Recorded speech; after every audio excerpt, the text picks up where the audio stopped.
Good morning, Delegate Rick Nez on the call.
Norman M. Begay online.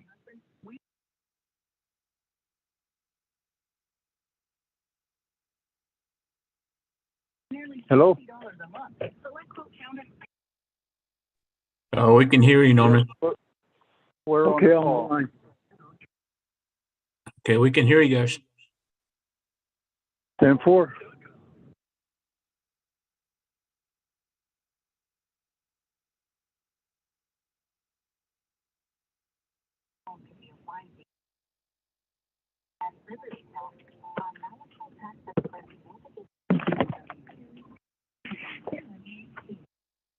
Delegate Naa'bik'iyati is online.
Speaker, that is been staff. This is Delegate Otto Stoll. I'm on the line.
Is the meeting going or we can't hear or what?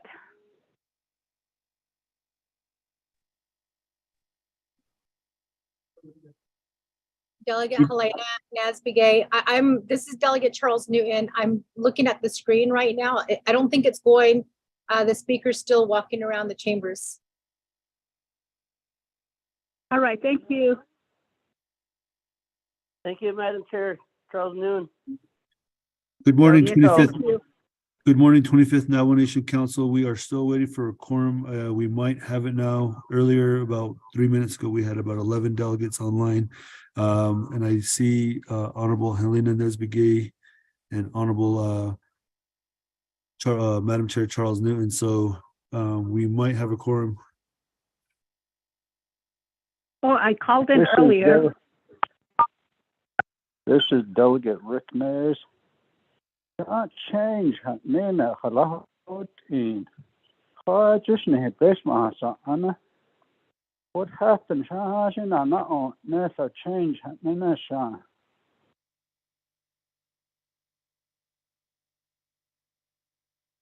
Good morning, Mr. Rico. This is Shauna Claw en route, but I am online. Thank you.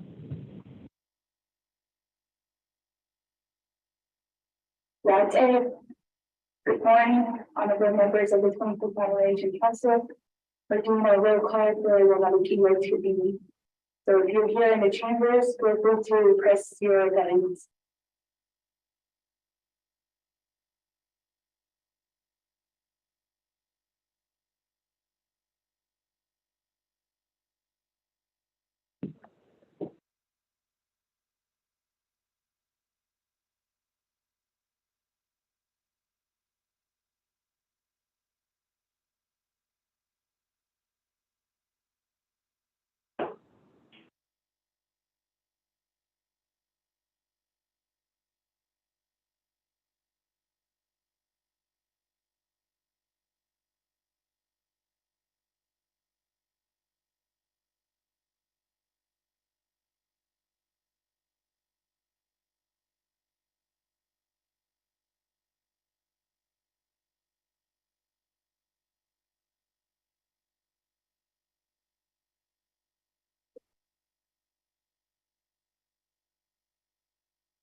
Good morning, 25th Council.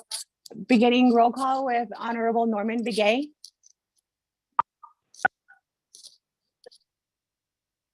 Honorable Norman Begay answered roll call.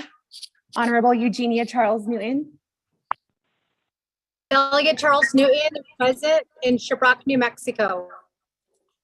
Honorable Eugenia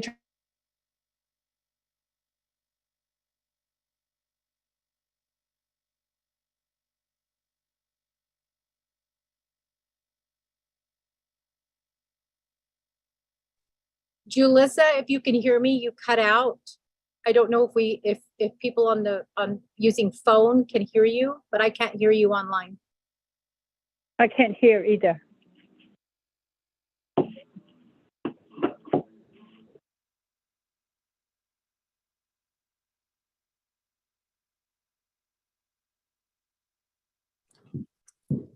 Honorable Shauna Ann Claw. Shauna Ann Claw present. Thank you. Honorable Eugenia Charles Newton and Honorable Shauna Ann Claw answered roll call. Honorable Amber Kinez-Bakrati. Yeah, this is Delegate Amber Kinez-Bakrati. I'm on the line. Good morning. Honorable Amber Kinez-Bakrati answered roll call. Honorable Seth Damon. Honorable Seth Damon. Honorable Seth Damon did not answer. Roll call. Honorable Herman Daniels. Honorable Herman Daniels.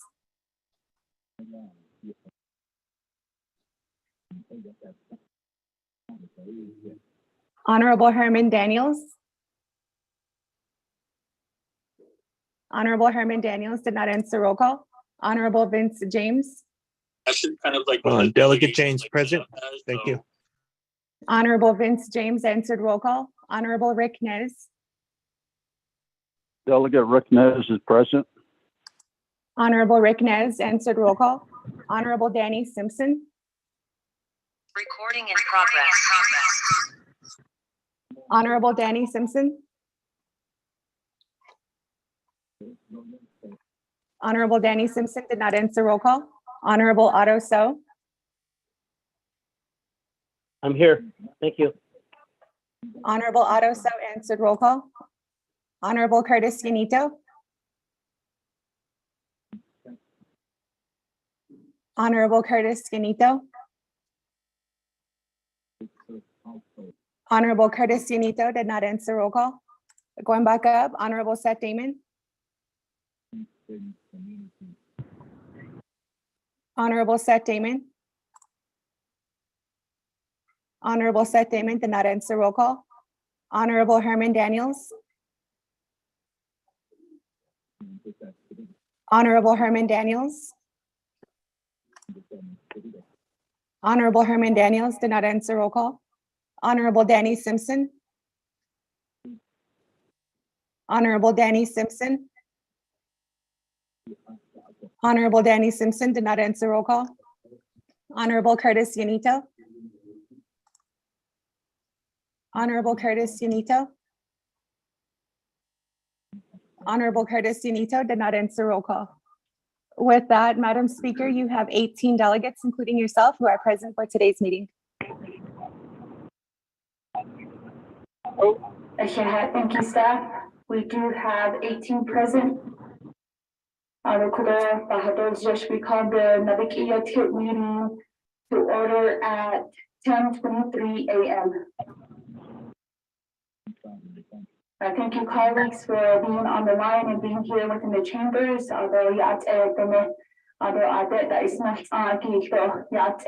Thank you for calling in, zooming in, and streaming in into our regular Naa'bik'iyati meeting of the 25th Navajo Nation Council today, Thursday, February 9th.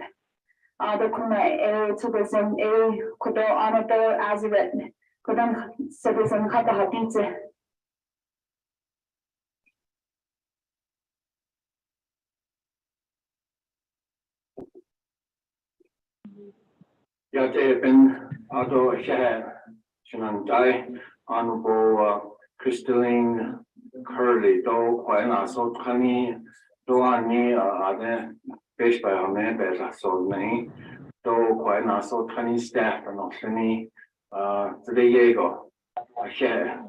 I don't so then you know, out there in the web. Both is also citizen, they have all three, they have this condition.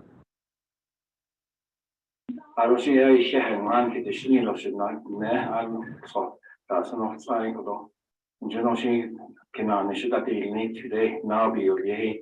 You know, take it away so either that's cool. Kahuria, don't kick it in the don't you know, she does cut nature at a daily region.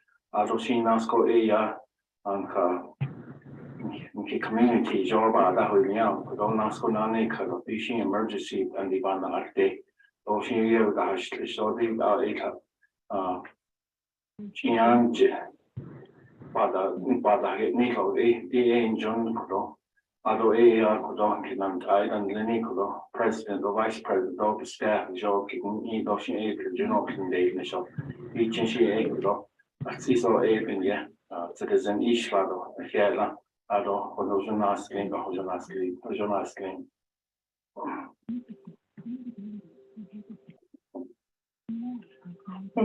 Honorable Azure Kudonjinokan Citizen Hata Hinsiki, Good morning to staff and to my colleagues here. We're going down to number 2 of the agenda, recognize guests and visiting officials.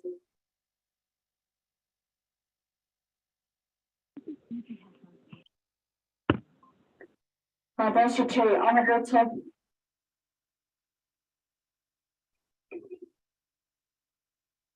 What a, it's, thank you for doing this line. So, I just wanted to first allow us for last year that has gone from like just the organization is Travis and she's spent 40 years on one person. She was one of the dedicated individual. And she put a lot of and service throughout the agency. And she was also the commission of that ensure. So this week, I think for actually my heart even later, I think I'll go. If I do, if guys know, the defense, just agency. Action, I go each of the committee. And she was one of my best-selling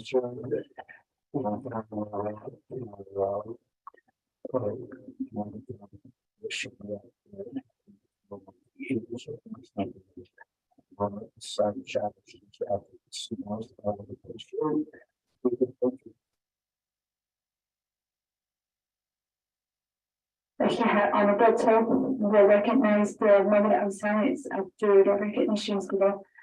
Honorable Chair Jesus. And thank you, Madam Speaker, and also my colleagues on the 25th Navajo Nation Council that are present here at the chambers and also via teleconference. And to our listening guests, hello to the legislative staff team. Good morning and thank you for being here and present with us.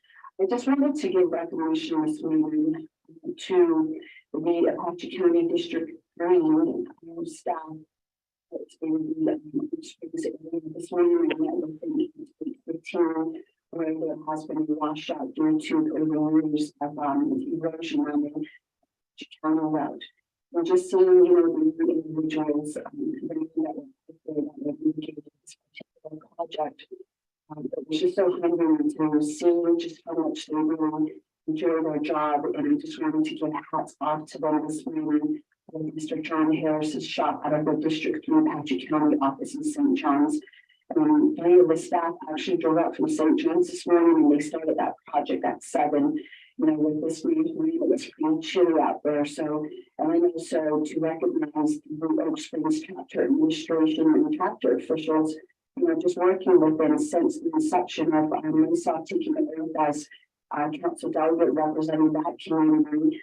Just, really able to say that they're trying to do what we can with the resources that they had to assist constituents of Oak Springs and Rock Springs, and just having them at the forefront of a lot of these discussing and engaging on projects. It's just so amazing. And as I was driving back, I just, was so humbled to know that I could be there alongside them to try to assist them in any way I can.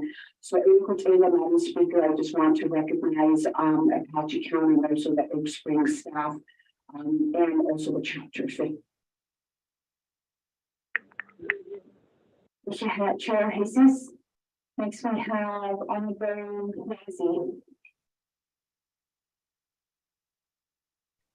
They have been here today. And today I want to recognize a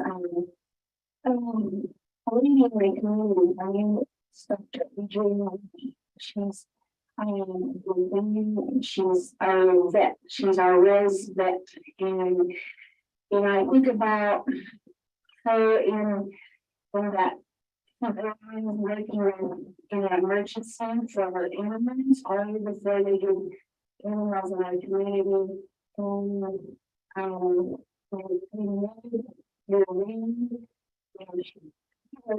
late at night, you know, and I remember working with her one time, like, when people was in the news and they were out there from midnight, picking out these girls.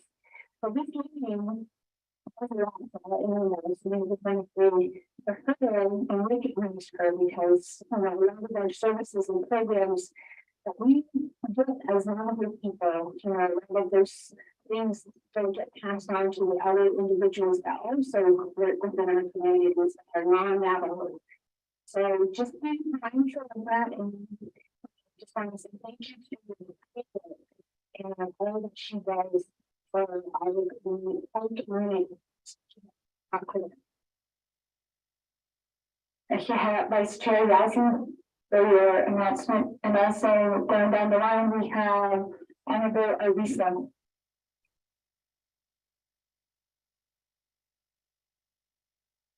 Good morning, Auto Chat, Madam Speaker, Auto Kuro, Baseball Ani Kliniki. I just want to recognize my chapters this morning, Peru, Yambato, Church Rock, Pinedale, Mariano Lake, and Smith Lake, and all the CSC that work there, and the AMS, and of course the chapter officials that they're really out there trying to help during this emergency. So I just want to recognize them. I also want to recognize Hoffman Minerals. They gave us the delegates a couple of cartons of minerals to hand out. So hats off to Hoffman Minerals. Thank you, Madam Speaker. I should have Honorable Arisa. At this time, we recognize a minute of silence for Officer Gladys Anton with the Crown Point Police District serving for over 40 years into public service. We want to recognize their service and her duty and the sacrifice that her family has made. That's what the things in their vision for nation. So at this time, the delegates to the Contamination Council for 3 moments of silence.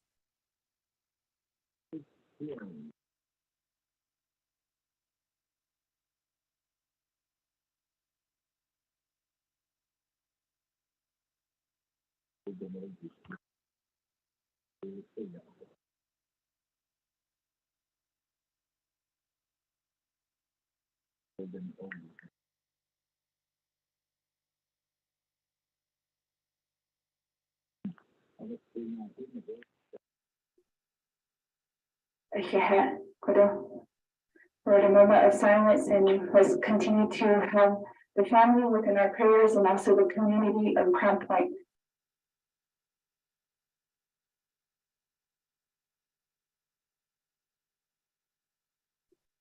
And if there's no more any recognition of guests or visiting officials, we'll go down to number 3, review and adopt the agenda.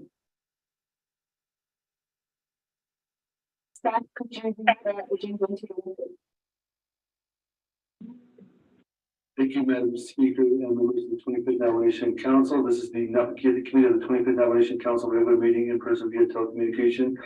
Winter Nomination Thursday, February 9th, 2023. Proposed agenda presiding Honorable Priscilla Curley, Speaker, 25th Nomination Council. 1, call meeting to order, roll call invocation. 2, recognize guests and visiting officials, 2-minute limit per delegate. 3, review and adopt the agenda. 4, review and adopt the journals. There are 2 journals, January 19th, 2023, February 2nd, 2023.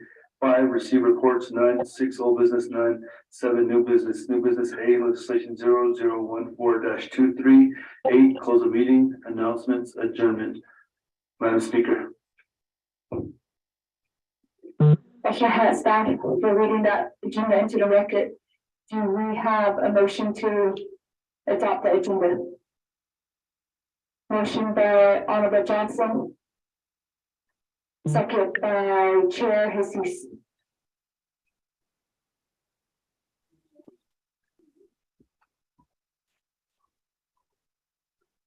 Colleagues, are there any questions or comments on the agenda?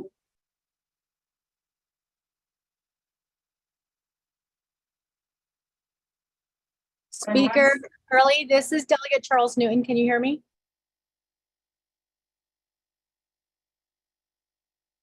Honorable Chair Charles Newton, we can hear you. Thank you, Speaker. I would like to amend the agenda. It is a little bit difficult, Speaker. The voice comes in kind of muffled. So I'm trying to follow along with what's happening. I do apologize. I should be there in chambers. However, I'm at home. So I don't know if you called for any delegate to amend the agenda. The Chair Charles Newton, just we have to have a motion in a second to review and the agenda. I'm sorry, did you say that they're going to read the agenda into the record?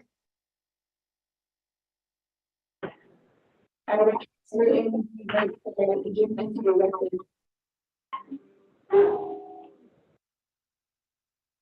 Speaker Curley, I do apologize. Colleagues who are on the phone, are you guys having the same issues that I'm having, which is the muffled sound? Yes, there is a major muffled sound.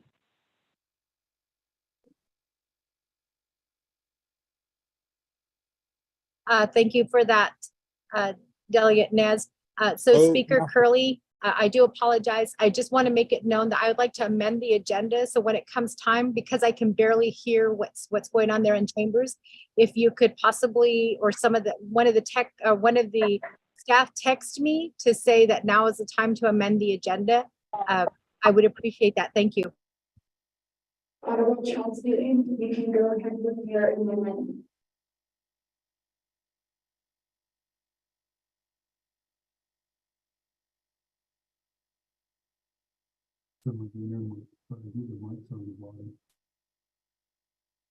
Works better when I use this.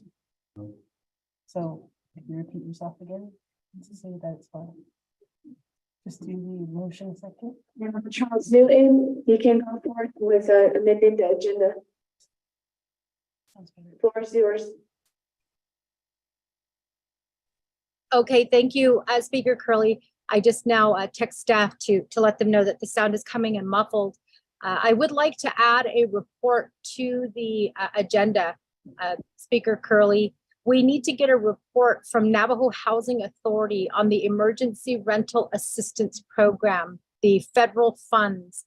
During the 24th Navajo Nation Council, there was a report provided to us that those funds needed to be returned back to the federal government. We have many Navajo people who are receiving their NTUA bills that are really outrageous. Some of those bills have doubled and they've tripled. The ERAP was in place to help assist with utility services and rental assistance. So at this time, I'd like to request that we do have this report added onto the agenda so that we can get some information on what's happening with ERAP and whether that program is still available to assist those who need utility assistance in paying their utilities. Thank you. Delegate Nez will second that motion.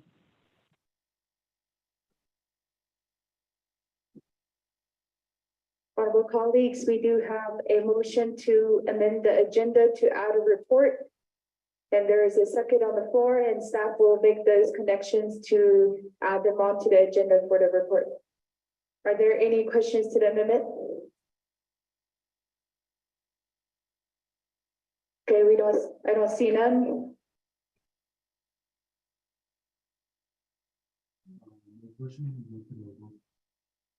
Are there any other questions? Second call. Third.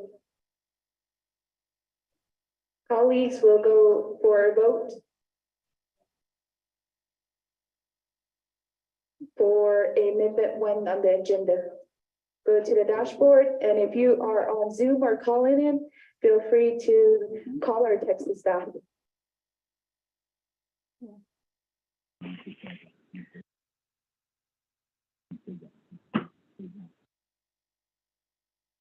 Naa'bik'iyati vote screen.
Honorable Helena Naa'bik'iyati votes green via text.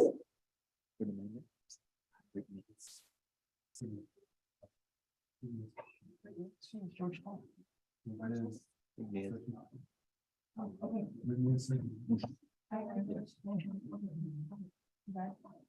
Yeah. But calling. I keep getting kicked off on the way. You want me to do the roll call? Honorable Norman Begay. Vote green. Vote green. Honorable Norman Begay votes green. Honorable Charles Newton. Green. Honorable Charles Newton votes green. Honorable Shauna Ann Plouffe. I vote green. Thank you. Honorable Amber Kisnabot Karate. Honorable Karate votes green. Honorable Seth Damon.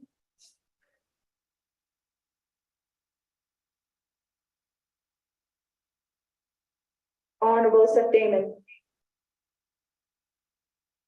Honorable Herman Daniels.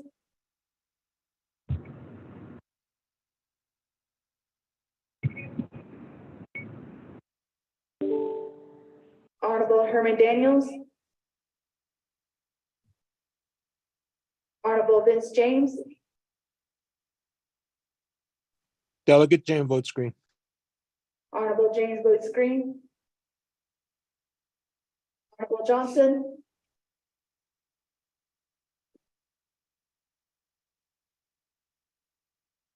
Honorable Johnson votes green.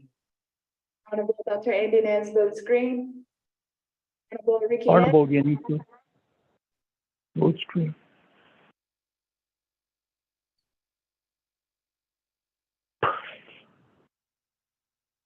Honorable Ricky Nez. Delegate Rick Nez votes green. Honorable Nez votes green. Honorable Danny Simpson.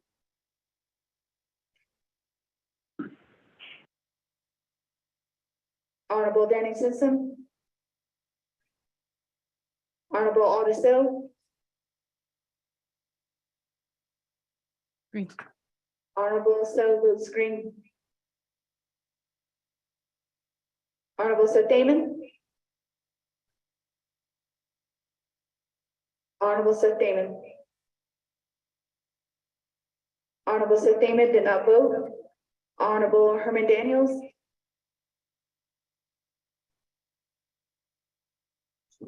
Honorable Herman Daniels. Honorable Herman Daniels did not vote. Honorable Danny Simpson. Honorable Danny Simpson. Honorable Danny Simpson did not vote. Colleagues, we have a vote of 18 in favor, 0 opposed, speaker not voting on amendment 1. Chair, Amendment 1. Chair, this is Honorable Yanito voting green. Yeah.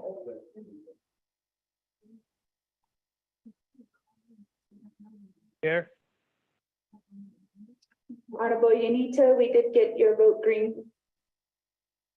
Thank you. Colleagues, are there any additional comments or concerns to the agenda?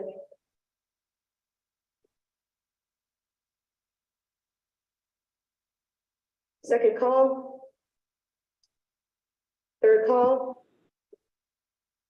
Go to the voting board to review and adopt the agenda with one amendment, and we'll have a second read-in by the staff.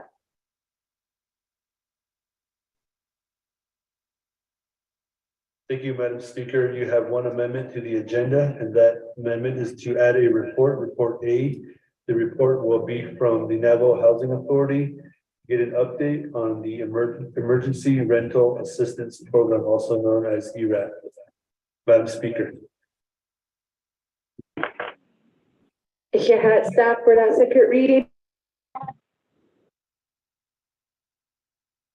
We'll go to the voting board to review and adopt our agenda for today. And staff, colleagues, if you're on Zoom or via telephone, please call or text us.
Four to 5 seconds to vote.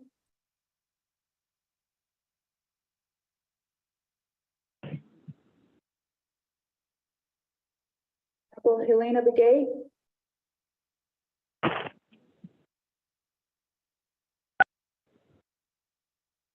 Helena Speaker, Begay this is here. Delegate Cruddy.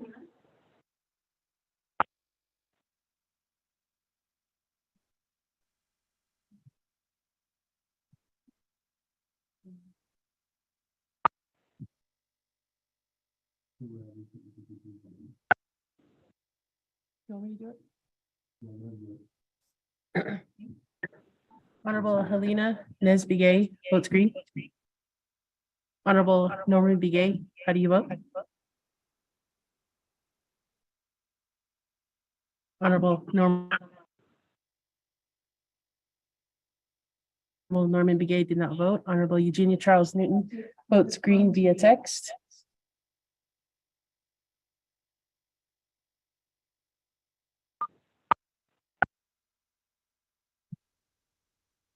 Honorable Shauna Claw. Shauna Claw votes green. Thank you. Norman and Begay votes green. Honorable Shauna Claw votes green. Honorable Amber Canespa-Crotty.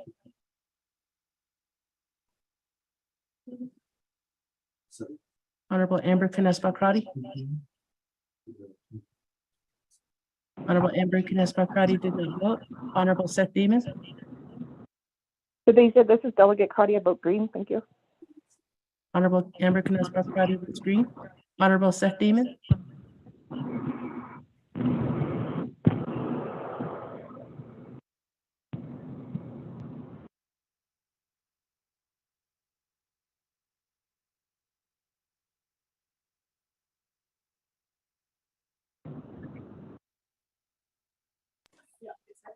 Honorable Seth Damon did not vote.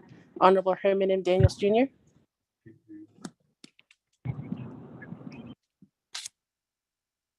Honorable Herman M. Daniels Jr. Someone. Honorable Herman M. Daniels Jr. did not vote. Recording in progress.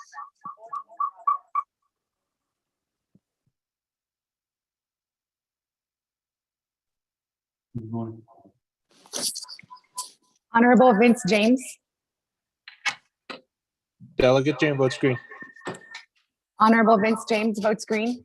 Once more, Honorable Herman Daniels, how do you vote?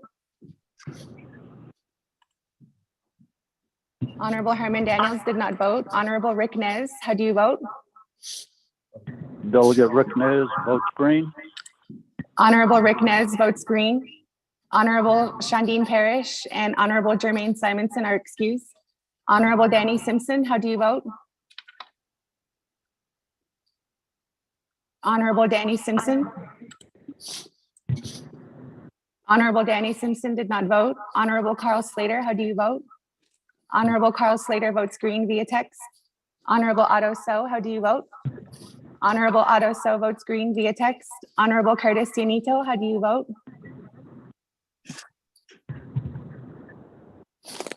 Honorable Curtis Cianito. Honorable Curtis Cianito did not vote.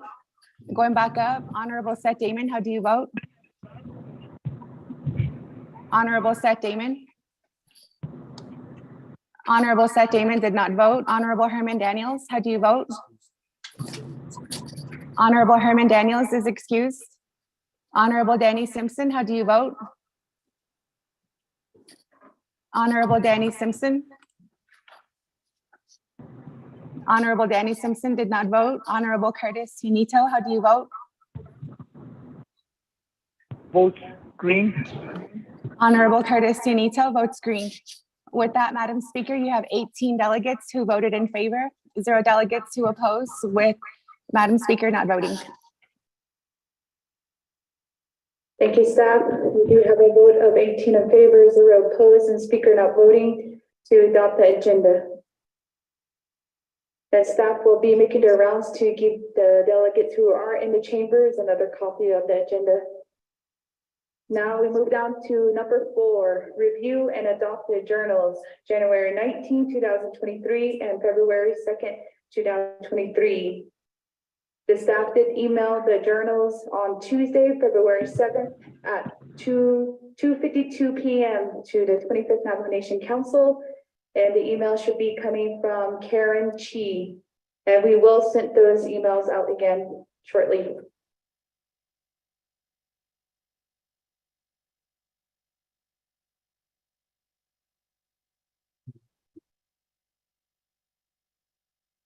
Do we have a motion to review and adopt the journals? Honorable Toth. Second.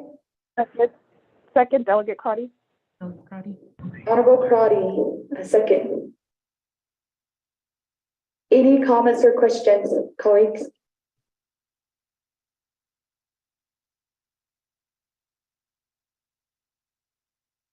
Going twice? 3 times, no comments or questions. Honorable colleagues of the Naa'bik'iyati Committee, we'll go into the drawing board to adopt the journals. Calling for a vote. And if you're online, please call or text in your vote.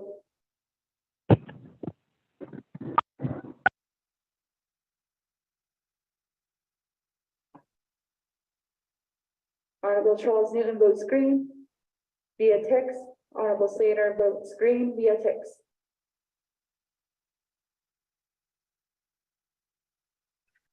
Honorable Ricky Nez votes green via text.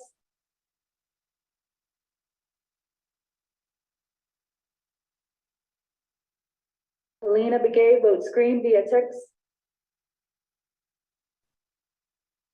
Honorable Amber Karate votes green via text.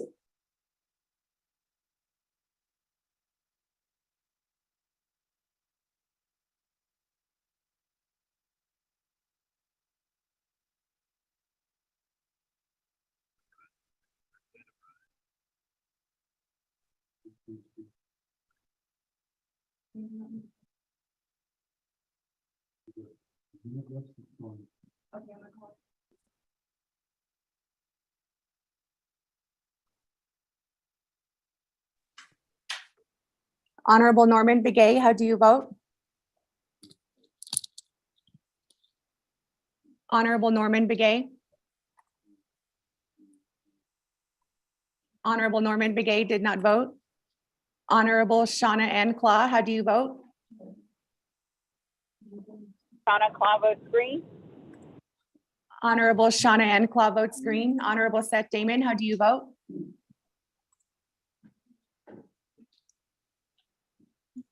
Honorable Seth Damon. Honorable Seth Damon did not vote. Honorable Norman Rick- Begay, green. Honorable Norman Begay votes green. Honorable Herman Daniels is excused. Honorable Rick Nez, how do you vote?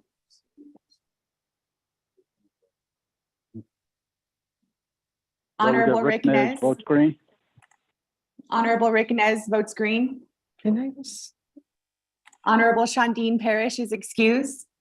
Honorable Jermaine Simonson is excused. Honorable Danny Simpson, how do you vote?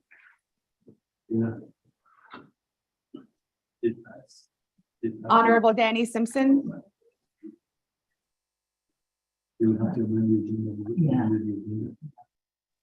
Honorable Danny Simpson did not vote. Honorable Otto So, how do you vote? Honorable Otto So votes green.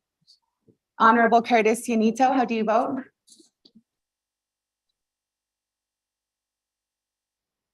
Honorable Curtis Yanito.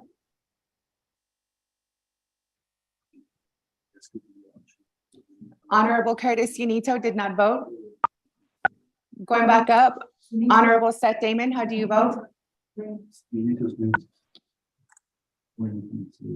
Honorable Seth Damon did not vote. Honorable Curtis Yanito votes green.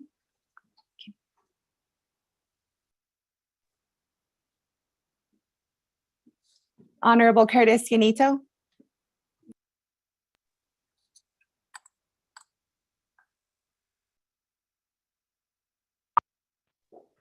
Honorable Curtis Yanito votes green.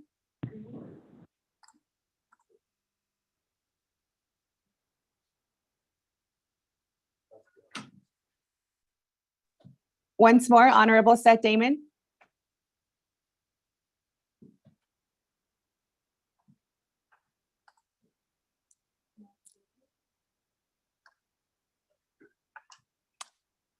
There's 18. I don't know if you can.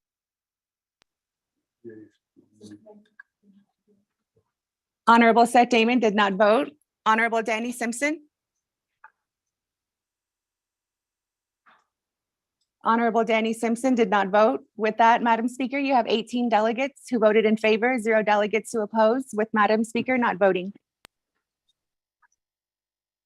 Okay, thank you, staff. We do have a vote of 18 in favor, 0 opposed, and speaker not voting of adopting the journals. Number 5, receive reports. Colleagues of the Naa'bik'iyati committee, the staff did reach out to NHA regarding the rental assistant program.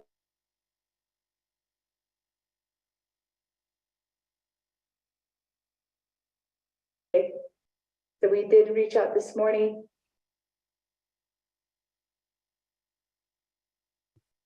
Point of privilege.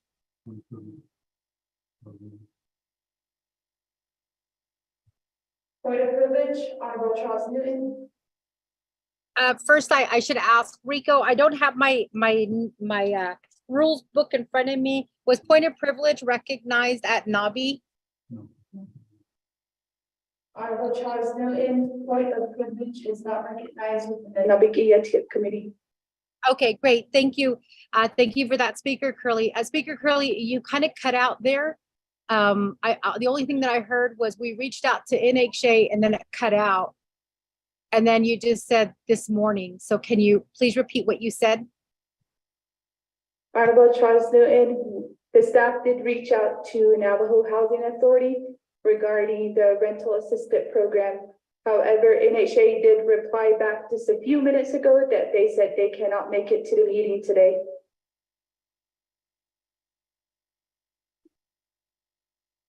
Point of privilege, Speaker Curley. Honorable Charles Newton. Thank you, Speaker Curley. So I call this point of privilege to ask why NHA cannot report to the governing body of the Navajo Nation. This issue affects many of our Navajo people across Navajo Nation and even those who are living off the Navajo Nation. The Emergency Rental Assistance Program is a federally funded program where my understanding during the 24th Navajo Nation Council, it was reported that that money was not spent and is being sent back to the federal government. I believe that as the governing body of the Navajo Nation, reporting back to our Navajo people, we need that information to us right away. So I want to know why NHA cannot make the meeting when it's all, especially since this meeting is being offered teleconference and doesn't require them to be in the chambers. Thank you. Thank you, Honorable Charles Newton. Communication with NHA this morning included that their schedule did not permit today. However, we can also, recommendation is to add them onto the agenda during the next Naa'bik'iyati committee meeting on February 23rd.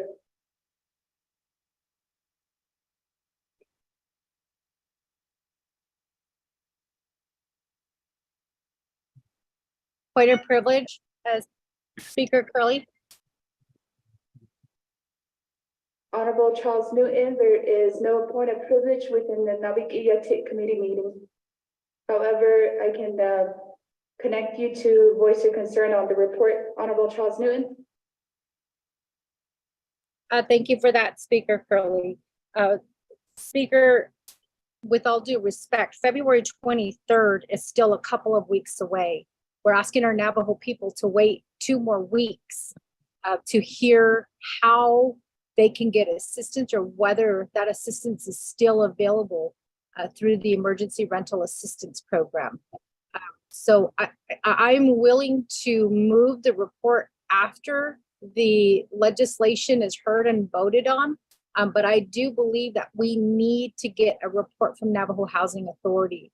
And this is really how it begins, is we get our enterprises and our divisions and departments who don't report and they keep pushing it back and we allow it to happen and the people hold us accountable for not getting the information.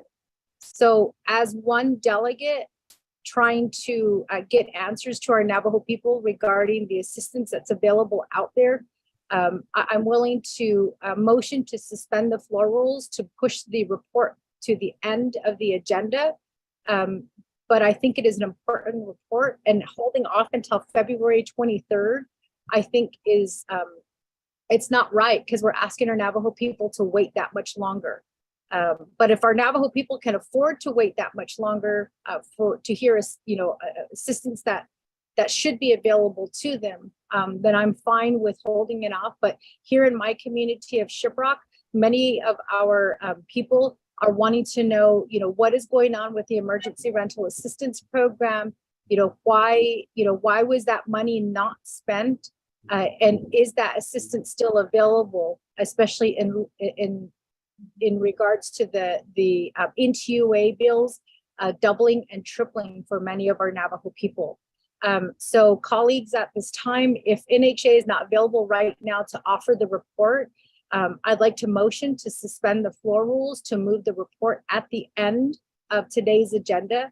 But I think as NABI, we need to hear this report from NHA. They have provided a report during the 24th Navajo Nation Council, so I don't think it's a matter of preparing information. I just feel like, they're asking us to wait, and in doing so, they're asking our Navajo people to wait. Speaker, I will take the lead on this. If you do accept my motion to suspend the floor rules to push the report back after the legislation, I will need a second, colleagues, but I think that this report is very important. Thank you. Thank you, Honorable Chair Charles Newton. There is a motion on the floor to suspend floor rules and move the report from NHA to after the legislation. And the staff will reach back out to NHA to make that request.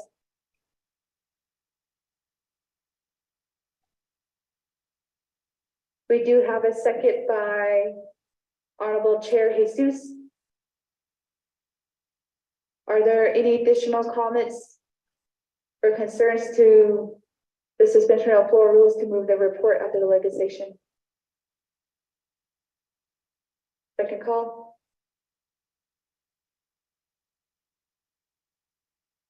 Delegate Rick Nez requests to speak.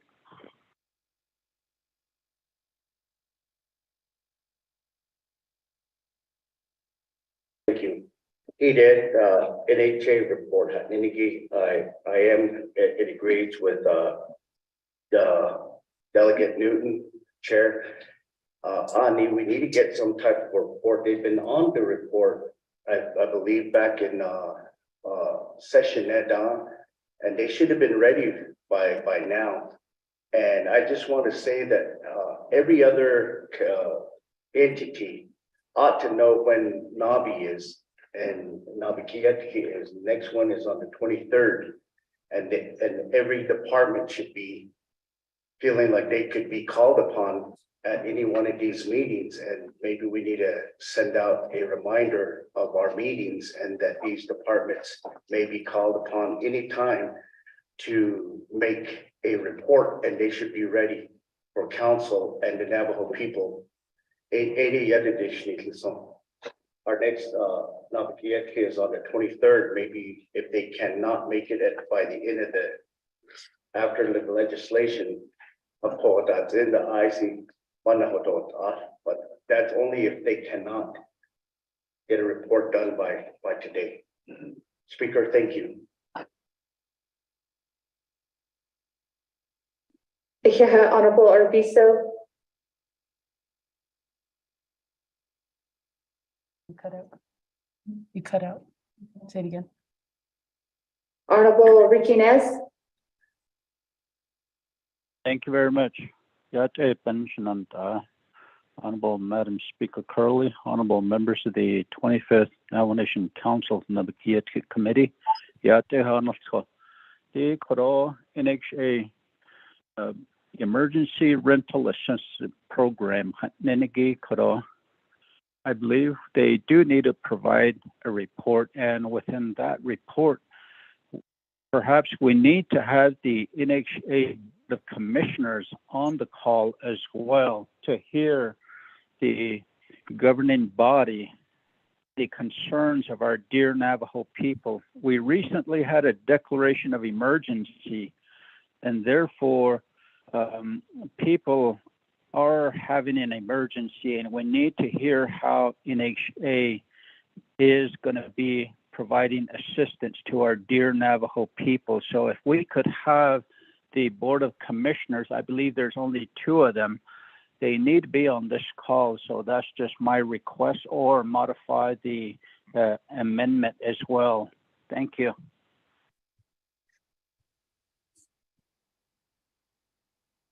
Honorable Chair Charles Newton, there's a request for a modification to your motion. I'm in agreement with that. Thank you. Honorable Chair Jesus, do you concur? Honorable Chair Jesus concurs. Are there any additional comments or questions to suspension of floor rules to move the report? Delegate James. Briefly, colleagues, we did reach back out to NHA and they're willing to do the report after the legislation. Honorable James. Hihatan Speaker Curley, Ado Kodoshan and Nuklanigi, Natin Ishta Bishpahasane, Aje Ita Nahasi, Twanigi, Do, Shal Kahasi, Lo, Kodo, Nav Housing Authority, Aje Hawan has Anigi Eko, Kodo Dam, Naoka, Ja 88 Ako Kodo Nafanda Jilnesto, Naha, Ina Neshadil, Indolil. That you know that ni dato nada ako kwanza ta hol just oyo ata just here odo do ya shonda ako ado as speaker do ado on that ja ad anne kodo na is nel as speaker anne da bit kot email at on sheet at that on that still the hakwashina o hodina at the dolly. Jokut what any nanesan sagi atila data astahigi what nation as being our speaker ko kunza and hit the net you which in the is regarding Navajo Housing Authority has ando ako di de launch you da na sosiahanda ha nelend den ado based on that shit kwaliada ha do shinal sos da hanes de ado nal sosta yahanan nilchete no le kode huis ande Kenya da ade kehast akonsht na dato do shabahonet zada da no de kui go shin ki hana nihil ishan da hola ba di siltoba plato yeltio na hayat ado on hiln dacha ado ba akonitzo yat ni kwado a large basement sa anani gleni ni kwado be has ani be baka ko ni kwado a large and hello non hit that net leko as being the governing body of the Navajo Nation ako what ona inch kanto le neta lato email and what ya ko the nosni all our enterprise na hata anisha's anjako what ba hasi dole lako speaker curly thank you. Honorable Chair James Kudo Behinzi. We did get a confirmation that NHA will be joining us later on after we consider the legislation. Are there any other concerns or questions regarding the request?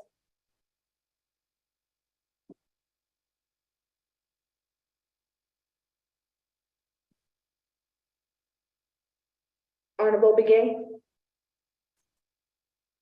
Yeah, they've been good morning to everybody that's listening out there, 25th Council, Madam Speaker. I just got a question here. When we call these entities over here, is there a time, once the agenda is put on the web and sent to us, is there a time we can add that? Who can we call to add something like this onto the agenda when the agenda is being adopted at first? That way we kind of know ahead of time that we can give them a call, or I don't know if there's a rule, or how do we do that? Even like in the committees, that they add on those. Yes, I know agency don't know that they're going to get called within 15-20 minutes, so because they need some time to get ready for this whole presentation. So I'd like to just get clarification of how we can do this process a little bit better. Thank you.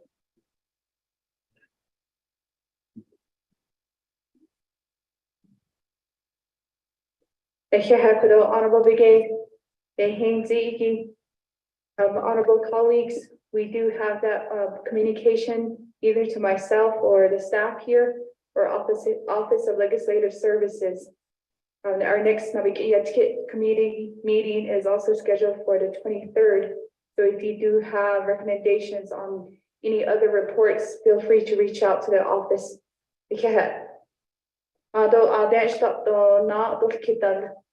Honorable colleagues. Second call. Third call. We'll go down to the drawing board for a vote to move the report after the legislation. And if you are on Zoom or on call, please feel free to call or text us here. I'm sorry, we're having a little bit of a weak Wi-Fi signal here today, so we do have our Zoom does go in and out here from the council floor.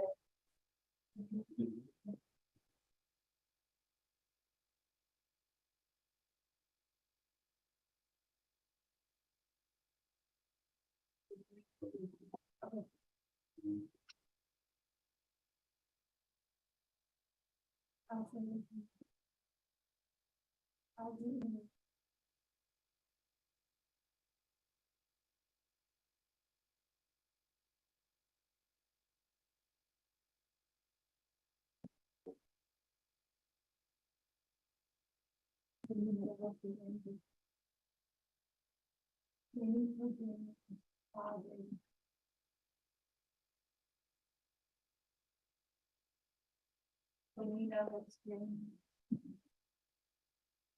I'm gonna start calling.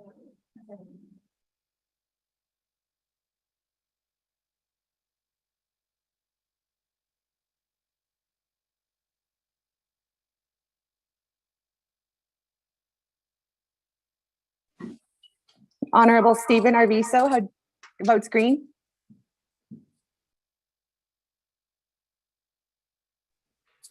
Honorable Lamardo Asteret, how do you vote?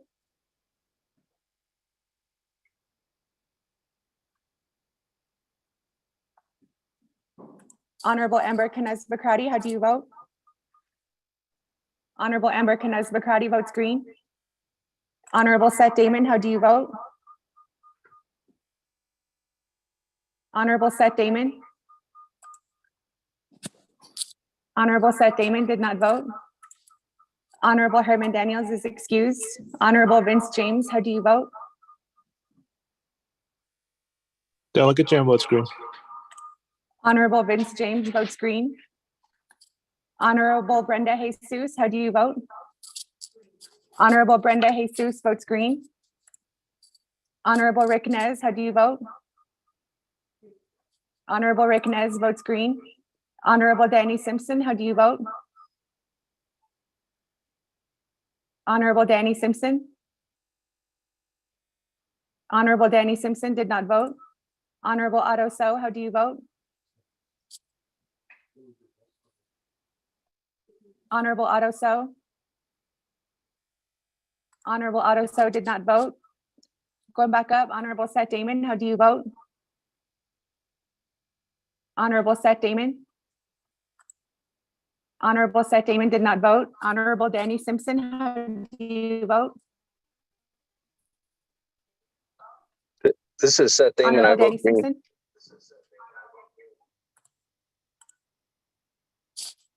Honorable Danny Simpson did not vote. Honorable Seth Damon votes green. Honorable Otto So, how do you vote? Honorable Otto So. Honorable Otto So did not vote. With that, Honorable Speaker, you have 19 delegates who voted in favor, 0 delegates who opposed, with Madam Speaker not voting. Otto So votes green. Sorry. Honorable Otto So votes green, which changes the vote to 20 delegates who voted in favor, 0 delegates who opposed, with Madam Speaker Crystal and Curley not voting. Colleagues, we have a vote of 20 in favor, 0 opposed, and speaker not voting. And that motion carries. Going down the line, we have 6 old business, none. Number 7, new business. 8, legislation 0014-23. Staff, can you help read the legislation to the record?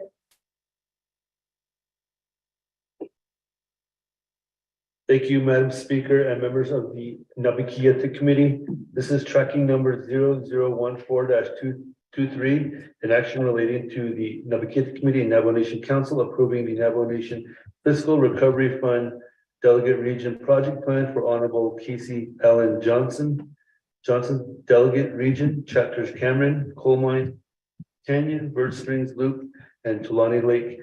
Legislation is sponsored by Honorable Vice Chair Casey A. Johnson. There are no committee reports as Naa'bik'iyati is the first committee. This legislation moves on to the Navajo Nation Council. Madam Speaker.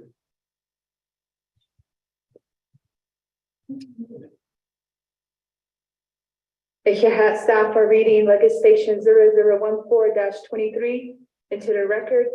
Do we have a motion?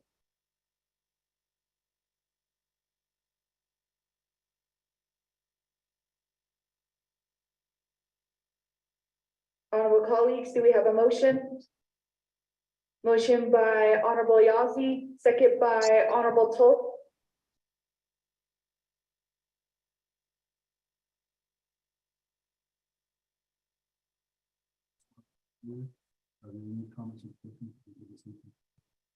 Honorable colleagues, we do have the sponsor here, Honorable Casey Johnson. Are there any questions or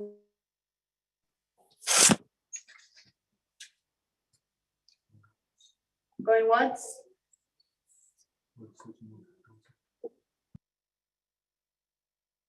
Delegate Rick Nez, request to speak.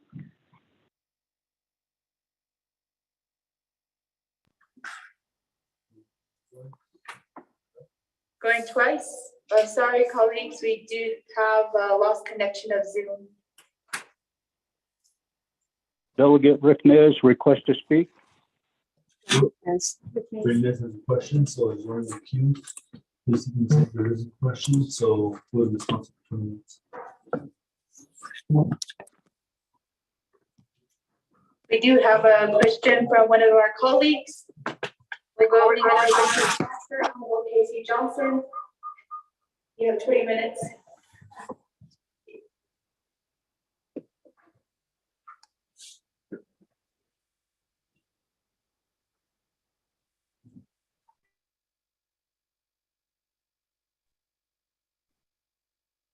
Gata, 45th Naa'bik'iyati Nation Council members and the legislative staff, legislative legal counsel, Madam Speaker, everybody else that's on the call, on Zoom. Just want to say good morning to each and every one of you. I want to thank all my colleagues here in the chambers. Thank you for being here, and those that are on the call as well, my colleagues that are also on Zoom as well as on their calls. Just want to thank you for being here with us today. It's a beautiful day, and just want to thank you. Yeah, it's my colleague, Delegate Azrith, for that prayer. Yeah, it's a beautiful prayer. Thank you. And just want to thank everybody here today with us. Yeah.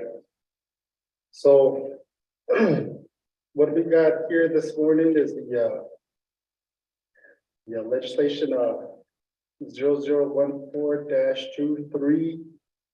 This is to approve the Navajo Nation Fiscal Recovery Fund Delegate Region Project Plan for Honorable Casey Ellen Johnson. It's the delegate regions of chapters Cameron, Coal Mine, Bird Springs, Loop, Tulani Lake. No. So these were the ARPA expenditure plans that were created by our chapters. They were approved by resolution through our chapters, and this came straight from our communities. So Cameron, my home community, is requesting the title of the project is the power line extension. Coal Mine, their title project is the warehouse, bathroom addition, septic cleaning. Bird Springs is warehouse, their dome repair. And also Loop chapter, house renovation, PPE supplies, warehouse, senior center renovation, and heavy equipment vehicle. Tulani Lake chapter, warehouse, bathroom addition, dump truck and trailer, housing, wiring. So all that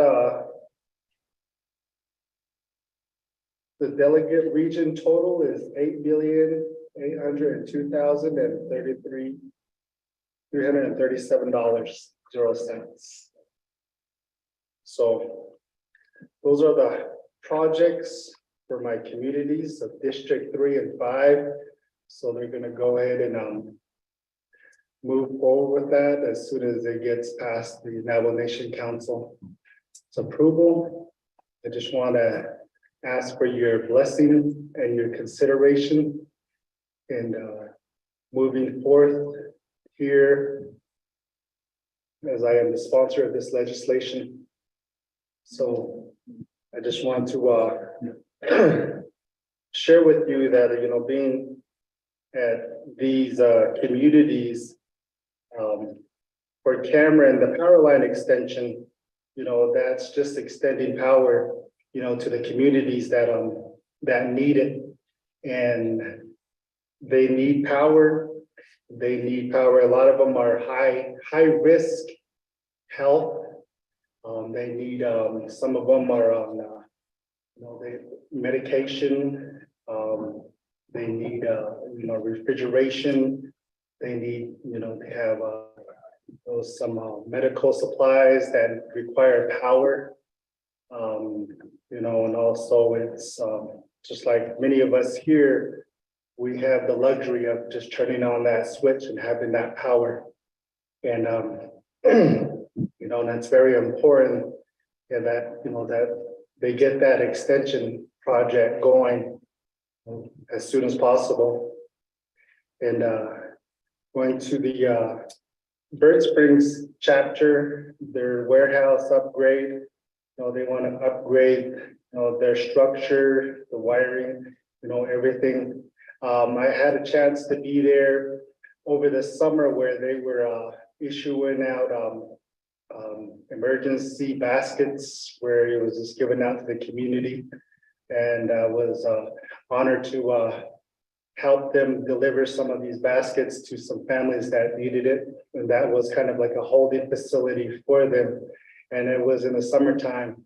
And I think it'd be good to get them you know, either an AC unit or, you know, something that, you know, that's going to help them, you know, improve their conditions in that structure, in that facility. But also another holding site for the PPE equipment and, you know, any other equipment that needs to be staged there.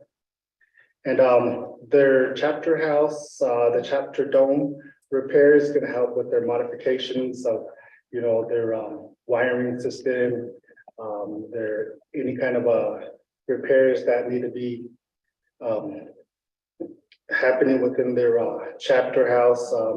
Just an upgrade so it can be up to code. Also, the Bird Springs is going to be having a home renovation for community members. You know, these are just, you know, home renovation projects that will be happening in the community members' homes. You know, whether it's, you know, replacing a window, whether it's a, you know, a door or bathroom, or, you know, just helping them with some of the renovation costs on that. And then the Talani Lake Chapter House wiring project, I believe that's going to be upgrading the wiring within their chapter house and just bringing that up to code. Also the warehouse storage. So they would like to have a place to store their PPE as well as other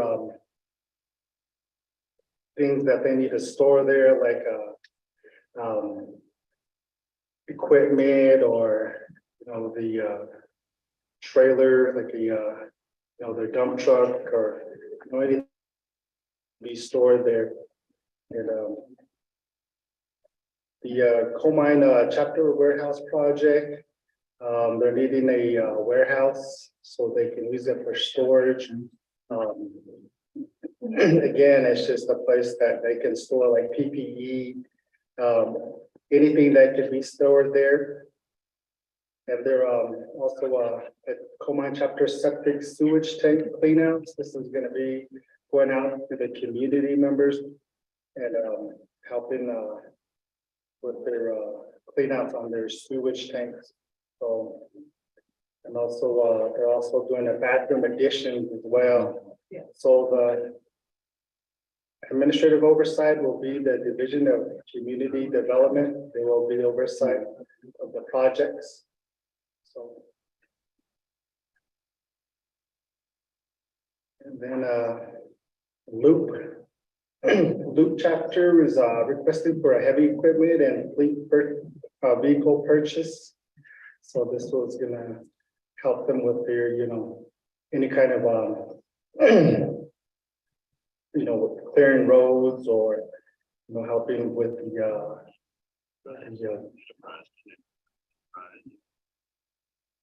the vehicle. It's gonna be for a chapter in the community purposes. Also, Loop Chapter's warehouse. They're also asking for a assistance in a warehouse so they can store their PPE, kind of equipment as well. And Loop Chapter senior center renovation. I did get to meet with them during last summer.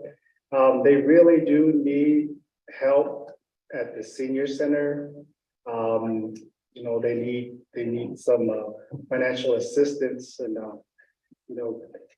I did see a window in their facility that was had a duct tape, covering it, and that was the only I guess way to fix it. But they're really holding up strong over there, and would like to get them some help, and helping with the renovation of the senior center.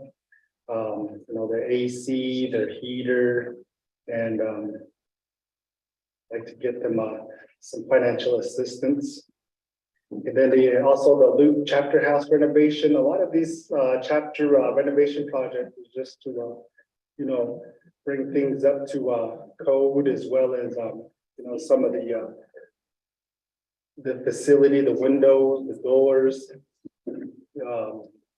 just really improving the conditions of our chapter houses.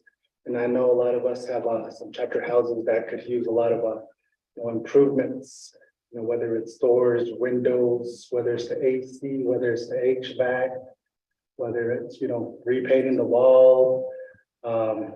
So looking forward to seeing that all come to fruition here. So this will conclude my my report. I just want to thank you for listening. Thank you for allowing me to be here and sponsor and share this with my colleagues and the legislative staff here and all those that are listening online. Yeah.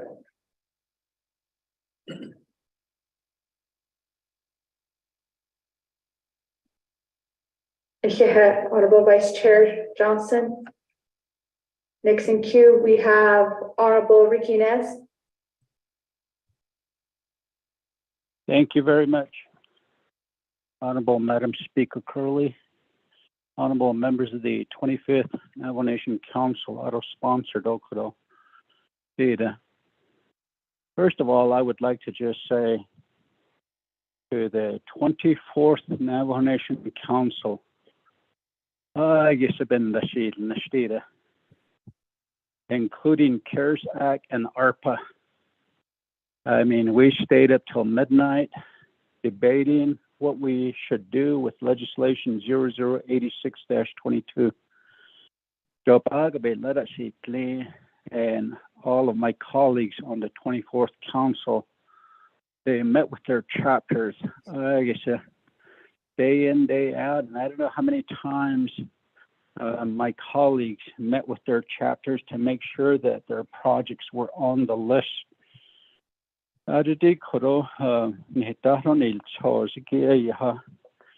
Honorable Thomas Walker Jr.,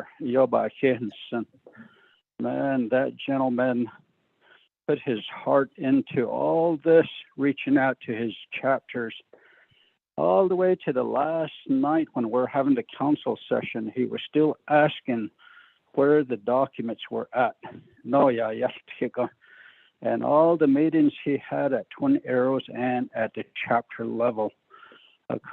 I really just want to reach out to my colleagues on the 24th Council for having done a really excellent job for our dear Navajo people.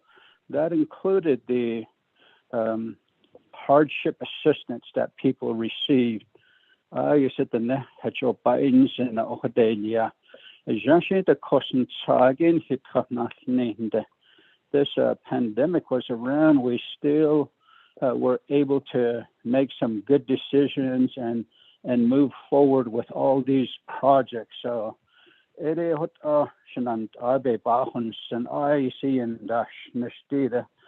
so just want to say thank you to each and every one of them. And and would really like to give some credit to Honorable Thomas Walker Jr. for a job well done. Thank you, and back to you.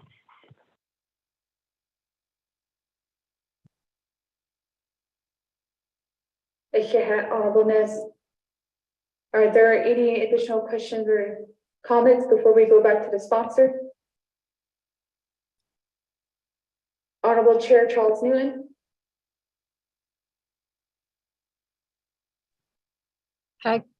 Good afternoon, Speaker Curley, and also colleagues. Thank you for bringing this legislation. Mr. Delegate Johnson, thank you for bringing this legislation on behalf of your chapters. One of the issues that I always brought forth during the 24th Navajo Nation Council is our fiduciary duty as delegates. All of us have a fiduciary duty when it comes to these monies that we're giving to the chapters. I saw on the Gallup Independent on the front page, Loop School Board members accused of misusing COVID funds. And it's right on the front page of the Gallup Independent. On there, it does identify the individuals who were named in the complaint. Those are individuals who are also officials as well. So my question to you is, how are you planning to make sure that your community, community members are going to be getting the assistance that they need? As you stated, that your community members need help, and that they, you talked about like the air conditioning unit, the electric that's going to be provided. I see a lot of projects right now. It looks like a lot of chapter projects. So my question to you, Delegate Johnson, is how are you going to hold, I guess, make sure that your community gets assistance with this ARPA money and with the projects that are being listed? Thank you.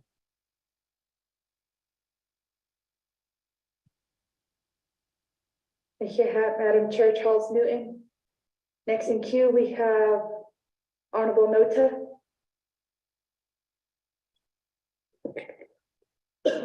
Yeah, they've been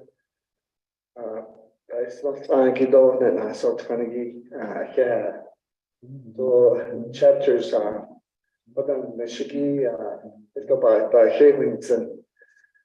Nathan Nota from District 14 in New Mexico. And I have a question, and I think delegates, this applies to all of us, and how we're going to follow through and maybe somehow try to make these things happen and take place. Naa'bik'iyati says, explain who will be responsible for operations and maintenance costs for the project once it's completed. How such costs and how those will be funded, I guess, after the completion. So it does say here, City Toilet Chapter will do a one-time assistance for families. I'm guessing that this is with these ARPA monies. Thereafter, it's the homeowner's responsibility to maintain and upkeep their home. And then further down in Appendix A, the Talani chapter and home ownership, those people would be responsible for the upkeep, electrical wiring, and other maintenance costs. the one that, that really sticks out in my mind is thereafter, the homeowners who have the responsibility to maintain or keep their home. That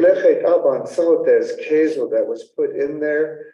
And how do you intend to enforce that sort of, and kind of like education program? What are you thinking to do to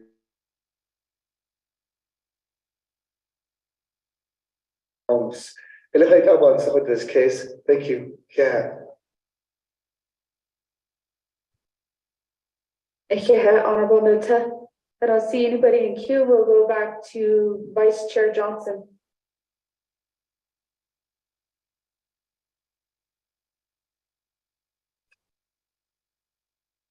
Thank you, Madam Speaker. Earlier, thank you to my colleagues for that. Just want to thank you, Madam Chair, Engineer Charles Newman. The responsibilities of these projects are earmarked specifically for those ones that are titled in that resolution. So those projects are going to be in collective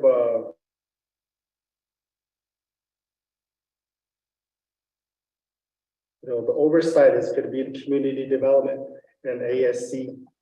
So those projects have to be spent by September of 2024. So there has to be a project. So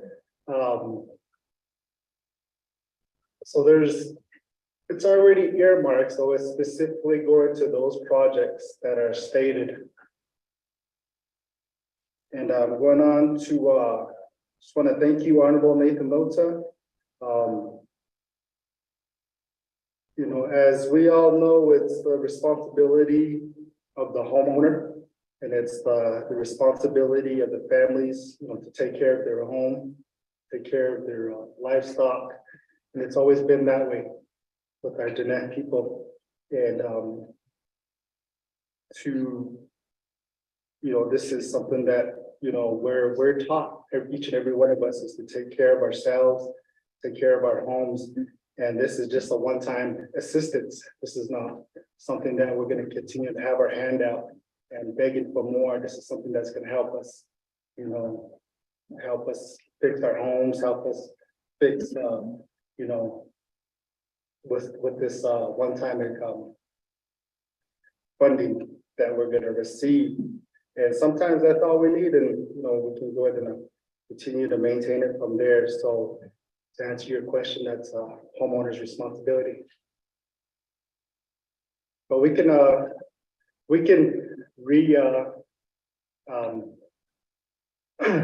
remind them to that this is only one-time assistance and that it's their responsibility from there. So we'll go ahead and put that out there for them to understand. Yeah.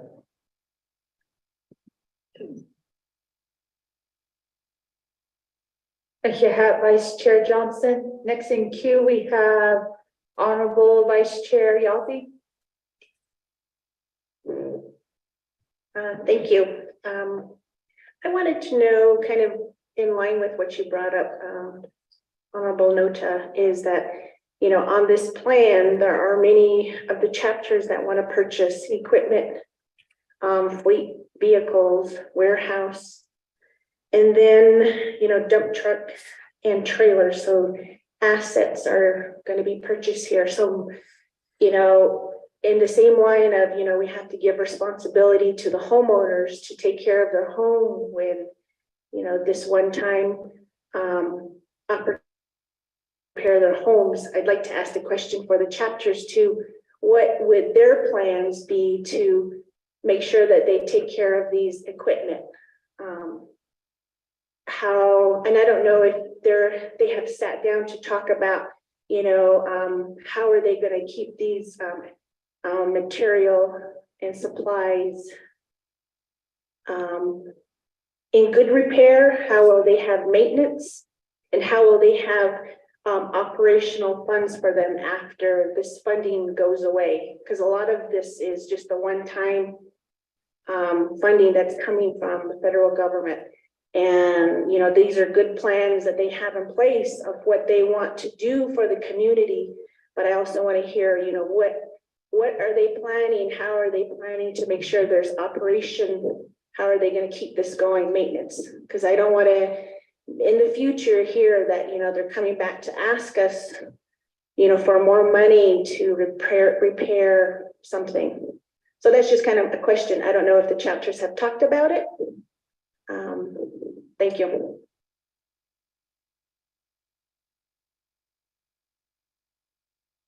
Honorable Toth.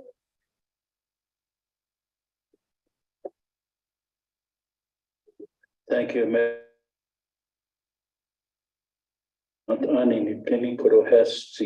Excuse me, Nawa Nation 25th Nawa Nation Council. Mr. Johnson, we appreciate for also the work of the former councilman that put this team together. So this is already planned out, and we shouldn't give people a hard time. They work on it, and they came together to put this plan together. So they could support the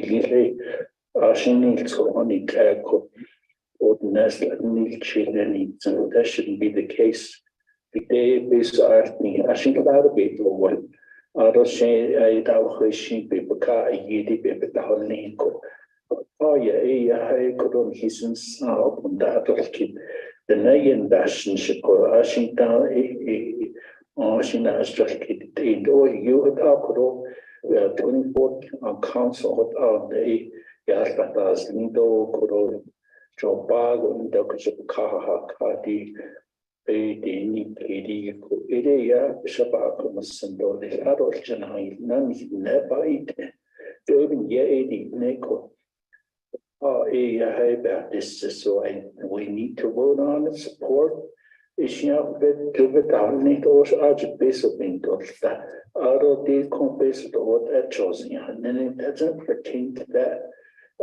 Even so the home needed for that either.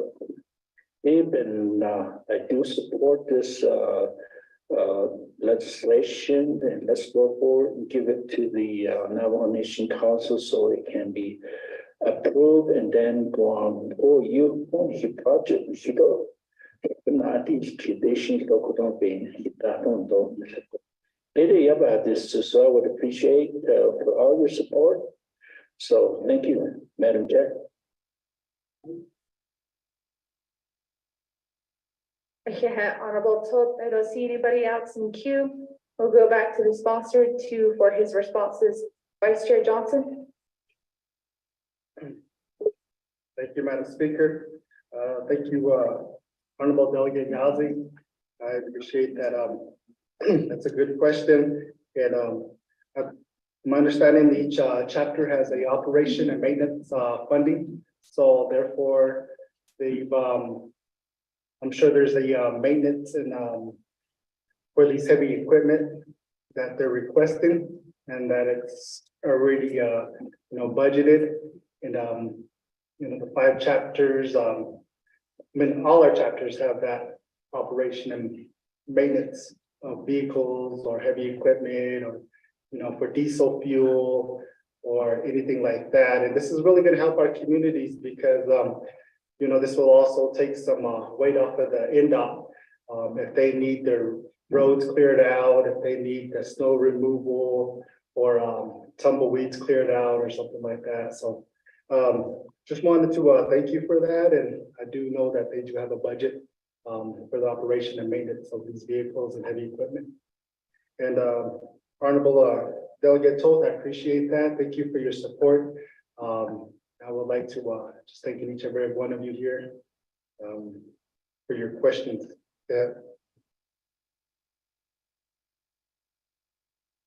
Yeah, Vice Chair Johnson. Is there anybody else with comments or questions regarding the legislation? This is Delegate Charles Newton. I do have some more questions. Madam Chair Charles Newton. Thank you, Speaker Curley. I hope that I hope that you all can hear me there.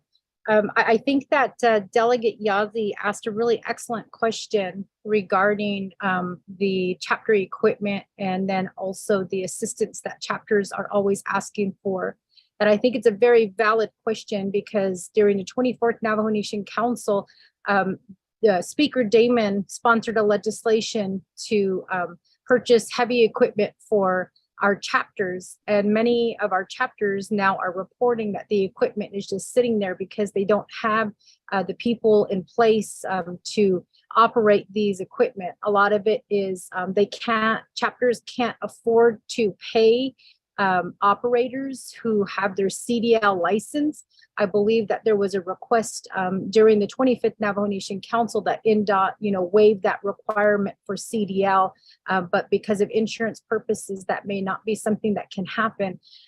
But we do see, or we do hear chapters who come back to say that they do need additional funds because they didn't anticipate maybe the extra cost of insurance or the extra cost to hire individuals who may be certified to drive the equipment. And then we also hear from chapters, coming back regarding operations and maintenance, asking for additional funds. So I think that those are some really valid questions. And then in terms of the question that I asked about, your fiduciary responsibility and how you're going to be involved in these projects, you did state that Division of Community Development would be leading them. How many of your chapters are LGA certified? And I think that gives us some information of who is going to be in charge, and then your role as the fiduciary, having that fiduciary duty within, as the elected official, to hold your chapter officials accountable. And I know that this issue has come up on multiple occasions, and I always make it clear that's why my chapter officials don't like me. So I think that, when we start asking questions as delegates, we have to make sure that the money that is being granted to them by council is actually reaching the Navajo people, and it's reaching, them and their assistants. I think you make a valid point that the equipment is meant to, alleviate maybe some of the responsibilities and maybe alleviate some of the work for NDOT. However, as I stated earlier, a lot of our chapters are coming back saying, we don't have the money to hire a CDL operator. So the equipment sits there. So I think that, again, as I stated, Delegate Sherilyn Yazzie, makes an excellent point in that, these are questions that we should be asking. It's not that we're trying to give you a hard time, but we do want to make sure that with projects that chapters are truly prepared in making sure that our Navajo people get the assistance that they need, when we're allocating these funds, because that's who we're thinking about. We're thinking about our people and how these projects are going to be helping them. And I see a lot of projects, maybe there's an argument to be made that it is going to help the people. But, I see a lot of projects that are more oriented towards the chapter projects and not really so much, helping our Navajo people. And then my last question is, you made a statement, and on my end, it kind of cut out a little bit, but you made a statement about people's hands out, so if you can elaborate a little bit more on what you meant with, the people's hands, are out or something along those lines. That's why I need a little bit more clarification on your statement, Delegate Johnson. Thank you.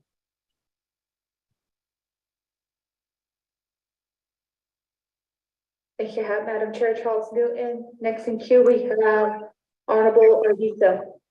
Your call may be monitored or recorded for quality or training purposes. Thank you. All agents are busy. Did bayat kyo di kodo ashe ni so kodo di da response anni kliniki ni da don sesti ako late chapter de hada de ahagi sahon jino aro la ya da hanya hinle yam bet ko de wutza greater indeed da hilni jino ya da hanya aro base o yesterday so here in budget ako what that baseball Adni Klinigi, Cheya, 14 years Ishla, Nadi, the Sita, Shilbamas, he not Naida, Dayishnia. Aro Ashe Nisha, the Eya, Sheila, not Nishigi, but then no. Here, that we use McKinley County operators by resolution or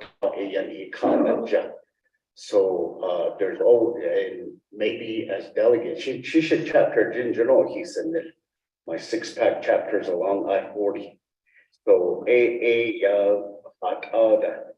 the front chapters and back chapters, operators, and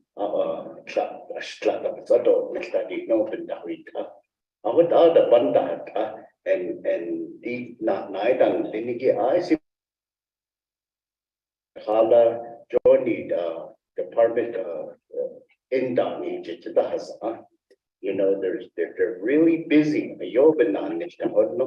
And if these chapters can get these graders and heavy equipment, should they and Sashida Nido, the name Kanda just that's up to us delegates and shit baseball and the clinic has your a katnas the ligi bistan nesto pichi what a base of today a baseball and the clinic. We have to get involved with our communities and our chapters to make sure that they abide by the rules. And another thing that we really need to work with is ASC, a chapter that is in mismanagement and everything that's out there. The chapters can get sanctioned.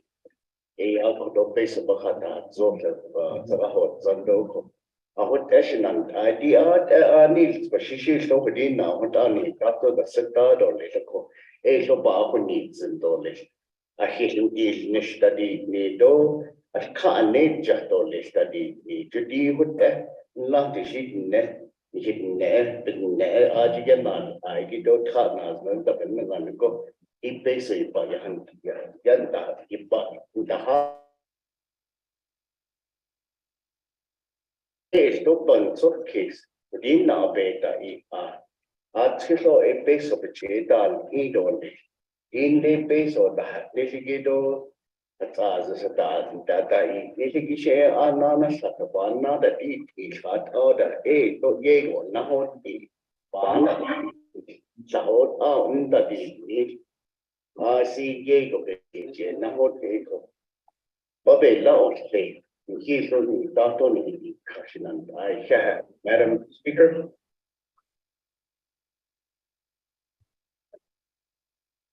Honorable Arvizo. I don't see anybody else in queue for comments, and we'll go back to the sponsor, Vice Chair Johnson.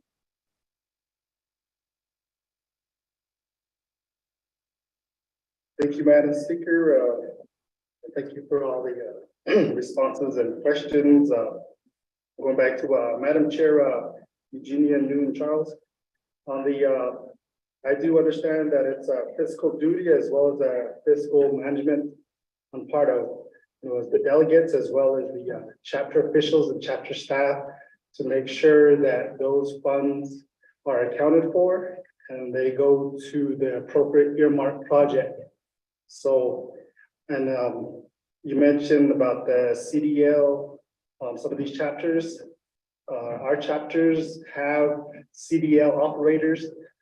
They are qualified CDL drivers. So we just need the heavy equipment to serve those communities. So there are CDL operators in place in my 5 chapters. And your question about the LG certified, local government certified. There's 2 chapters that are certified, which are Loop and Bird Springs. And Cameron, Coal Mine, and Suwannee Lake are not certified yet. So that's the where we're at with the non-certified and certified. And as for your question about the hands out, I was referring to Delegate Nathan Nota's question about asking for more the funding and continuous helping, the people. And like I mentioned to Delegate Nota, that this is a one-time assistance. So the responsibility, is going to go back, to the homeowners, and they're going to be responsible for the future incurred any kind of cost to their homes after this assistance is provided to them. So, and thank you, Delegate Arvizo. I appreciate that, and I appreciate your comment on that. And I do agree that this is going to help our community. And I really do give credit, to the 24th Council, as well as former Delegate Thomas Walker, on his work, as well as his LDA, Alicia Chi, and working with all the chapters, getting this through. They only had a very short amount of time and all the work they put into it to the last minute of that day to have this all submitted. And I really appreciate everybody's effort and work in this, as well as the legislative branch, as well as the executive branch, and everybody that, the review process, everybody that was involved, as well as all the chapter staff and all the community members that supported the resolutions for these projects to get done. And I really commend all of you. And I want to give credit where credit is due. And I really appreciate all your efforts. And that's why I'm here. That's why I'm sitting before you. And that's why I sponsored this legislation, to help our people. And during my campaign, I let everybody know that these projects, we're going to continue to move forward with them. I'm going to support, if that's what the community and that's what the chapter and everybody voted on these projects. I want to continue that, and I do, like I said, I really do appreciate everybody's effort. It was collectively, and that's why, I'm sitting here before you today. I want to thank you for that.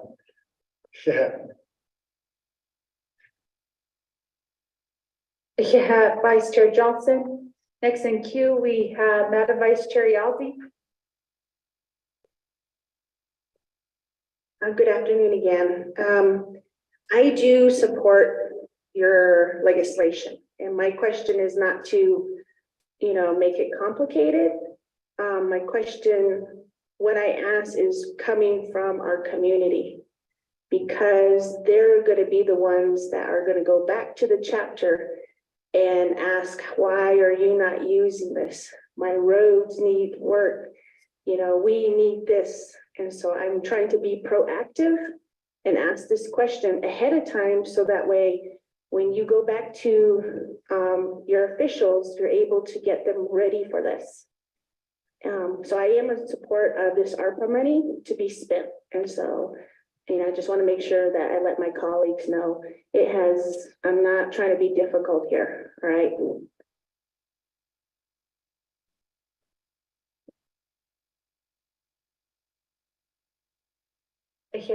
Vice Chair Yazzie, I don't see anybody else in queue. We'll go back to the sponsor, Vice Chair Johnson, for your responses. Thank you, Delegate Yazzie. I do understand, and we all understand, and that's a very valid, concern.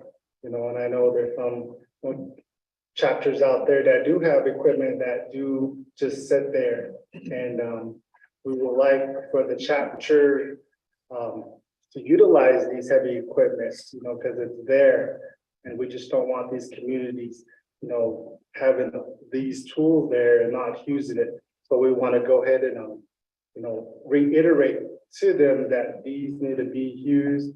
These need to be serving the community, the chapters, as well as anybody else, that is requiring any kind of heavy equipment services. Whether it's, helping with community projects, whether it's an emergency or anything of that sort. So I just want to thank you all for your support, and I really appreciate your concerns, your questions. Vice Chair Johnson. I don't see anybody else in queue for comments or questions regarding the legislation.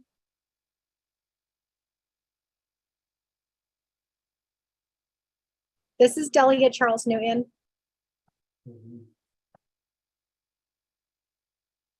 Madam Chair, Charles Newton. Thank you, Speaker Curley. I just wanted to make it known to Delegate Johnson that my name is Eugenia Charles Newton. I think I've said this already before, twice with the 25th Navajo Nation Council. Please, I make the effort to learn your name, so please learn my name. And if you could say it properly, I would appreciate it. I think that that's a form of respect. So I just want to correct you on that. You called me Newton Charles. My maiden name is Charles. My family comes from Tak Ethan, from many farms where the Charles family is at. My married name is Newton from Eastern Agency. So just an FYI, I just want to correct you on that. I didn't want to call a point of order on you, but I just want to take the time to state that. My concern is that you did state that Loop, is a certified chapter, but earlier you stated that that Division of Community Development would be overseeing the projects and be overseeing, what I guess the purchase of the equipment and everything, which I understand. However, you have your chapters that are certified, they have a little bit more autonomy in terms of spending funds and then not having, complete oversight by Navajo Nation. And that's really the purpose of getting certified. So that's why I asked that question with the concerns of how do we as a council, hold our chapters accountable? We do have that fiduciary duty to uphold the law and then to also, uphold the allocations that are made to the Navajo people.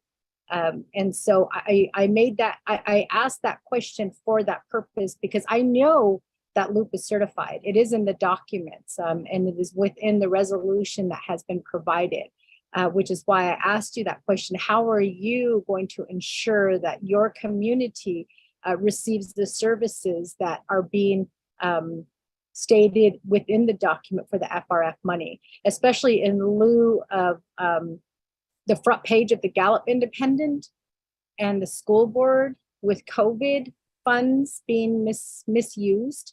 And I hope that Health Education Human Services can, request a full audit on all the school board members for, the last 5 years on, the funding and the money that has been spent. Because I believe that was one of the arguments that were made when the school boards came up was, are our children really receiving, the assistance, or are our school boards really, school board members, just taking the funds? So I think it is a valid concern, and in fact of the front page of the Gallup Independent a couple of days ago. Delegate Casey Johnson, if I can get some assurance from you that you will stay on top of this and that the community members do get assistance, then I am in support of this. And I know that Delegate Thomas Walker, my former colleague, I'm sure he did majority of the work in getting this done, and I'm sure he asked those kinds of questions.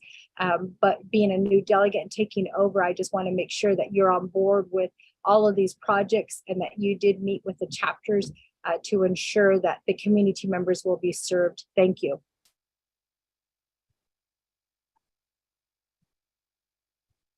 Thank you, Madam Chair Charles Newton.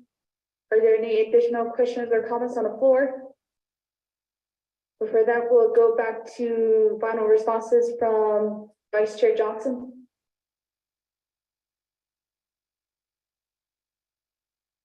Thank you, Madam Speaker, and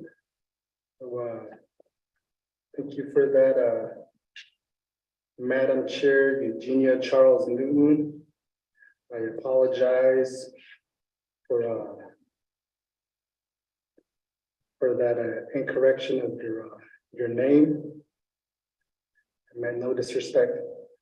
Okay, going to the how are we going to hold our hold our chapters responsible? for the allocations for these FRA funds. As for me, I trust our chapter leadership, our community leadership. I trust that, we're all going to work together. And it's, I myself, is going to be part of these projects collectively where I can assist and where I can provide guidance in these projects. So for myself, I want to ensure that these projects will be complete before the deadline. So, we don't have a lot of time, to be, to waste. So we want to make sure that we make every day count going forward from here. And I want to thank you for all your support. Thank you for all your comments and your questions. And I just want to look forward to working with each and every one of you on your projects in the future as well. Yeah, it's hard. Thank you, Vice Chair Johnson. With that, I don't see anybody in the queue.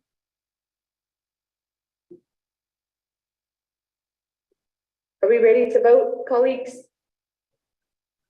Right, we'll go to the drawing board to vote on legislation 0014-23. Colleagues, if you're on Zoom or via phone call, feel free to text us.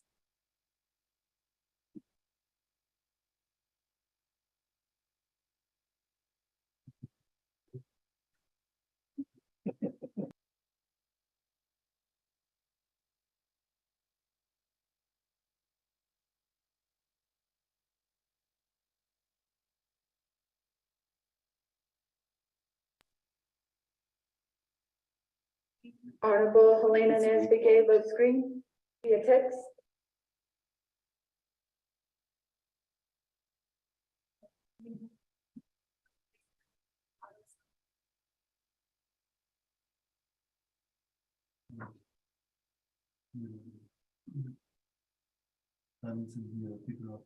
Oh, okay.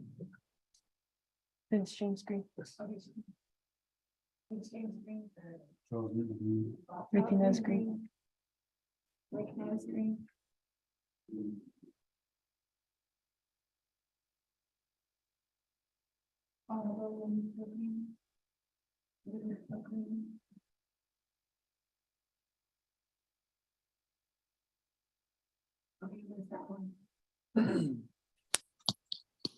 Honorable Amber Knez-Bakrati, how do you vote? Honorable Amber Knez-Bakrati. Honorable Amber Knez-Bakrati did not vote. Honorable Seth Damon, how do you vote? I vote green. Honorable Seth Damon votes green. Honorable Danny Simpson, how do you vote? Honorable Danny Simpson. Honorable Danny Simpson did not vote. Honorable Herman Daniels and Honorable Shandine Parrish are excused. Once more, Honorable Amber Knez-Bakrati, how do you vote? Honorable Amber Knez-Bakrati. Honorable Amber Knez-Bakrati did not vote. Honorable Danny Simpson, how do you vote? Honorable Danny Simpson. Honorable Danny Simpson did not vote. With that, Madam Speaker, you have 19 delegates who voted in favor, 0 delegates who oppose, with Madam Speaker Crystalline Curley not voting.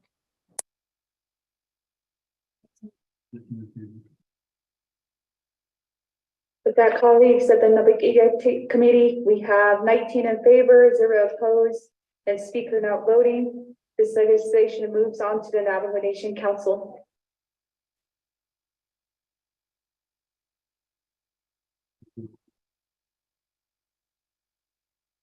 Moving on down, we have receiving reports. Update report by the Navajo Housing Authority Administration and Commission on the Emergency Rental Assistance Program.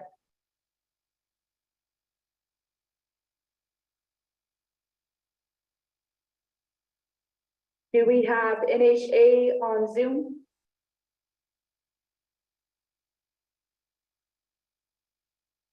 You may unmute or press *6 to unmute.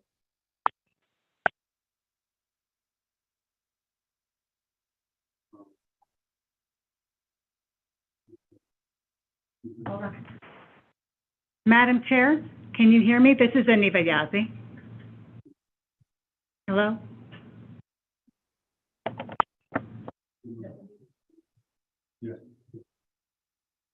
Madam Chair, can you hear me?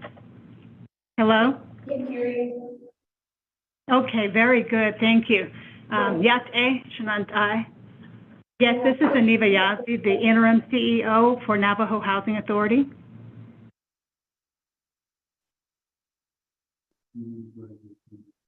You may go for it. Should I?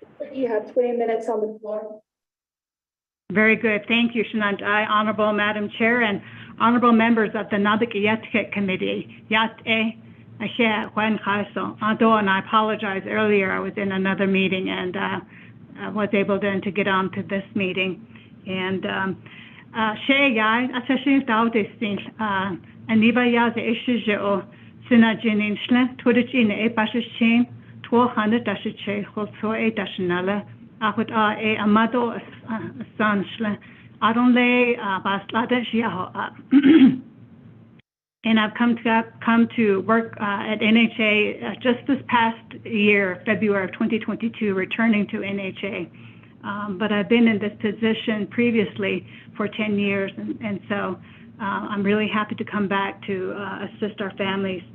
To the request for an update on EREP, we sent a report to the Naa'bik'iyati, Office of Legislative Services to distribute, and so hopefully each of you get a copy of the EREP final report. We just wrapped up the last report that ended January 30th because of closeout requirements by the U.S. Treasury.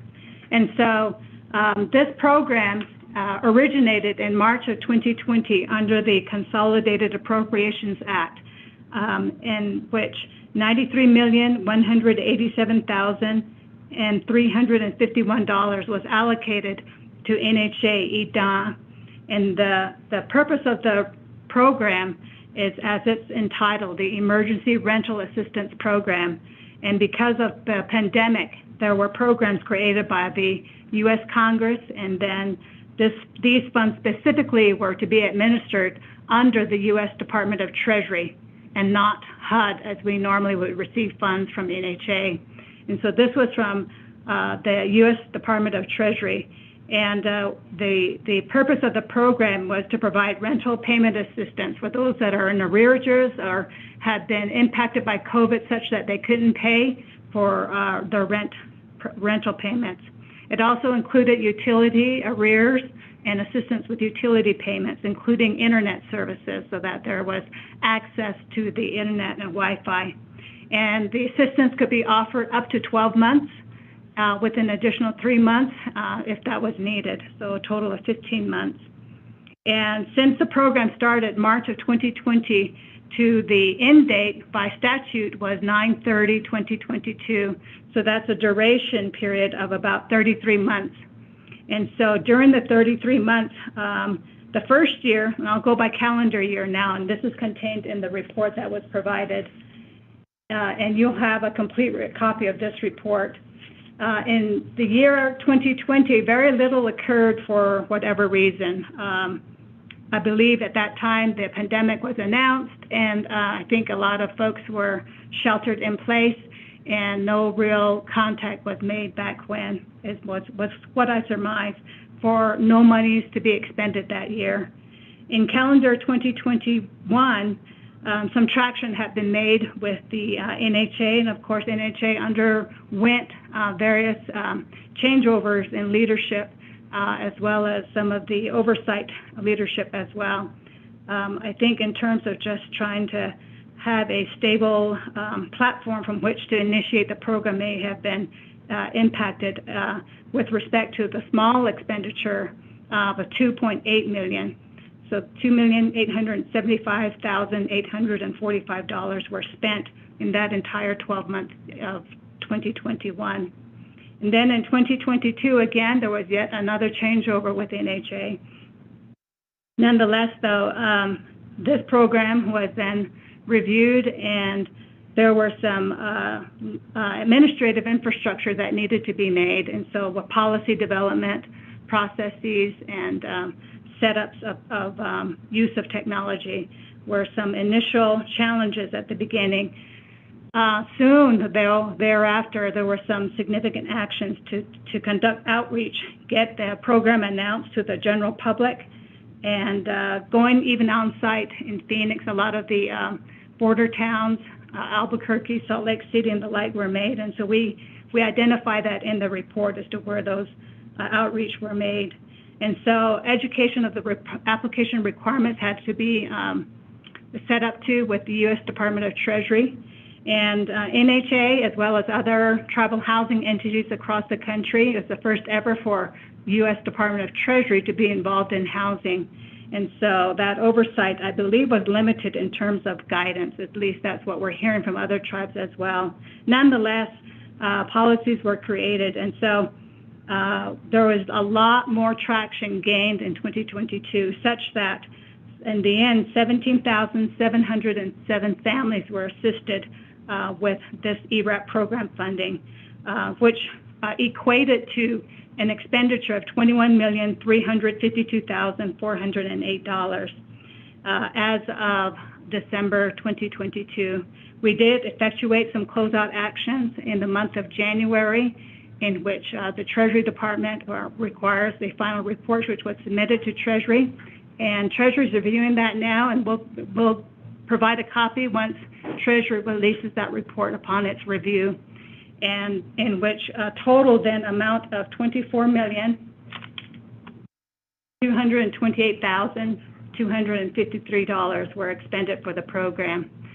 And so that final report, we just submitted that January 30th, and so once the Department of Treasury reviews this, they will allow us to do the publication upon their review.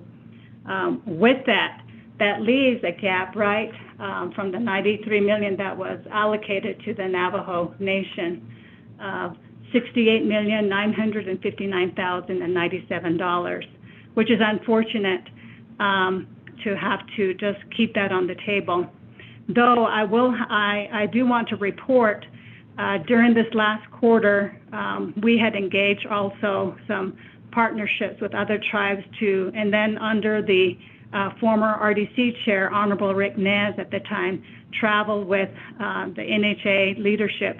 Commissioner Tammy Yazzie accompanied the leadership at that time, along with Earl Tooley, our program manager for ERAP, to Washington, D.C. to request for an extension of ERAP, along with other tribes that have convened at Capitol Hill. And so those efforts, though, are still ongoing yet, even this year, even though no action had been taken by Congress to extend it. So we're now looking at a new Congress, 118th Congress, in which we are going to make some outreach again. So it's not totally dead in the water is what we're hearing. The money is there, and so without any immediate movement by a sponsoring congressional person, the program will just conclude in its entirety. Though there's hope at this point in time, tribes are going to be convening yet again in D.C. There is going to be a legislative conference of tribal housing entities that's going to take place in the early part of March. I believe it's March 5th through the 7th in Washington, D.C., and we invite our leadership to accompany NHA. We're going to be meeting with other tribal housing entities to unite to extend ERAP, even though Treasury had to statutorily close it. I think there's always room for reconsideration. There are some congressional delegates up in South Dakota, and including New Mexico, that are supporting the extension. And so we'd like to show at their door and make the case to say that the need is still great here in Indian country, more especially at Navajo Nation. And so we'll present the details of that conference. We offer that to the Office of the President, Vice President, and of course to the Honorable 25th Navajo Nation Council. So with that, without going into too much detail of the report, NHA stands ready for any questions the honorable delegates could have at this point in time. Madam Chair.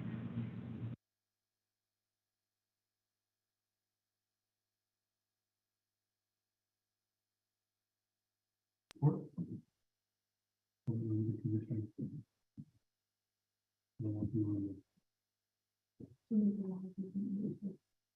Thank you, Ms. Yadi from NHA for the report.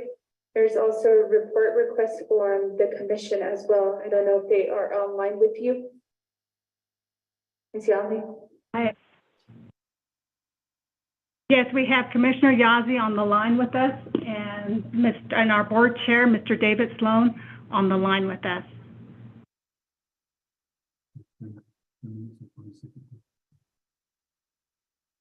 You still have 10 minutes and 40 seconds on the board for your report.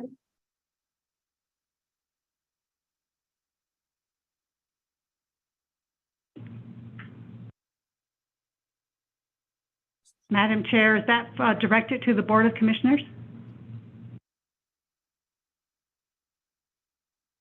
Mr. Sloan?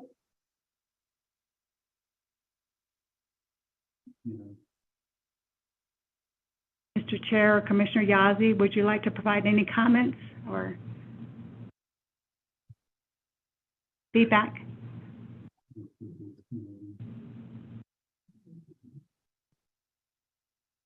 Good afternoon, Yazzie. Tammy Yazzie Inishia. Just want to acknowledge Madam Speaker Curley and the rest of the 25th Navajo Nation Council. Again, Tammy Yazzie Inishia do but anin shlong to the gorge a bashes chain do ki ani the shade do touching the chanel.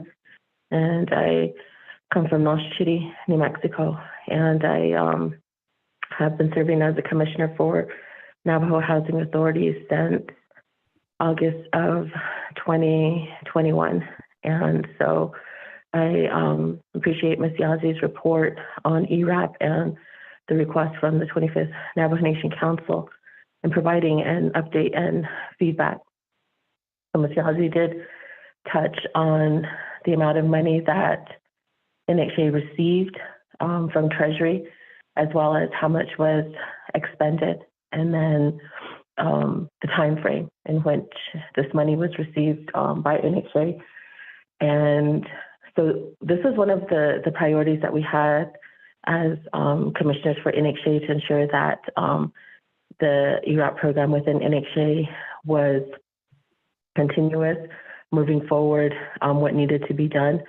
And just as Ms. Yazzie had explained, there were some barriers, and but there were families that were assisted, and there were attempts, again, like Ms. Yazzie had mentioned, some lobbying efforts in DC to try to get the ERAP program extended. I think with the states, they are extended, I believe, into next year. And I think I've seen one for New Mexico that had 2025, but unfortunately, the program with NHA had ended in September, and I believe we did get an extension up to the end of December. Ms. Yazzie, correct me if I'm wrong on that. But again, those efforts were aligned with the 24th RDC. They did, do what they can to lobby to extend those funds. And internally, one of the things that we had expressed, or we have expressed to NHA, is just like a lessons learned and making sure that there's the compilation of, what could have been done to improve, this program. But needless, I think it's just, with the CARES funding that the Navajo Nation received as a whole. And I think, most can attest, that was a lot of money that came to Navajo Nation. And just, being prepared to draw down on those funds. NHA did what they could at the time with the resources that they had. And I think the outreach really helped, and the different locations outside of Navajo Nation that NHA staff were able to go and help those individuals outside of Navajo Nation as well. And I believe, I'm not sure if it's addressed in the report, but I know that in our meetings with leadership in DC, Mr. Tooley had mentioned that there was families like in Alaska that, receive assistance all the way to Florida. So a lot of different states outside of, again, the Navajo Nation that received this assistance. So we know that the outreach was helpful. And that was one of the recommendations from the previous administration under President Nez that outreach was important to get the information out. So I know it's a lot of money that was, sent to NHA. And again, just within when COVID happened and getting, this program aligned up to this point, again, there are some testimonies within the report that Ms. Yazzie is alluding to from families that have received assistance.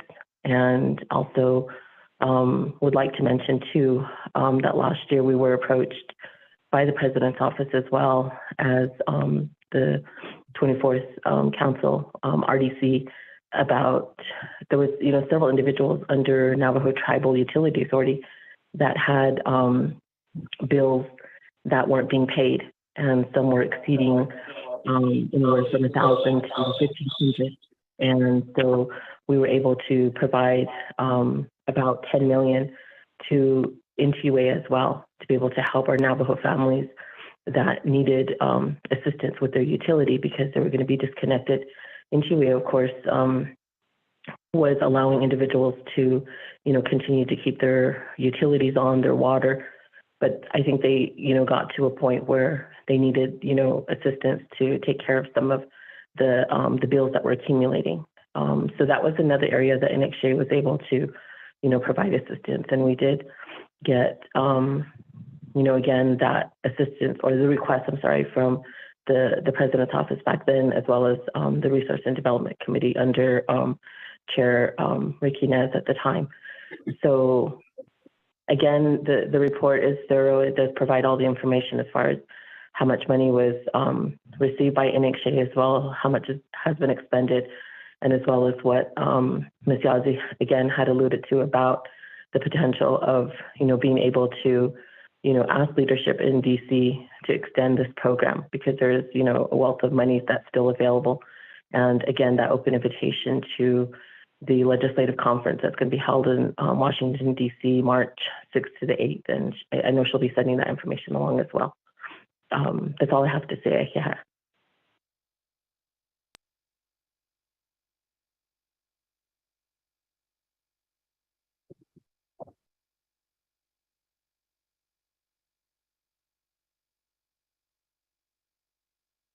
NHA administration and commissioners for that report. First in queue for questions, we have Madam Chair Charles Newton. Thank you, Speaker Curley. And also, thank you, Ms. Aniva Yazzie. Thank you for the report that you provided.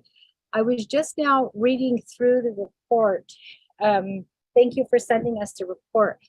I noticed that there are, that you did state that in 2021, that you guys spent $0.8 million in that first year for 2021. I didn't get how much you guys spent in 2022 or how much was spent in 2020. So if I can get that information, that's number one. Number two is, what was the biggest hurdle in spending this money? Because we, the Navajo Nation, will be sending back, if this extension is not, we are going to $959,097.07. We should be sending back $0.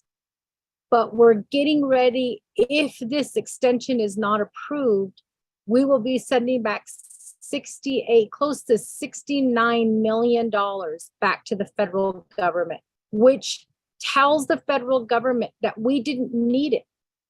So if the barriers were created by the federal government, if the red tape was created by the federal government, what can we do as the 25th Navajo Nation Council to change those laws at the federal level? Because it is our responsibility to advocate in situations where the federal laws may need to be changed. If those red tapes were created in-house by the Navajo Nation, The 25th Navajo Nation Council needs to be made aware of what those barriers were in spending these funds so that we can address those barriers with the laws that are currently in place. There should be no excuse for sending back close to $69 million back to the federal government when we still have many of our Navajo people who are reaching out saying that they applied for this ERAP and they never heard anything back. There was zero to no communication, or actually there was minimal communication to zero communication happening in terms of the ERAP. Some of our Navajo people were approved, but they never saw any type of assistance. So I need to know, what were the barriers that were created? Were those barriers created by the federal government, or were they barriers created by the Navajo Nation in assisting our Navajo people? The last question that I have is, for those applications that were approved pending funds, I believe that was one of the messages that I received. What does that mean for our Navajo people?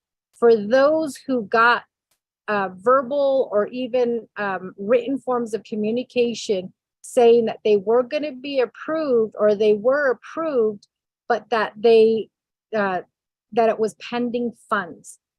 To me, looking at this report, those funds, they're there. It's in black and white, $68 million, $959,097.37. You have on here rental assistance, utility assistance, internet assistance, and then there's also $3 million worth of administrative cost. As a delegate, it's very hard. It's hard to go back to the community to say, well, you know what? Some of you didn't get your rental assistance. You didn't get your utility assistance. You didn't get your internet assistance, when there is administrative costs that were paid out. $3 million in administrative costs that were paid out. What is that administrative cost? Does that include papers for letters that were sent out? Does that include office supplies? Does it include paying individuals to contact people who applied? What is that administrative cost? And why is it we were able to spend $3 million of administrative cost, but we weren't able to assist more of our Navajo people with rental assistance, utility assistance, and internet assistance? Those are the three questions that I have at this time. And then I want to ask, just for clarification, you said March 5th through the 7th in Washington, D.C., that the tribes would be convening, and that you also stated that there are some tribes that are also looking to expend. My understanding is that it's only 5 tribes. Can you tell me how many tribes are uniting with Navajo Nation to expand that timeline to allow the Navajo Nation to help assist our Navajo people? How many tribes received funding? How many tribes spent that money that was given to them, that was allocated to them? And how many tribes didn't spend that allocated to them? One of the biggest things, I guess the biggest issues that we hear when we go to the Tribal Interior Budget Council and we sit down with BIA is that we have tribe after tribes attacking Navajo because of how much money we get and how much money we send back. And that information is made available to all of the tribes. So every time we meet for the Tribal Interior Budget Council, we always have a tribe coming out saying, you know what? Navajo gets a lot of money for NHA and they're not spending it. Navajo gets a lot of money for ERAP and they're not spending it. Why do you, BIA, why do you guys keep giving Navajo money if they don't want it? Why do you keep helping Navajo if they're not helping their people? That is what we hear at the Tribal Interior Budget Council, that's where we set the budget for our tribes. So I will say, as one delegate, I am disappointed. I am very disappointed that we are sending back $68,959,097.37 to the federal government, and that sends a message to the federal government that we didn't need it. And now we're asking for an extension. And now NHA is reaching out to the delegates asking for an assistance to advocate at the federal level, asking for this extension. When you should have came to us from the very beginning to say, look, we're having trouble spending this money. Delegates, we need your help. We need you to go to Washington, D.C. to advocate, to change some of these requirements that are put in place by the federal government. Or Navajo Nation, we're having difficulty spending this money on our Navajo people. We need some of these Navajo Nation laws waived, or we need them to be addressed. I don't recall NHA ever coming before the entire council asking for that assistance. And now you're sitting there and you're asking for assistance to advocate for the extension for 68 million, when that's not even half. If the federal government gave us $93,187,351, if that's what the federal government gave us, and we're getting ready to send back 68 million, shame on us. Shame on all of us for not addressing the issue earlier. Shame on all of us for not seeing what the barriers were, because now we have to go back to our Navajo people and we have to deliver that message that we're getting ready to send back 68 million because we couldn't spend it. When many of our Navajo people are sitting in poverty, when many of our Navajo people don't have homes and they're living in storage sheds, when many of our Navajo people can barely pay their utility assistance and we're starting to see an increase in NTUA costs, shame on all of us. And yes, somebody could make the argument, oh, well, that was 24th. No, we're all council delegates. It's going to be a shame on all of us. That's just how it works. And that's why I'm very upset at this point, because you brought this to us. You made this, you made this presentation in, I believe it was November. And before that, we kept asking, what can we do to address these issues? How can we help to expand, some of this, to expend some of this money? What can we do for Navajo Nation? And it seemed like it wasn't until we learned that the money wasn't spent that we needed to advocate for an extension. And that extension, as I understand, was denied by the federal government. And now you're saying that there's some hope. I don't know what that hope is, especially if there's only 5 tribes that are advocating alongside us. If there's only 5 tribes and there's 576 federally recognized tribes, and only 5 are asking for this extension. I don't know if we can tell our Navajo people that there's hope that this extension may be granted. I don't know who dropped the ball, but I do know that as a delegate, I am ready to prepare to travel to Washington, D.C. if it's federal barriers that prevented us from spending that money. I am ready to advocate that we have this extension and make it clear to the federal government that it's their red tape that created this issue. But if it's in-house, if it was something that we could have took care of in the Navajo Nation, NHA, you should have came to the table a lot sooner. And that's something that it would be very difficult for me to advocate at the federal level if that's something that we created. If we made it difficult for our Navajo people to have assistance with their rental, with their utility, and with their internet, it would be difficult for me to advocate at the federal level that we should have this extension. So if you can provide me a little bit more information about what's going on in terms of how many tribes received this money, how many of those tribes didn't spend, and if we could also get some information on what that breakdown is, because those are the questions that are going to be asked of us if we go to Washington, D.C. to advocate for this funding. And then you did say March 5th through the 7th. March 5th is on a Sunday.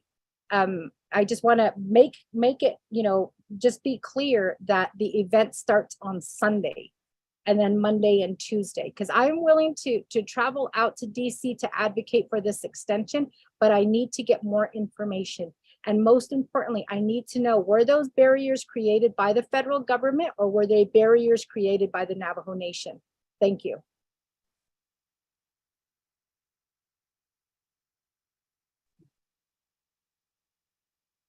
Madam Chair Charles Newton.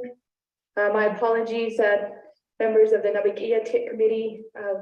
We need to motion and second for the report from our CEO, Aniva Yazzie, and also Commissioner Tammy Yazzie on the line. We have a motion by Honorable Damon and second by Honorable Johnson.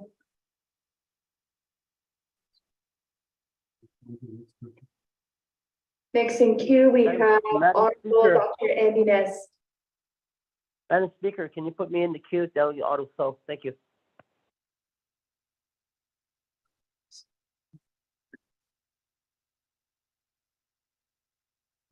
Great, thank you, Madam Speaker, as well as our presenters there from NHA. So I have several questions here, and the first question is regarding outstanding applications. So once this, as the release states, it was closed on September 2022, I want to know how many outstanding applicants were in NHA at the time of its closure of the program. The next question I have is, are you able, if this extension is granted, or even prior as the program was being conducted, was there opportunities to pay forward? For example, you look towards the year or maybe 6 able to pay some of those rentals or utility services forward. The next question I have is regarding utilities and water. Here on Navajo Nation, we all use NTUA for services with water. It may be different as you get closer to our borders, but in that, I always felt it could be wise or logical to establish vouchers there at the NTUA as an enterprise, so that we know there are funds available for us to help secure assistance and for our families for months at a time. And if that's a possibility in this extension, I would also be interested to hear what the federal government has to say regarding that question. And the next question I have is, how many tenants are there on the Navajo Nation with NHA? And how many of those tenants reflect the eligibility requirement? When I read through the eligibility requirement, I thought of NTUA and I thought of CHR being able to provide their assistance on identifying some of these families.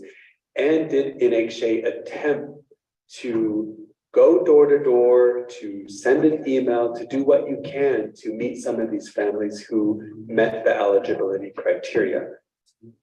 And what efforts were also done with the landlords? Because when anyone applies for assistance or for housing, we submit applications. And on those applications, we declare household numbers, we declare our income and everything, and those are outlined within the application. So to some extent, we have landlords, we have NHA who should have knowledge about how many of these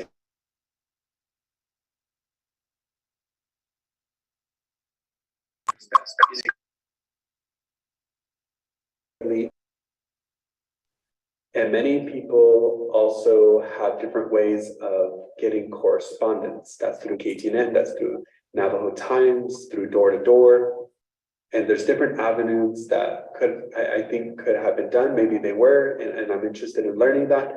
And I have several NHA housing within my region, Fort Defiance chapter, Fort Defiance, Sawmill, Crystal, and Red Lake.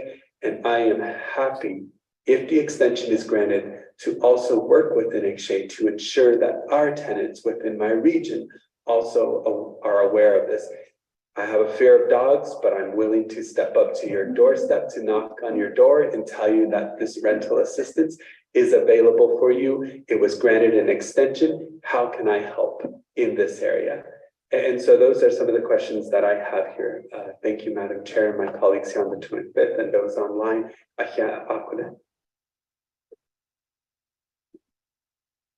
Honorable Nez. Next in queue, we have Honorable Amber Naa'bik'iyati.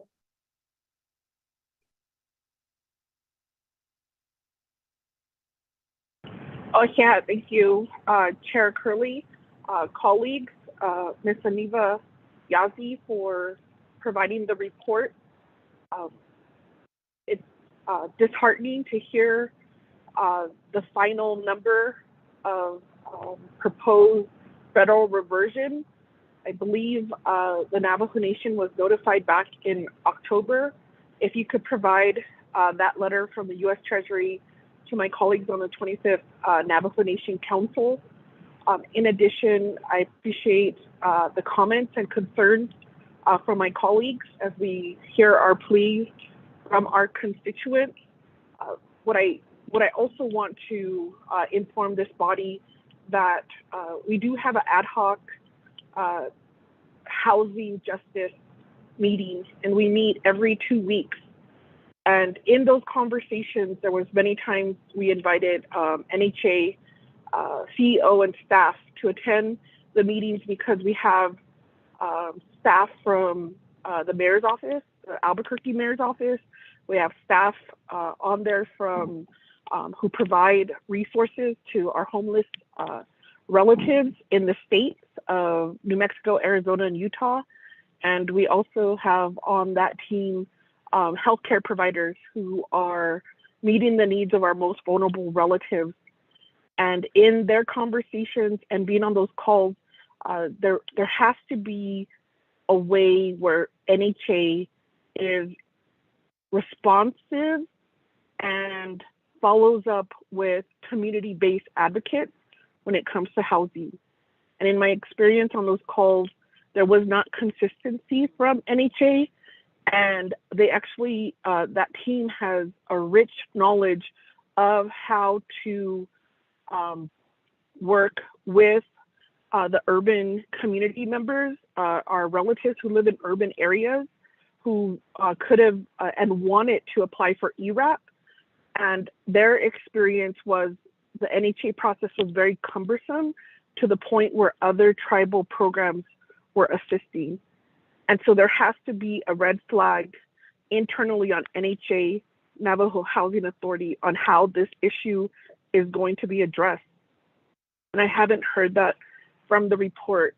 We did our best to try to get these dollars on the omnibus bill, and appreciate NHA reaching out, but that just gave us a few hours to reach out to our congressional leadership. I'm not sure, Ms. Yazi, who you have on your team that will communicate with council as a whole as we represent our different constituents. These issues with NHA are systemic. This is not the first time either NHA is in jeopardy of returning dollars, or actually, this year's allocation was reduced because of the amount of money or the spend down that is required. And so I think at this point, this council will have to prioritize how are we going to look at housing on Navajo Nation? What are the challenges with Navajo Housing Authority, and what are legislative fix? And there are delegates who are willing to lobby. We've heard that on the floor today, but we need to have that communication between our council with the Office of President, Vice President, and the Washington office with NHA. As a tribally designated housing entity, NHA has been given the authority to manage these funds. And so what I'm looking at, especially in terms of being effective and efficient, is NHA the best place for Navajo Nation to continue to authorize as a TDHE? If there's opportunities, if there's areas where internally we can fix, I think that needs to be plainly stated. And that could be in terms of a position paper, a high-level summary to all of the delegates, because we can no longer have this systemic issues. COVID invaded Navajo homes, and COVID transmitted this deadly virus within individual homes. And our people need help. And that was the intent of the funding. And that should be not only a lesson learned for Navajo Nation leadership, but also how can Navajo Housing Authority be flexible and nimble enough to pivot and to help. We have on the nation a large amount of federal dollars we need to spend, so we're having these same conversations. And I think at this point, we would need some type of strategic plan to keep each other accountable on what you need from the nation leadership, what you need from the council, and then what this council needs from NHA to step up, to provide a plan on how you're going to draw down your dollars, how are you going to create housing opportunities across Navajo Nation, and what are going to be some of the future challenges as we look at a Congress that are looking to revert or to bring back all of those federal dollars that were distributed during the height of COVID. And those are, I think, questions that we're going to need to have an internal conversation. And as an enterprise, looking at then your goal and what is your objective. If NHA at this point does not have the ability to administer additional programs that you're at capacity, then what are the conversations that you're having with either nonprofits or in the private sector to provide these resources? What were some of the areas and partnerships did you build with communities that have large population of Navajos? And just knowing their housing challenges, are you then the entity that can provide this and manage the money on behalf of Navajo Nation? Or is this a time for us to reconsider and look at different alternatives? So there's a lot of issues at hand. I think I'm trying to keep my comments to the ERAP program. If we're in the position to lobby for the funding, we're gonna have to do it. And we're gonna have to tell our story, but we're also gonna have to look at ourselves and say, what can we do to make this better? And I agree, Navajo Nation is under attack when it comes to our funds. We also, made some, when we challenged the Alaskan corporations, that was, just something that is just the political dynamics of working with tribal funds or working with federal funds, and who has the political pull. And although we see high level at federal administrators come to Navajo, we need more individuals in DC advocating for us. So we have great champions like Senator Lujan, Senator Heinrich, Senator Kelly, Senator Sinema. We have to continue to work with, Senator Romney, working with Senator Lee, but they all should be trusting NHA and having our back so that we can secure and keep that federal fund. So thank you, Chair Curley, for the time to ask my questions. I am not sure the status if as council we have a federal lobbyist or if the Navajo Nation Washington office can also provide a briefing so that we have an idea of what we're dealing with, and then what is the best plan of action in being strategic about how we want to support in reclaiming those ERAP dollars, or with ERAP 2, and I'm sorry I didn't hear that part of the report. I know that funding went to some other state entities, and maybe it's just a matter of saying what are other opportunities while we deal with the issue with NHA's ERAP 1. Thank you.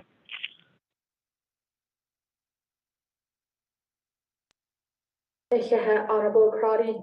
Next in queue, we have Honorable Vice Chair Simonson.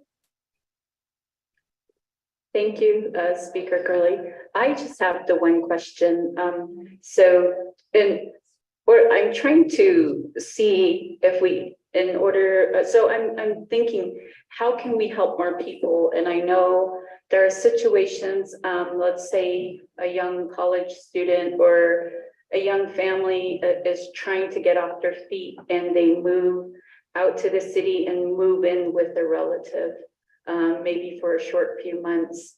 And could those folks be considered could there be another way or an opportunity for those people to apply and make application? Because certainly they're, being helped by relatives, but maybe they have to contribute in some way to the rent or to the utilities. But unfortunately, maybe due to credit issues or, maybe that they're just being helped by their relative for a few months for them, to get off their feet. So they're being allowed to stay in that home. And I know, that college students also often share apartments, and maybe just one person is on the lease. And so if we could extend, in some way opportunities to those folks, and I think we could help expend some of those monies that are available, and if that's what it's there for. Thank you. Thank you, Vice Chair Simonson. Honorable Urbiza. Madam Speaker, Kenneth Auto Kudo, 25th Navajo Nation Council, needed Chiso Hashin Sogoshitis, Ayego, Latin hidden Nayadashkyo, Gis Auto Kitahon Niho. This is Ado to lead and Hanen, Ade, the chapter. A cook could have not now, based on it, as now had no. This is the best data. Indeed, that one knows the love. There's two types here, not Kiko. One is homeowners, auto in the Dasai rental. They're asked on nil. Tovan, this case, we are the base of the Halon data on these. The homeowners, which are the data. These are back in 1972, that. Ako Saho Aya chapter housing discretionary over at the homeowners. In HA, so we can't help you, no. So we need to take care of our people. We can never a homeowner. Aji stop at this the Hanastis as the case out Taban Ganago, this is the case, L1, Saha case, so yard a according the homeowner,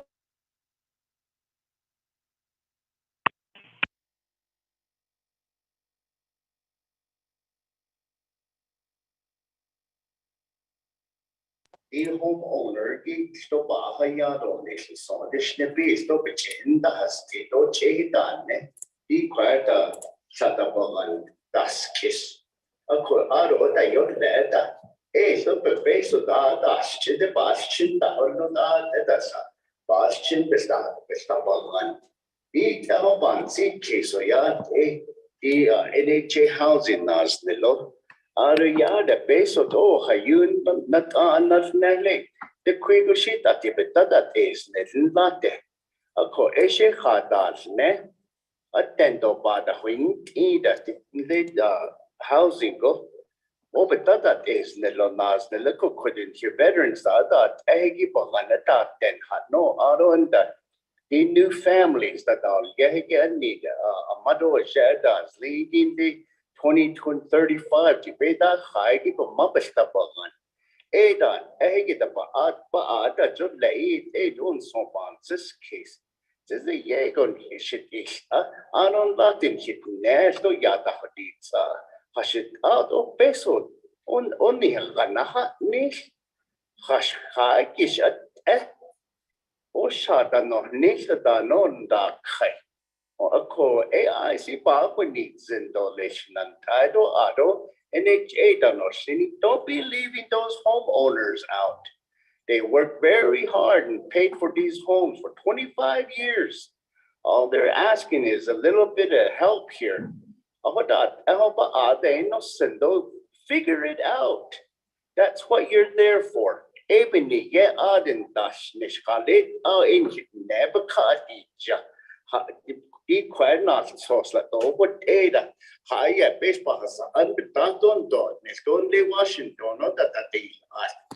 The Eddie could Neke had any big cow undor me. Co with the sneeze shit. He didn't lay down sauce Washington late than a degi. Could Neke had any gito spouse and that. A co a bar when needs in a yard a bar. Na is kid a yard a each job be based on нас на yard. I see bonds of case to late home owners. One that took them 25 years to buy these homes, and we should include them into these funds. Based on that, needed this is our temple.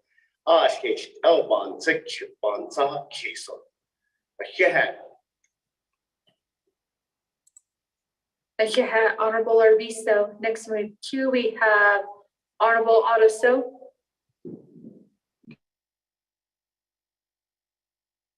Actually, you guys hear me? Yes, Honorable, so we do hear you. Yeah, I don't. Thank you very much, Ms. Neva Yazi, for your report pertaining to Navajo Housing Authority. And so. And the 25th Council report I do understand that this is the very first report that has been made to this council. So moving forth, I believe these are a lot of the issues and a lot of needs, and how can we expend these dollars? We have to get a grip around how these dollars are expended. Those are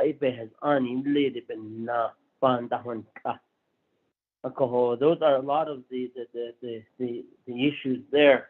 The other is that I think when the Navajo Nation NHA submits their annual funding request, Indian Housing Plan, to the federal government, I think NHA should start working within its means, meaning not to ask for too much.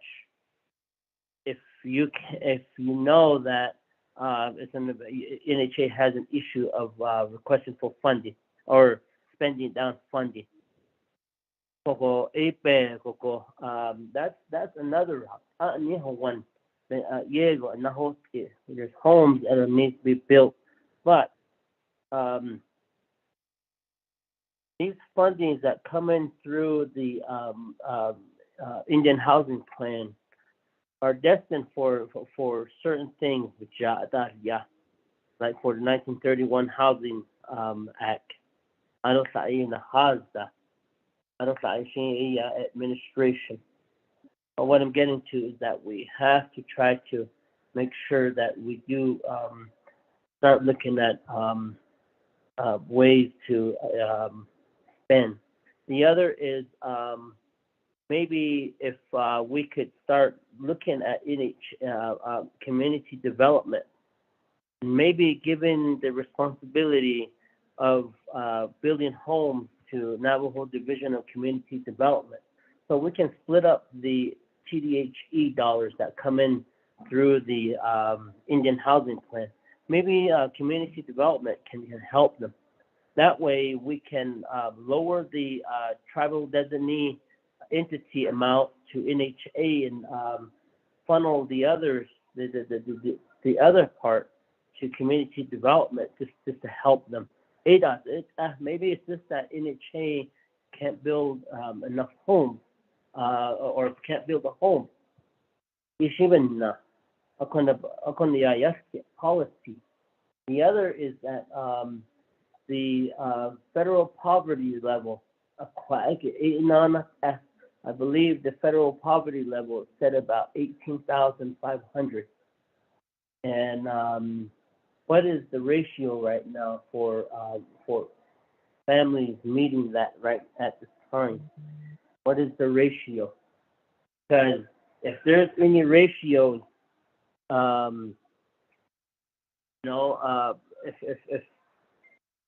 if these dollars basically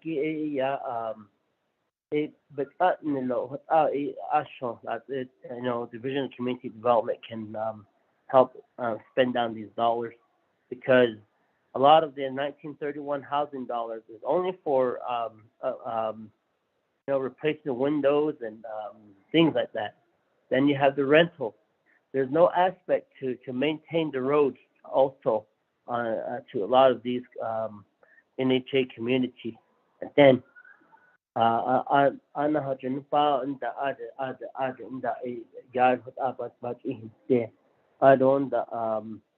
we do have a lot of conversation on this.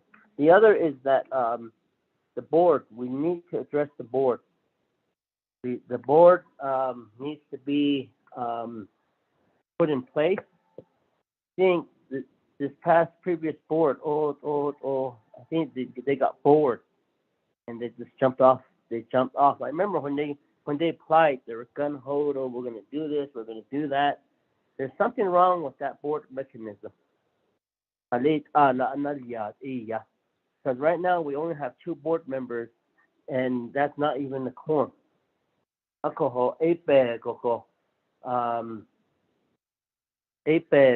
Do we need to change, go back and look at the board formula?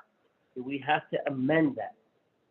The other is that the last CEO, the contract auto renewed,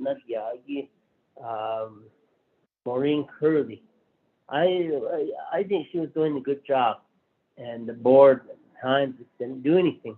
It didn't even recommend to renew.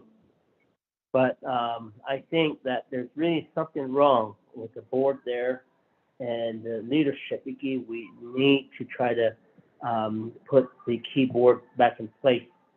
Or maybe if we could introduce legislation to put a board and maybe made up of a temporary board until the board is fully put in place, maybe made up of 1 member from each standing committee until the board is put in, the full-fledged board is put in place, because right now they're not, the board capacity cannot make a decision in some sort of official board meeting. And that's just a recommendation, and just to get NHA moving, because they need that help, and I look forward to work with NHA pertaining to these issues. So I'll hold it. Yeah.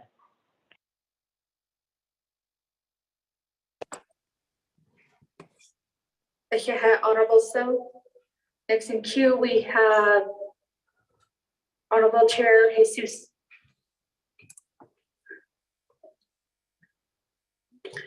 Good afternoon, Madam Speaker, and also colleagues of the 25th Navajo Nation Council.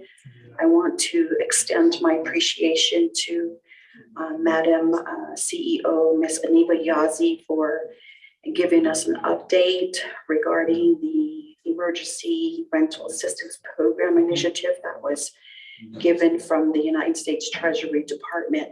And also thank you to the board member, Ms. Yazi, for elaborating on the, I guess, practice of NHA in terms of this program.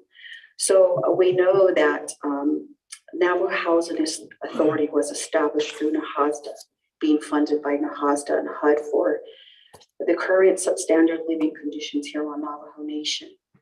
And that Navajo Housing Authority has a home ownership program and public rental program, which houses, people with all different levels of income. So with this ERAC program that was allowed, I'm just curious as council if this particular category of home ownership individuals were also allowed to be assisted to pay their mortgage due to the pandemic and the current economic conditions. So if that particular category of clientele was considered across the whole Navajo Nation, I guess, and off to Navajo Nation as well. And then as Resources Development Committee, as chair, I would like to say that, we can sit down and work together and really understand where, as Resource Development Committee and also my colleagues on the 24th Navajo Nation Council, where we can assist in hopes that, we outline a quantifiable scope of work plan that will be proposed, and also a quantifiable proposed expenditure schedule on what are we looking at expending within a quarter period or on a monthly basis. As we are all in the post stage of the pandemic, we here on the Navajo Nation and NHA, have to understand the current economic conditions, the impact that it's making on the cost of fuel, on the cost of the food supply chain and the overall supply chain. So with that, I believe this can be utilized as, a good mechanism or mechanism to say, to Congress that they can possibly grant an extension. And then another area of component that I'm wanting to understand is how is NHA's marketing strategy with this particular assistance program? How was it, allowed to get more people qualified for the assistance of this program when it was still in effect? So I just want to say to the team there with Navajo Housing Authority and Ms. Yazi, and also 25th Council colleagues, that RDC is now in place, and we are getting a work session together for next week that we are going to have dialogues with the different division under RDC's oversight, as well as the enterprises of the Navajo Nation. And since we are pressed for time, we'd like to hopefully be there at the forefront with you, along with my colleagues on the 25th Navajo Nation Council, to strategize on a plan that, the advocacy and would be up in DC's to hopefully get granted an extension of expending these surplus dollars that we currently have before us in the amount of $68 million. So again, I really request for my 25th council colleagues' recommendation to the Resources Development Committee, but the agenda should hopefully be posted here on the website soon. So April Quaggy, I just request for your assistance and possibly even advocacy. So I just wanted to share that much, Madam Speaker. Yeah. Honorable Chair Jesus. At this time, colleagues, will give the time back over to Ms. Naa'bik'iyati for her responses and comments to your questions.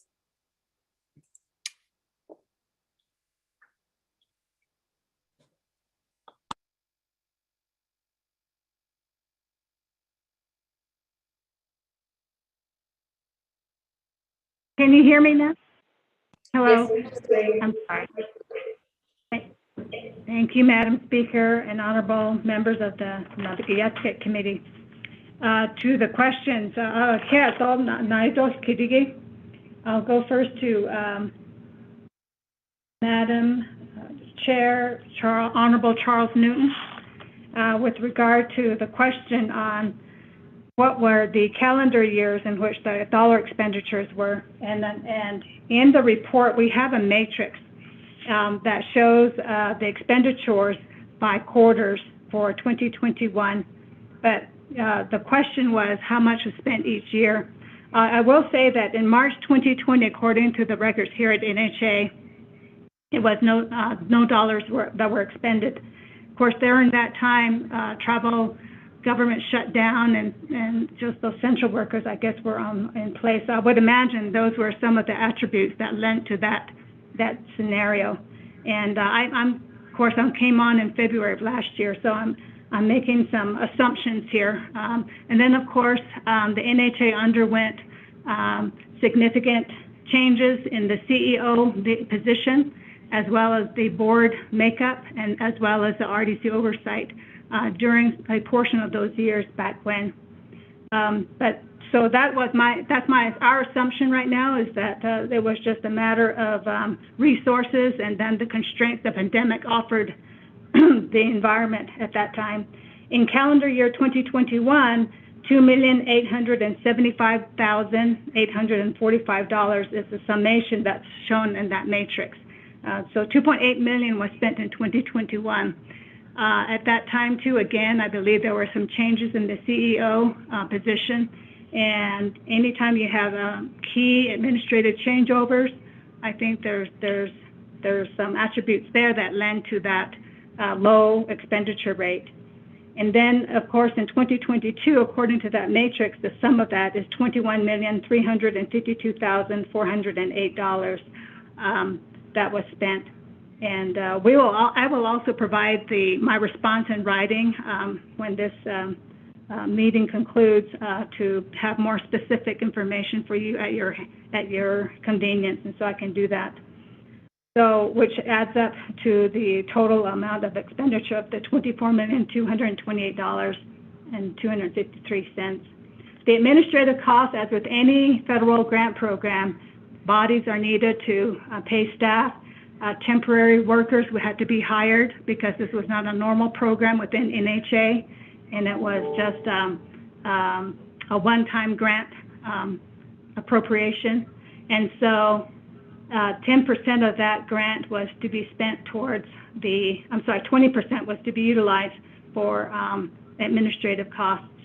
And so when you look at the ratio of the total expenditures that also went to rental assistance, utility, and internet, that was a total of about 86% that went towards direct services to families. 13% of that went towards the administrative costs, well under the 20% mark at that point in time. So, and I agree wholeheartedly with all the comments you made with respect to the disappointment and disheartening outcome of the use of these ERAP dollars.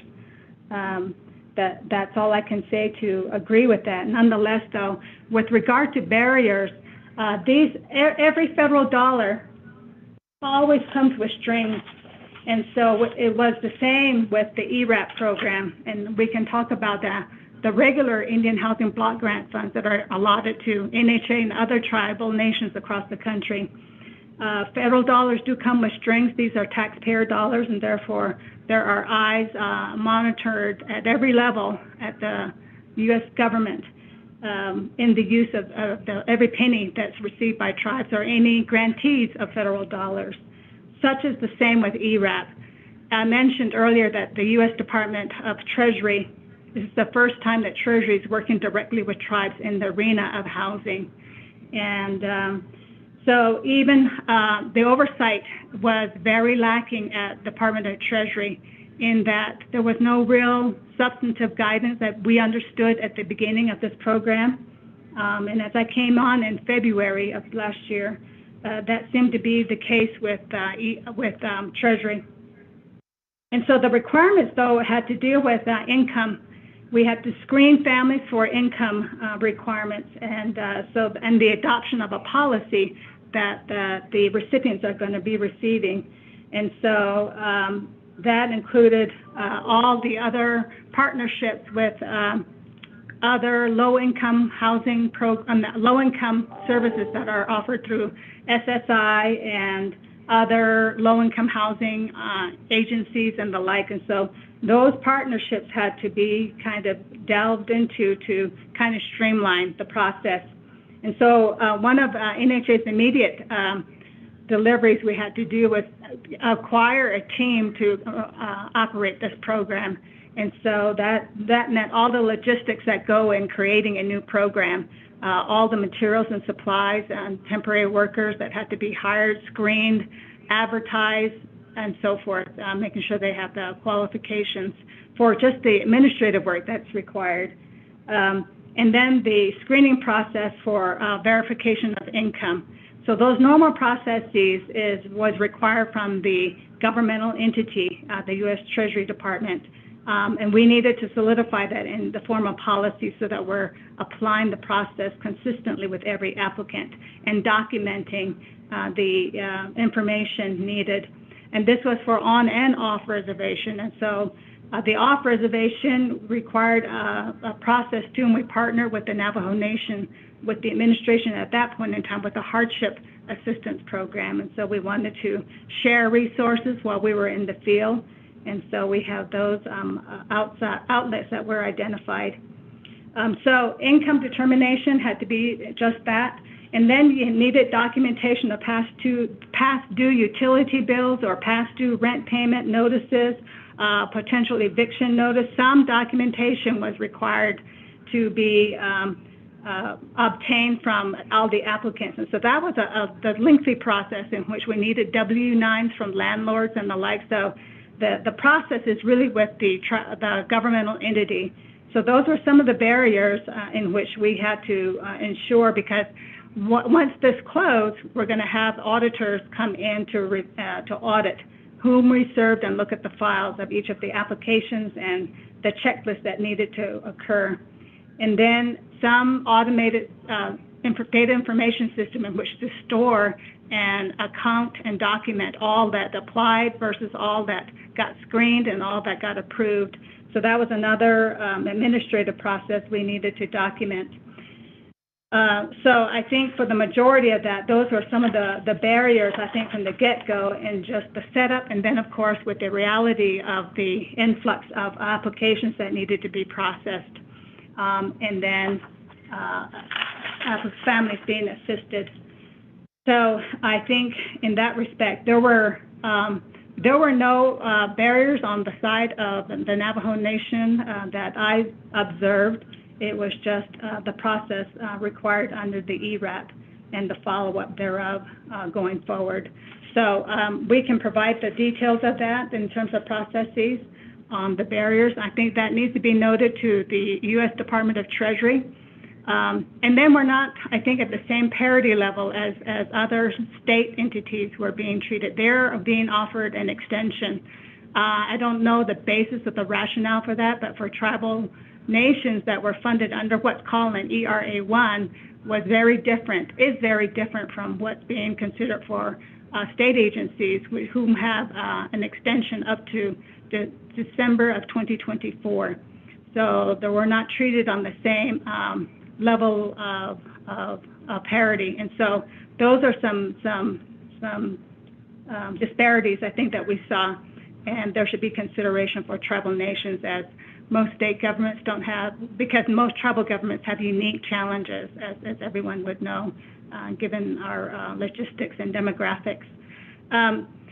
With regard to your question, how many tribes have received funding? I don't know that. We don't have that information. We certainly will inquire with the Department of Treasury. And then how many have funding left over, we don't know. All I know is the White Mountain Apache tribe immediately to the south of us, and then the South Dakota tribe, Lakota tribe, has some issues with the expenditure. And we don't know how many tribes were actually allotted funding. So those are some areas that we can look into to get that information before any visit to DC. So the program did close exactly at 9/30/2022. There were applications in the hopper.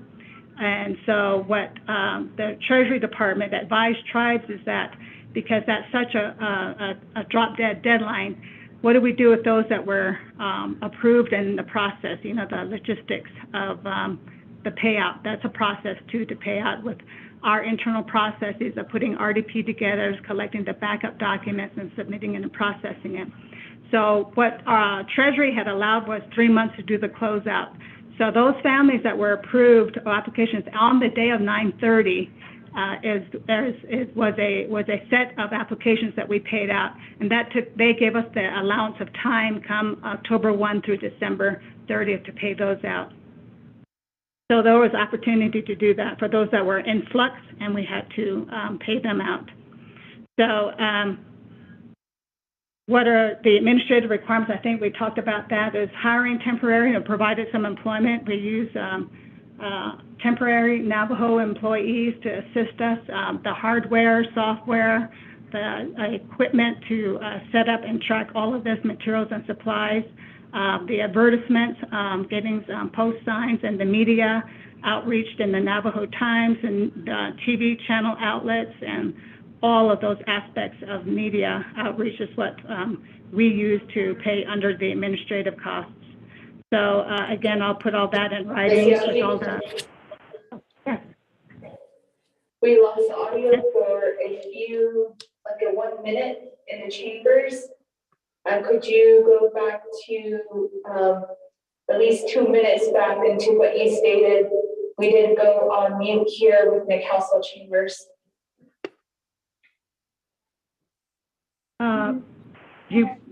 I'm sorry, I don't understand. Did you say to repeat?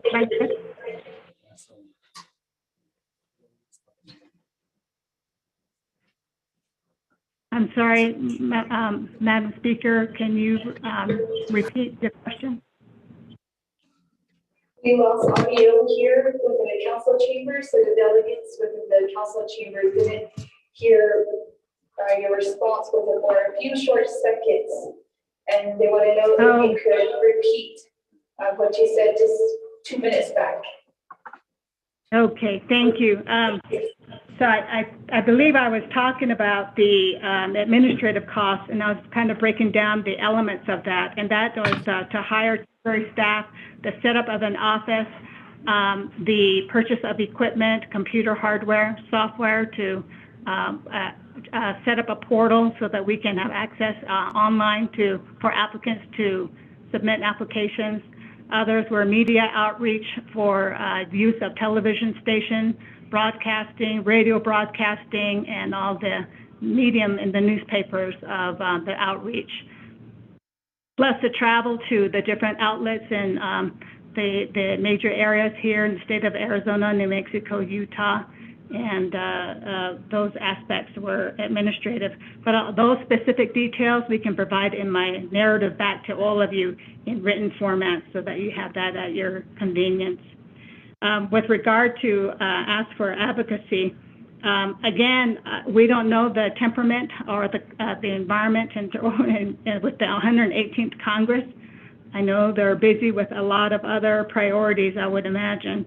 Nonetheless, though, there is an opportunity of probably a small handful of tribes that I'm aware of that the White Mountain Apache tribes to the south of us, the Lakota tribe in South Dakota, I know are immediate tribes that have reached out to say let's unite and approach Congress for an extension.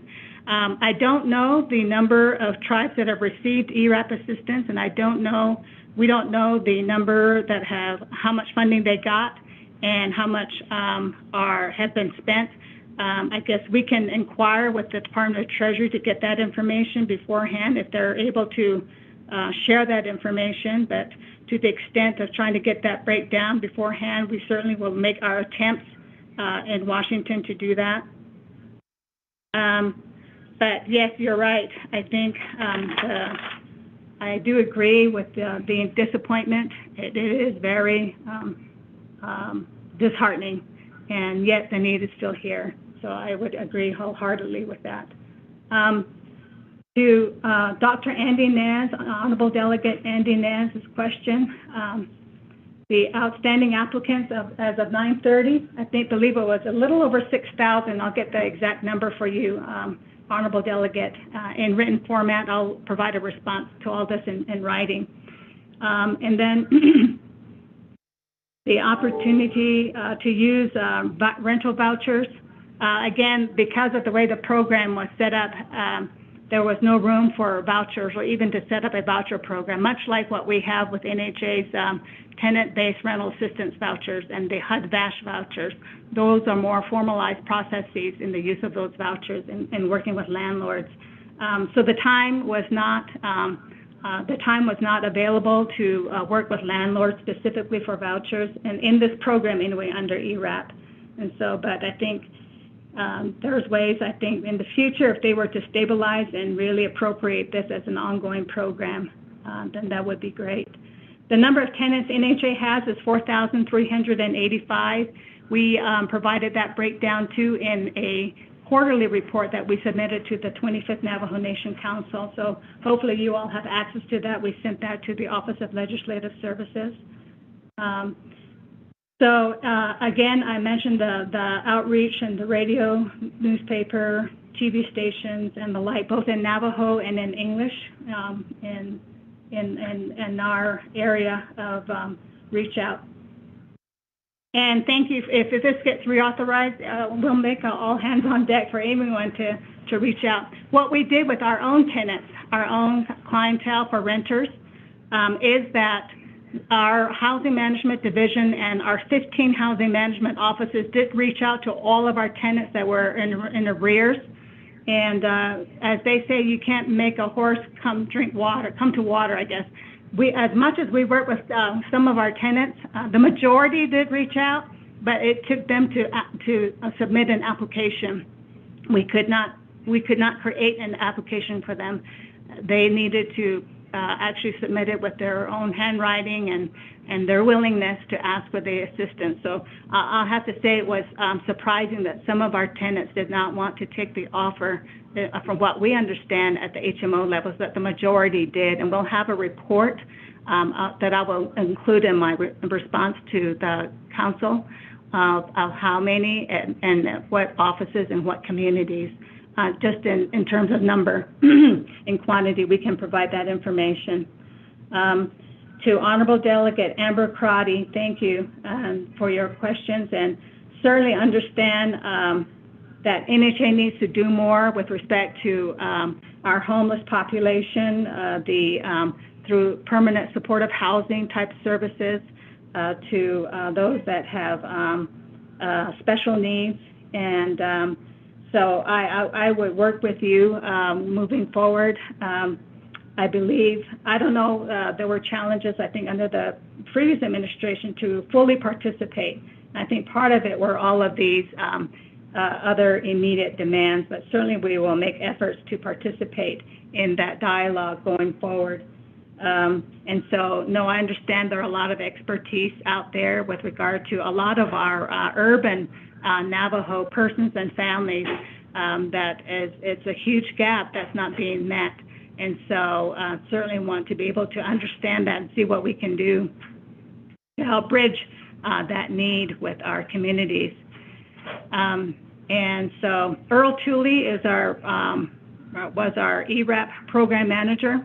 And since the program ended, he went back to his position, but now I have him as our public and government relations manager. And so he will be our central person to work with governmental entities on all legislative matters here at the Navajo, and then with the Navajo Washington office, and then of course with our congressional delegates in each of the respective states in which our reservation touches. And so Earl will be assisted in that effort going forward. And I do agree there needs to be alignment and prioritization of what is considered some legislative fixes. And I'll tell you this right off the bat, And I mentioned this, every federal dollar comes with federal strings, and NHA receives the largest amount of these dollars. And there is a minimum of 15 federal laws that get triggered in the use of a single dollar of what NHA receives from the HASDA. And that's mind-boggling, but that is part of the impediment. So there's a legislative need to fix this. And so with that, there are probably 5 federal agencies that we can interact at any point in time with the use of these dollars. And so that also is another layer of bureaucracy in the use and application and implementation in the use of these funds. So, and all the policies that are created internally to address this is just mind-boggling. That requires handling billions of data just to document the use of these dollars. And so we stand ready to share that information because it is a lot. It's heavily regulated, maybe the most heavily regulated entity in the country, I believe. And so we would greatly welcome the partnership with all the divisions of our tribal government, all the enterprises as well, and then all the leadership levels at all the tiership in the communities up to central government to understand and work alongside each other. That's what it's going to have to take. But I think NAHASDA itself, the law that we operate under, the Native American Housing Assistance and Self-Determination Act, has not been reauthorized since 2013, 10 years ago. And we are really dependent on annual congressional appropriations every year going forward. And so I think we really need to stand together and talk about how we can make some legislative fixes through negotiated rulemaking with HUD and their laws. And so we welcome that approach to understand and see what we can do to simplify at the outset from what's required in receiving and accepting the use of these dollars. And so with that, I'm going to go to Honorable Delegate Vice Chair Jermaine Simonson on your question on how do we help our people. So part of that is too, every year we have an Indian housing plan process that's done. And we really do need to educate how that formula funding that NHA receives as the TDHE for the Navajo Nation, how that's already pre-formulated by the Department of Housing and Urban Development, HUD. HUD is the federal oversight. We have no oversight from BIA or IHS or with the use of these dollars. HUD does come in to evaluate, audit, and monitor us every year. So every year we get a report on compliance with all, not only NAHASDA, but other federal laws as they're triggered. So I would love to provide an overview of those basic requirements. And you begin to see we are so entangled with federal compliance. Coming back to NHA in February of last year, I've learned that the NHA is at a point of sanction. There is a letter of warning, and we mentioned that in the quarterly report that we provided to the Navajo Nation Council as of recent. We do identify a lot of audits that have been done on NHA. There's one stemming from 2019, and audits had not been completed and so forth. And so a lot of catch up is what I've been involved with since February. We're towards the end of cleaning up that up, but I'd love to provide an overview to the leadership, to our RDC to understand what that means. Once that we clear some of those violations, we're ready then to leverage dollars. And so that's the goal immediately right now, to work with the team here and then to educate and report out to our leadership with respect to that. And so those are some of the issues that we're battling now with some of the violations that have been cited upon NHA. College student housing, yes, we want to talk about all the eligible activities and what things that we are not eligible. So there are very clear statements as to policies as to what, not policies, but regulatory requirements of what we can and cannot use these dollars for. Again, stipulated by law and stipulated by regs that really need to be understood in the use of these funds. Honorable Stephen Arvizo, thank you so much. Your question to open to homeowners. The ERAP program is just for renters. However, we know that the U.S. Department of Treasury has another separate program totally allocated to the Navajo Nation for $55 million. And this was relayed to us by the past administration under President Naz, in which the program is called the Homeowners Assistance Fund, HAF. Treasury, again, was the overseer for that money. It's under the same appropriations under the Consolidated Appropriations Act. And so we understood that the same type of assistance would be offered to homeowners and home buyers and mortgage holders that are in arrears or assistance being needed. And so we understood the Community Development Division was the immediate administrator. However, that converted to the Division of Social Services. And so to this day, we don't know where the state of that funding pot is. I know that they have different timelines. And so we have some homeowners too that's participating in NHA that have been impacted by COVID. Everyone's been impacted by COVID. And so they want to assist them as well. And so we're waiting to hear how that can also be accessed at this point. It's something I think we'll be meeting with President Nygren and an inquiry made with respect to that program. So those aspects of home ownership assistance can then be, I think, more readily accessed. We would partner to the extent that we're able to assist with some of our existing home buyers. To Honorable Otto, thank you for your statements, and certainly understand the frustration with respect to NHA. And obviously, I think as a leadership of the Navajo Nation, I think all leadership needs to see what is the best way to address housing, and how do we look at community development. And one of the immediate things that, again, part of this is going to be probably at a work session in which NHA does have some thoughts and some things that had been started years back. But coming back to NHA, we'd like to re-engage some of the plans for sustainable community planning and development. And the way to do that is only through master planning our communities. And that means everyone sharing their plans and the resources as to how best to do that. Because what's so common to any form of development is integrated utility infrastructure.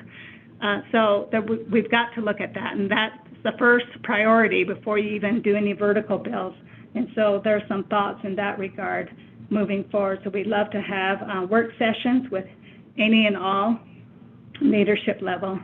And so some of the data that pertain to poverty level, that pertain to income eligibility, was done through NHA completed a housing needs assessment report in 2011, and I was here at the time. No needs assessment had ever been done, but we collected a lot of key demographics that I believe is still applicable to where we can then address the various different program funding for delivery to our families, including grant homes, if that was going to be the case. What does that look like? I was hearing the conversation earlier with respect to operation and maintenance, and that's true. In order for any form of building to sustain its life cycle, there has to be an element of operation and maintenance dollars so that you can caretake that facility or home in the long term. And so I think that's where, that then means we have to have some means of employment, right? So all of that is so integral to any kind of community development, such that I think we really need to analyze some of the data and see how we can forge forward with sharing of resources, and we can optimize the use of these dollars and leverage them to the extent that we can. NHA is in a position to leverage dollars once we close the violations 5 to 10 times what it receives. We just haven't gotten there. And some of the immediate things are land availability. We'd love to meet with land department to do a demonstration of what land is available, and there isn't very many. And then if there's land available, how much of it is constructible or feasible to develop upon, right? And then utility access. A lot of our utility systems are at or above capacities. And so what is the longer outlook with respect to bringing in new system installs and or expansions are some of the challenges that we have now. And I think we all need to come to the table and have some strategy from an overall master planning approach to our needs across our reservation.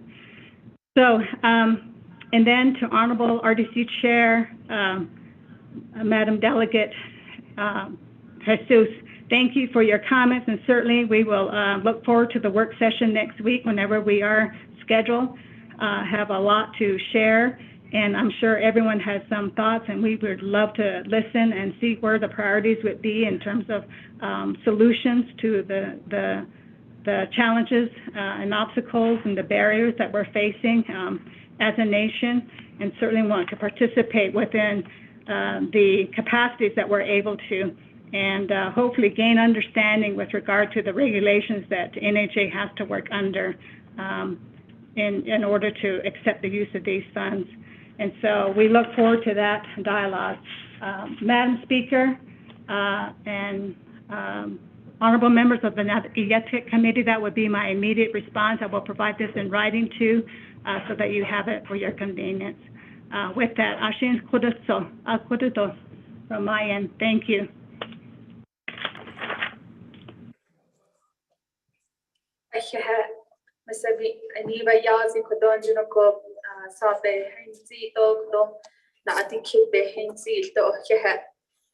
We do have some other delegates who are in the queue for additional comments and questions. Honorable Curtis Yanito.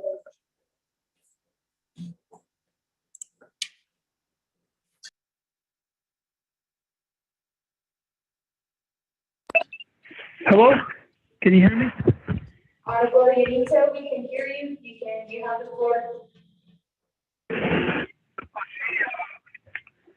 I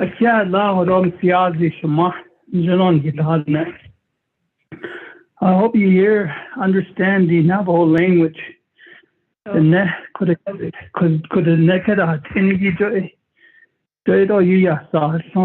NHA. A quite sheet NHA could have the Nido Halahot art as on in law as far as NHA belief there are control at these NHA housing complex. Oh yeah, these people they bought they paid off their mortgage on housing ownership. They say that they have titles to them. Without anything, and they need help with for housing extension, any addition, because when they applied for it, they only had like 1 or 2 children. Now they have a lot of kids, so they need a housing room extension with a kid. Another thing too is pertaining to this COVID, this pandemic. They want a lagoon established into the okay.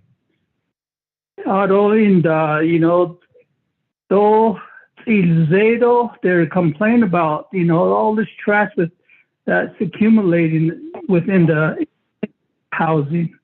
There's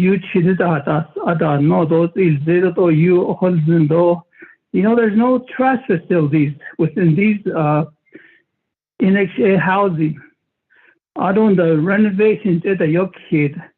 This NHA no. Some of these NHA housing, they approach us at chapter because they wanted the ARPA fund to do like renovations and so forth with it.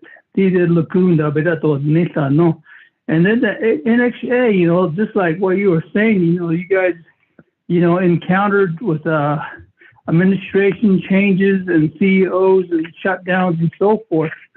So it's been what's aimed, but as far as that, you know, you look at, you know, about the administration costs, those kind of shutdowns shouldn't, you know, kind of slowed all the processing down. So on that case, of course, this whole question, you know, it's how is this leasing work anyway? Because I'm thinking, you know, for these people that paid off their mortgages, you know, they have rights to own these mortgages and housing because they have titles to it. A code DA ya could turn it over that late no NHA, and that response we haven't gone a meeting on that yet with our chapters. Can these people that paid off mortgages, can they sublease to own and get help from other sources besides NHA? That would be my question. And then my next question would be, you know, since here there's like 69 million going back to the federal government, can that be still used to lagoon on this way? It'll be all like and maybe start some kind of a trash facility. And then my last question would be, you know, how does the NHA projects to ask money to the federal government? What's the statistic, or what kind of needs do they go by to ask for these fundings? Yeah, and then it sounds like you're cleaning house too. You know, it seems like your administration is really working hard at straightening a lot of these discrepancies.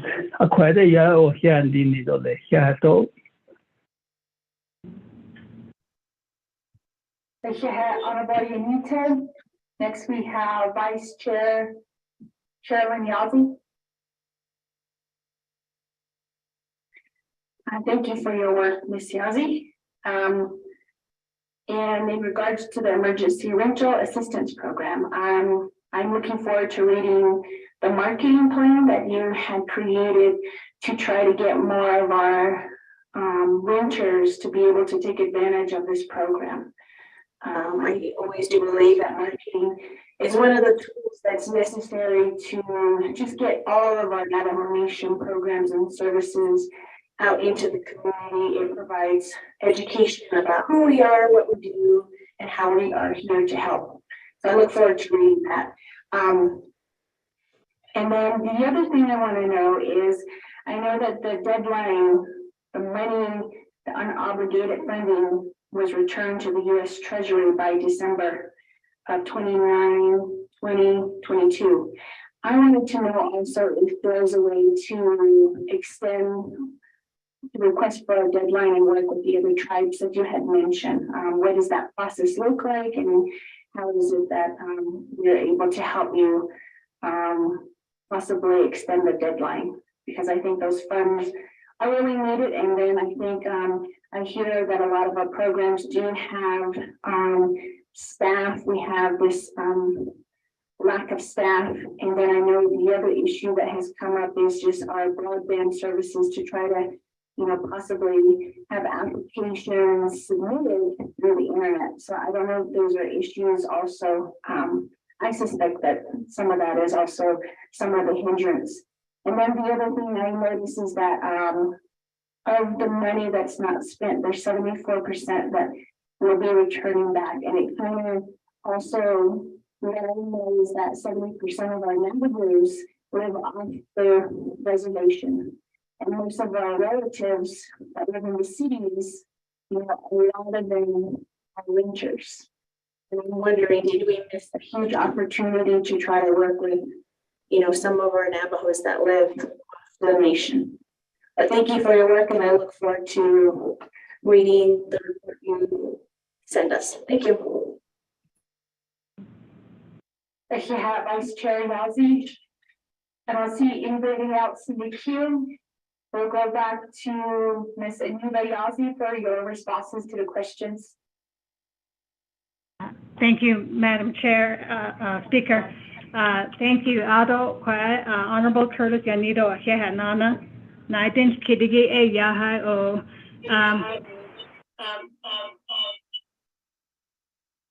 All right, so with regard to the ERAP, your question was on paid off mortgages and titles that were allotted to the home buyers. So once we do the conveyance of title to the home buyers, they're now homeowners, you would have that title and conveyance to that family. And then what you do with that, whether you re-rent that out or how you lease it out, that's your prerogative. That would be the prerogative of that family. And so we would have no more oversight or compliance with regard to that once that process has been completed. So if you have families that are coming to you with those questions, we'd sure like to clarify that process. I would like to meet with all the chapter communities, chapter leaders and communities to really look at what are some of their specific needs are of 110. That's what I did the math one time. I had to have gone out to 3 communities every week for the 12-month period, but it's something doable. I'd sure like to do that. With regard to trash and identity, trash and junk vehicles and all that, we have a policy in that, but there's just some of our communities they're unique to our communities and how these homes were built way back under the 1937 Act housing law. Some of our communities have a rental home right next to a home ownership unit. And I don't know how that came to be, but so in some cases, you'll see some junk vehicle where we have no oversight for. If a family paid off their home, that's their property, that's their lot, and they are free to do whatever on that lot. Whereas in the rental side, we would then have a policy to ask them to remove the vehicle or assist with assistance with trash collection and the like. But I think the bigger picture too is we don't have any sanitation outlets or landfills for a lot of the accumulation of trash that we see on our reservation. They're starting to just pile up in gullies and low-lying areas. So we recognize that that's a problem, and we want to find some solution to create maybe new landfills, and that means working with the Navajo EPA as to what can we do on the reservation. Is working with land department, community development to see where are some good areas feasible to do this and not affect the environment. And so just a lot of, I think, partnerships that need to be created to address that universally across our reservation. And so we want to be able to do that. Renovation, NHA is in the process of developing and completing a rehabilitation policy, rehab policy. And what we'd like to do is, this is still subject to our board review and approval. So those discussions are in play where we would help low-income families with grants and then help our non-low-income families, right, to earner income families, and they need some help, especially with the impact of COVID, to look at a low market loan program perhaps. So we're right in the final stages of that policy, and so hopefully we can have some announcement of that within this quarter, the second quarter of our fiscal year, which is from January to March. So we can certainly look at that. The ARPA, ARPA dollars for renovation. I guess too, with the use of ARPA, we know that the Navajo Nation was allocated $1 or $2 billion, and so everybody's in the running to get as much of their projects done, obligated and expended before those dollars are subject to reversion as well.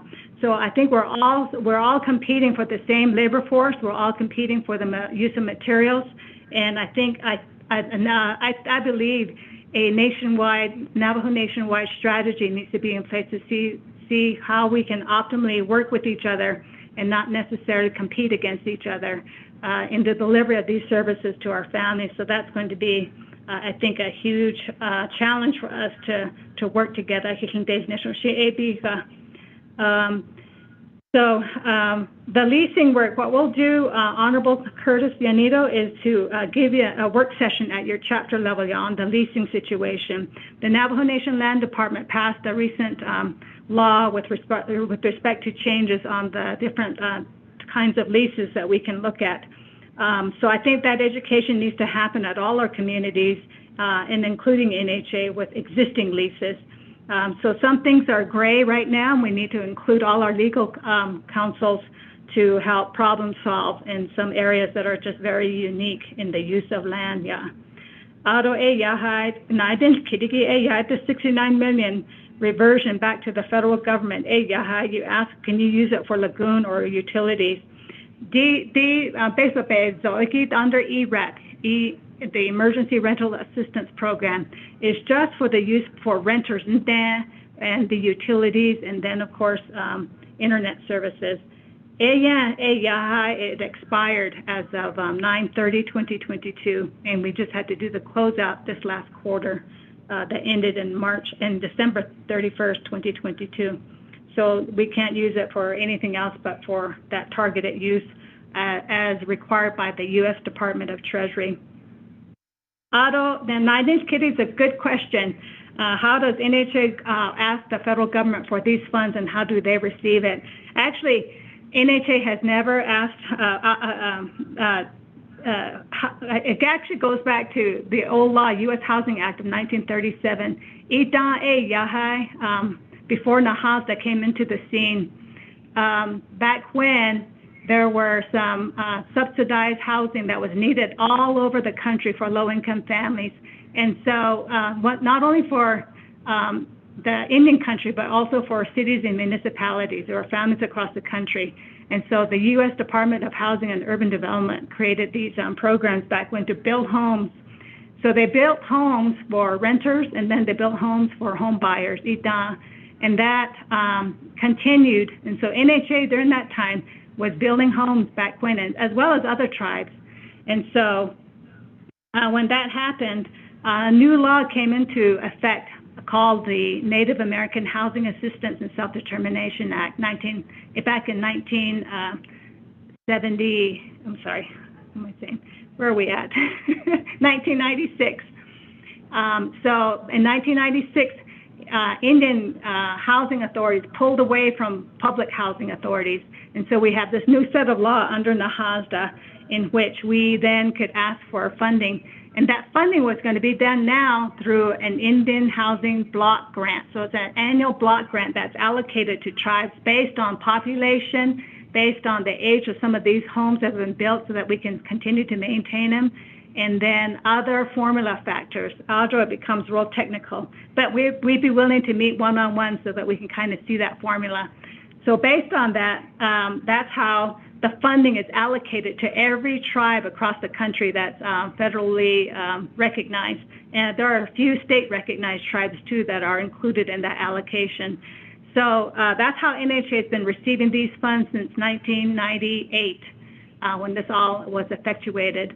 So it's a formula that's done automatically, but tribes have to put together an Indian housing plan to describe how they're going to spend the use of those funds. And so we need to do a better job in educating all our stakeholders as to what that means. And it's not in our bank account, by the way. These funds aren't submitted, a check's not submitted to NHA. Rather, as we incur funding, we then ask the U.S. government through HUD to draw down from their checkbook, which is the line of credit control system. And so they would then transfer that money electronically to our bank, and then we had 3 days to issue the payment. So that's how that process works, and we'd like to have everyone understand it's not a check in NHA's bank account for the Indian Housing Block Grant anyway. So that's how that works. But the funding is so limited that the need is in the billions for our reservation for housing. And yet we get approximately 80 to 90 million a year with, I would say, almost half of that going to address the old 1937 Act units by law that's required to operate and maintain, and then for staffing under the planning and administration. And then the rest leaves very little for development.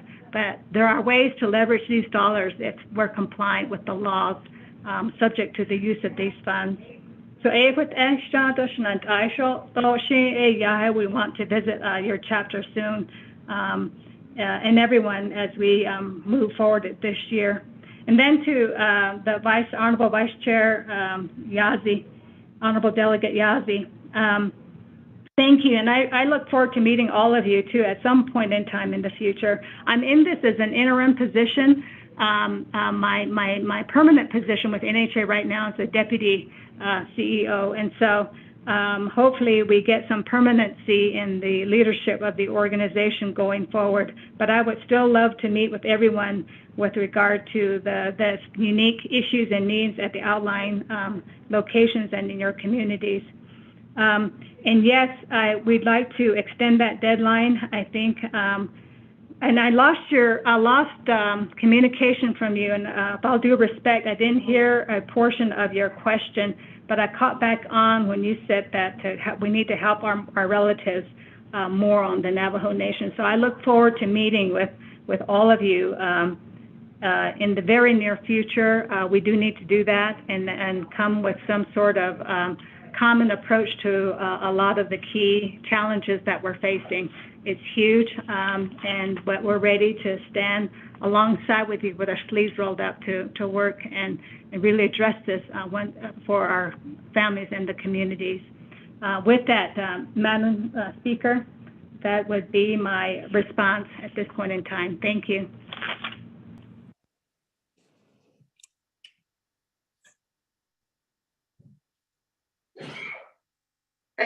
Ms. Aniva Yazzie, I believe Vice Chair Yazzie's question was pertaining to Navajo citizens living off the Navajo Nation, if there has been any outreach or efforts within your marketing plan to reach our Navajo citizens that live off the Navajo Nation. If you could respond to that question. Ms. Yazzie. Thank you for that.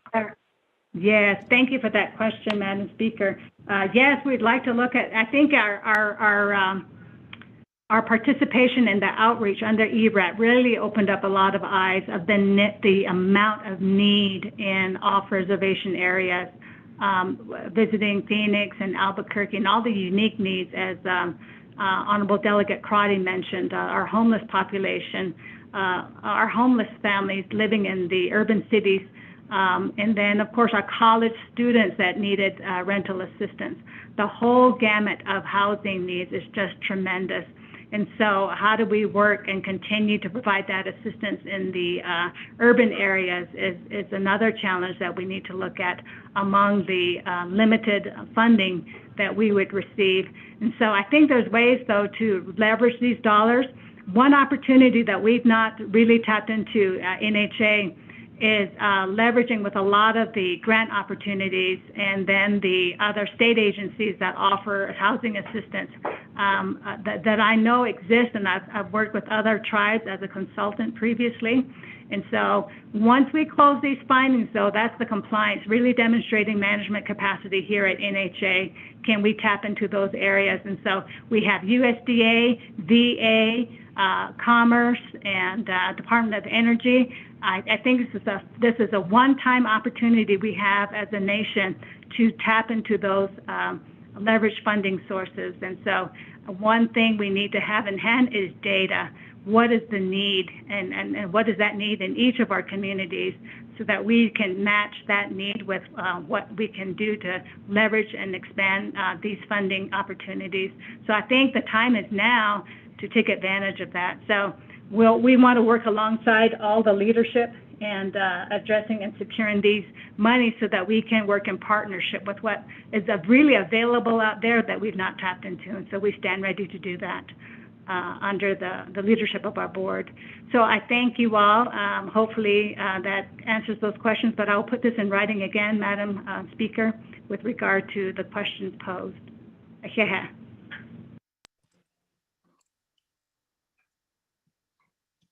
Ms. Yazzie, for your responses. The Kudon Junago Sa, the Hinsi Kudon Naskon Junago, Ani Gunhainba. Thank you for clarifying a lot of those questions for the colleagues' comments and concerns. I don't see anybody else in queue for any additional concerns or questions for NHA. Okay, we have Honorable Damon. Thank you. Good afternoon to colleagues, members of the 25th Navajo Nation Council, Madam Speaker, and all the staff here in the chambers, and everybody that's listening in. And thank you very much. It's good to hear your voice again, Ms. Yazzie. They're accepting that they are taking up the responsibility at this time as just even being an intern position there at Navajo Housing Authority, as every organization needs leadership, and thank you for taking that charge at this time. Madam Speaker, my recommendation to yourself and to the office of the speakers, if you can hear our colleagues have more concerns and questions regarding NHA, not just about URAP. And I think it'd be highly important that the Speaker's office coordinate Ms. Yazzie a day to go ahead and get a work session so that can clarify all the different questions that each one of our colleagues have regarding Navajo Housing Authority. As you know, there's many other different challenges and responsibilities that NHA has, and this impacts every single one of our chapters and every single constituent that we have out there. As we know that from Navajo Housing Authority's last, I guess, intake or revision of their update in order for them to go ahead and put together their, I guess, an overall scale housing feasibility study, that there was a lacking of over 32,000 homes that were needed on the nation. And that was over 10 years ago. And then maybe that's something that NHA could go ahead and see if they could update that as well, moving into the 25th Navajo Nation Council. But that's my recommendation to the Speaker's office. Thank you very much, Madam Speaker, and I'll go ahead and yield the floor back to, yield the time back to the floor. Yeah. Thank you, Honorable Damon, for that recommendation, for taking note of that, and we'll be in communication with Ms. Aniba Yazzie and the commissioners. But though not a delegate, Honorable Karate.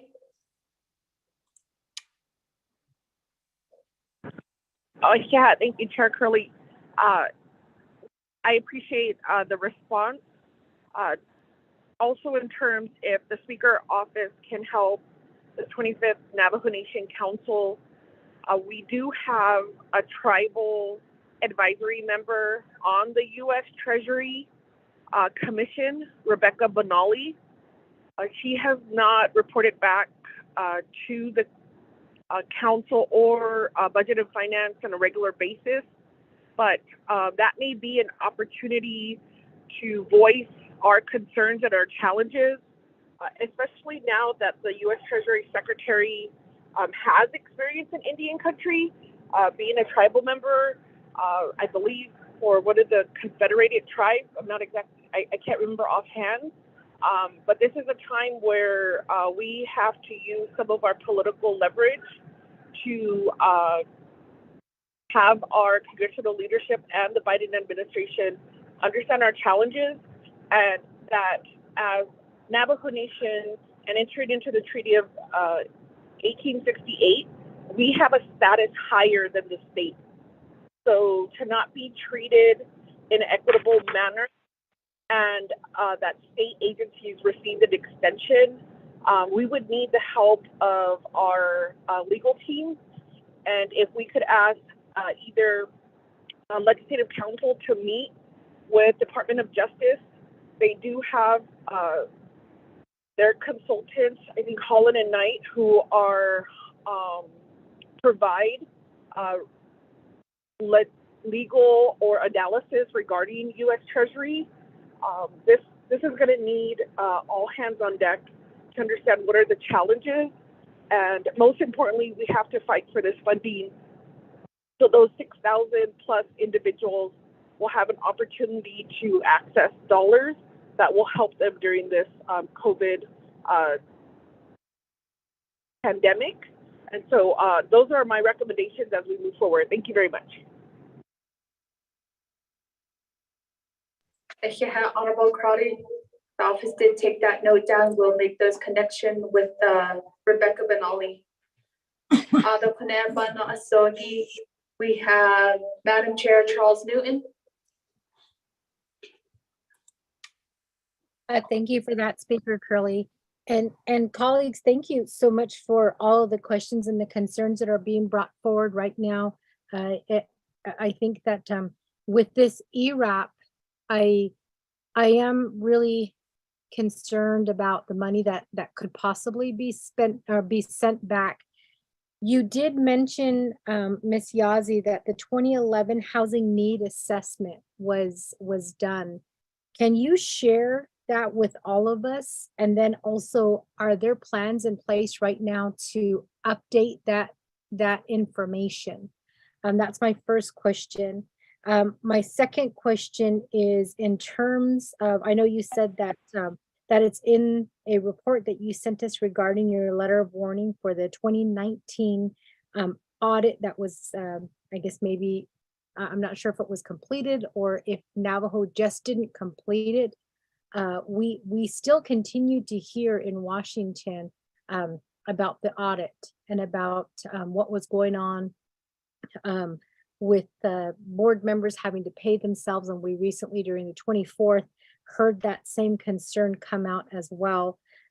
So with the letter of warning, is it possible to send us a copy of that? Or maybe that's something that we can talk about when we do have a work session to talk a little bit more about, what other things are NHA in trouble for. And I say that because I'm thinking that this may be the reason why we didn't get that extension approved, is we still have a lot of senators right now who know that when Senator McCain, when he brought up issues with NHA, that those issues are still open, that those issues haven't been addressed yet. And I know every time I go to Washington, D.C., and we're advocating for different things, that's always brought up. Well, where are we at with the NHA audit? What is going on with the NHA audit? So I think if you can send that letter of warning to us to let us know, what other issues are the federal government looking at in terms of, what hasn't been spent. With the ERAP, I do want to go back to that and say, that with the audit not being completed or maybe not being addressed, and then the ERAP being denied in this case, and only 2 other tribes wanting to join forces with us, are those tribes aware of how much Navajo received and how much Navajo will be sending back? And the reason why I asked that question is because when we partner with people, they have to have a really good understanding of what they're signing up for to partner, when we partner in forces. The last thing I want, is that it's announced that we're sending back 68 million and it's done there in the office, and these tribes, they drop their job because of how much we are sending back. And that's a lot of money. And I'm sure we got the most amount of money than any tribe, because Navajo, that's what we always get accused of, is Navajo always gets a lot of money. So I guess in terms of the partnering with the other tribes, is that something that we really want to do, or could we send a joint letter, maybe just asking for the extension, as opposed to being called out in, in a meeting in front of other leaders for us not spending money or this audit that hasn't been completed. It's a little bit of a black cloud over us at this point, that, with this, we received during the 24th, we received a report that the audit was completed and that the audit was sent to the federal government and that they were in the process of closing things out. I believe that's what we were informed of during the time that we went to Twin Arrows to meet with NHA. So this is kind of a new information that I'm hearing right now, that this letter of warning was sent to the Navajo Nation in terms of the housing. So I just want to get, all that information together, and then be able to have some type of proof whether the audit was completed. I'd like maybe a letter sent to the 25th Navajo Nation Council from NHA saying, yeah, the audit was completed. It was, it was addressed, and we did send it into the federal government, but they're over, they're looking it over. Or, the Navajo Nation never completed the audit. And we're still working with the federal government. I think having something in black and white is the right way to go, and it does inform leadership of where we stand, and then especially in terms of advocating for this extension. We just have to be, we have to be prepared on all fronts to be able to answer questions, and we have to be prepared to hear, what the federal government, like from their point of view, how they see these things playing out. So if we can get that information, that would be great. And I think that the 2011 housing need assessment that was done that you referenced earlier would be able to help bolster the argument that the need is still there. And if anything, because of COVID, because a lot of people lost their jobs, or businesses, were not functioning at 100% capacity, that a lot of people were affected, and that, this number is surely going to increase as a result of just everything that happened with COVID.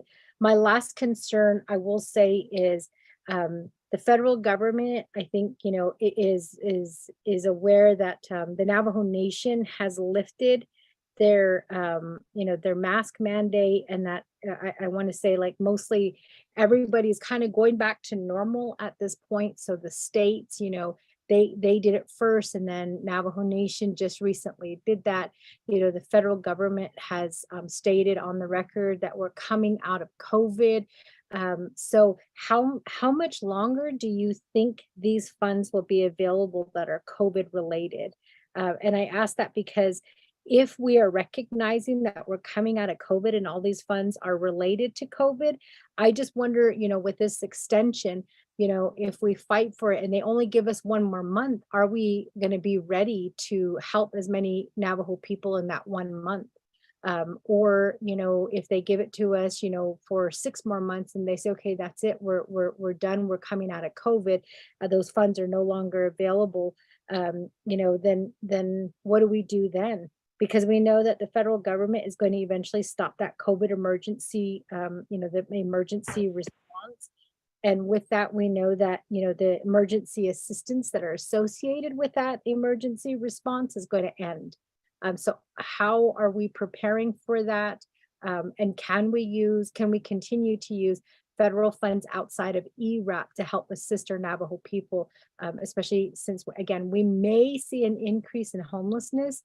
We may see an increase in people who have been evicted from homes. And I know the NHA has a policy right now that any evictions, that they don't allow people to move into the homes. And that's really concerning, because I think earlier my colleague Delegate Simonson asked questions about our college students who are leaving the Navajo Nation, and they're rooming with other people, but one of them has to have their name on that lease. And if a lot of them, left because of COVID, and they left, to come home, there's that either eviction that's on their credit, or, there's something on their credit that shows that they didn't they didn't fulfill the contract terms of their leasing. So, and then they come home and they want to move into NHA housing, but because of that eviction record, or because of that, whatever it is on their record saying that they didn't complete the leasing requirements, that's going to be on the record. So technically NHA won't be able to assist them with any type of home, I believe, even if they are homeless. I've been going round and round with NHA here in Shiprock on that. And I finally just said, show me the policy. Show me where, where your policy states that, you can only help in these situations. Show me where the policy states that, you can only assist individuals in emergency situations for 30 days. I need to see that in black and white. And we were supposed to have a meeting. Unfortunately, some things got in the way of that and we never had our meeting, but we did push it to a later date. So taking that all into consideration at this point, we are now coming out of COVID. We all know that. We're all trying to recover, whether it's recovering with our finances, whether it's recovering with our health, whether it's recovering in, getting out into the community and seeing our loved ones for the first time in 2 years. We're all in that recovery mode right now. But how is NHA prepared to assist our Navajo people in coming out of that, coming out of COVID? How are you, going to help as we start to recover? Are you guys willing to, waive that portion where it says you were evicted during COVID, that's something that won't be taken into consideration to place individuals in NHA housing for emergency purposes or for housing in general. So that's what I want to know at this point. And hopefully, I can get all of this in writing so that we can, again, start preparing our Navajo people as we all start to recover together. Thank you.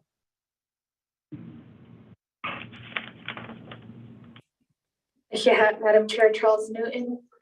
I don't see anybody else in the queue for additional questions.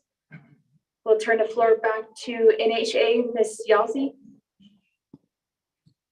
Thank you again, Nana Shnandai, my honorable speaker, and honorable members of the Naa'bik'iyati committee. To honorable delegate Damon, thank you so much. Yes, I look forward to seeing you again at the chapter level and meeting the community members. Yes, I look forward to, I think it does require a work session. You'll just be amazed at what we're subjected to in terms of the process and the law and the regs, but we would be very happy to do that. And I look forward to that work session, Madam Speaker. And then to Delegate Crotty, thank you for your questions too as well. In terms of, what was the question that you had?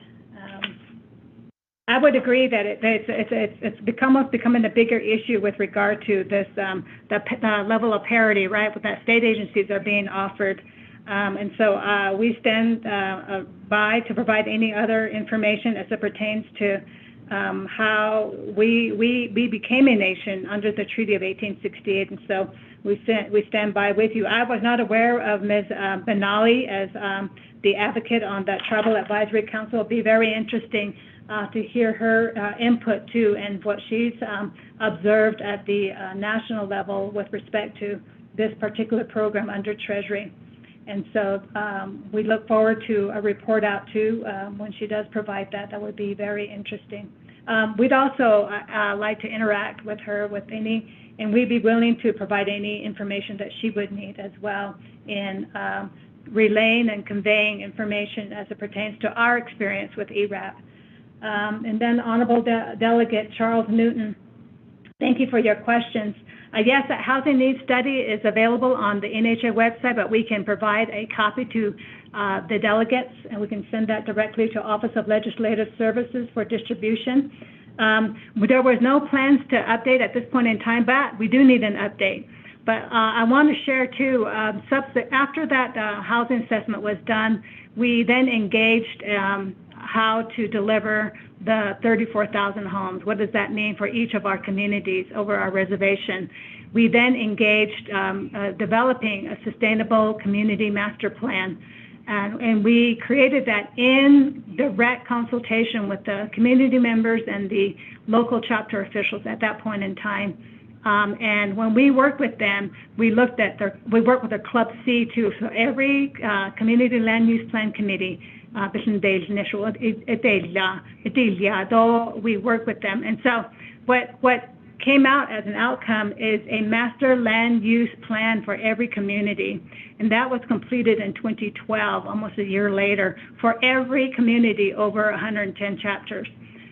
So that remains in place at that point in time. So we do have a typology of what the land use would be within each community.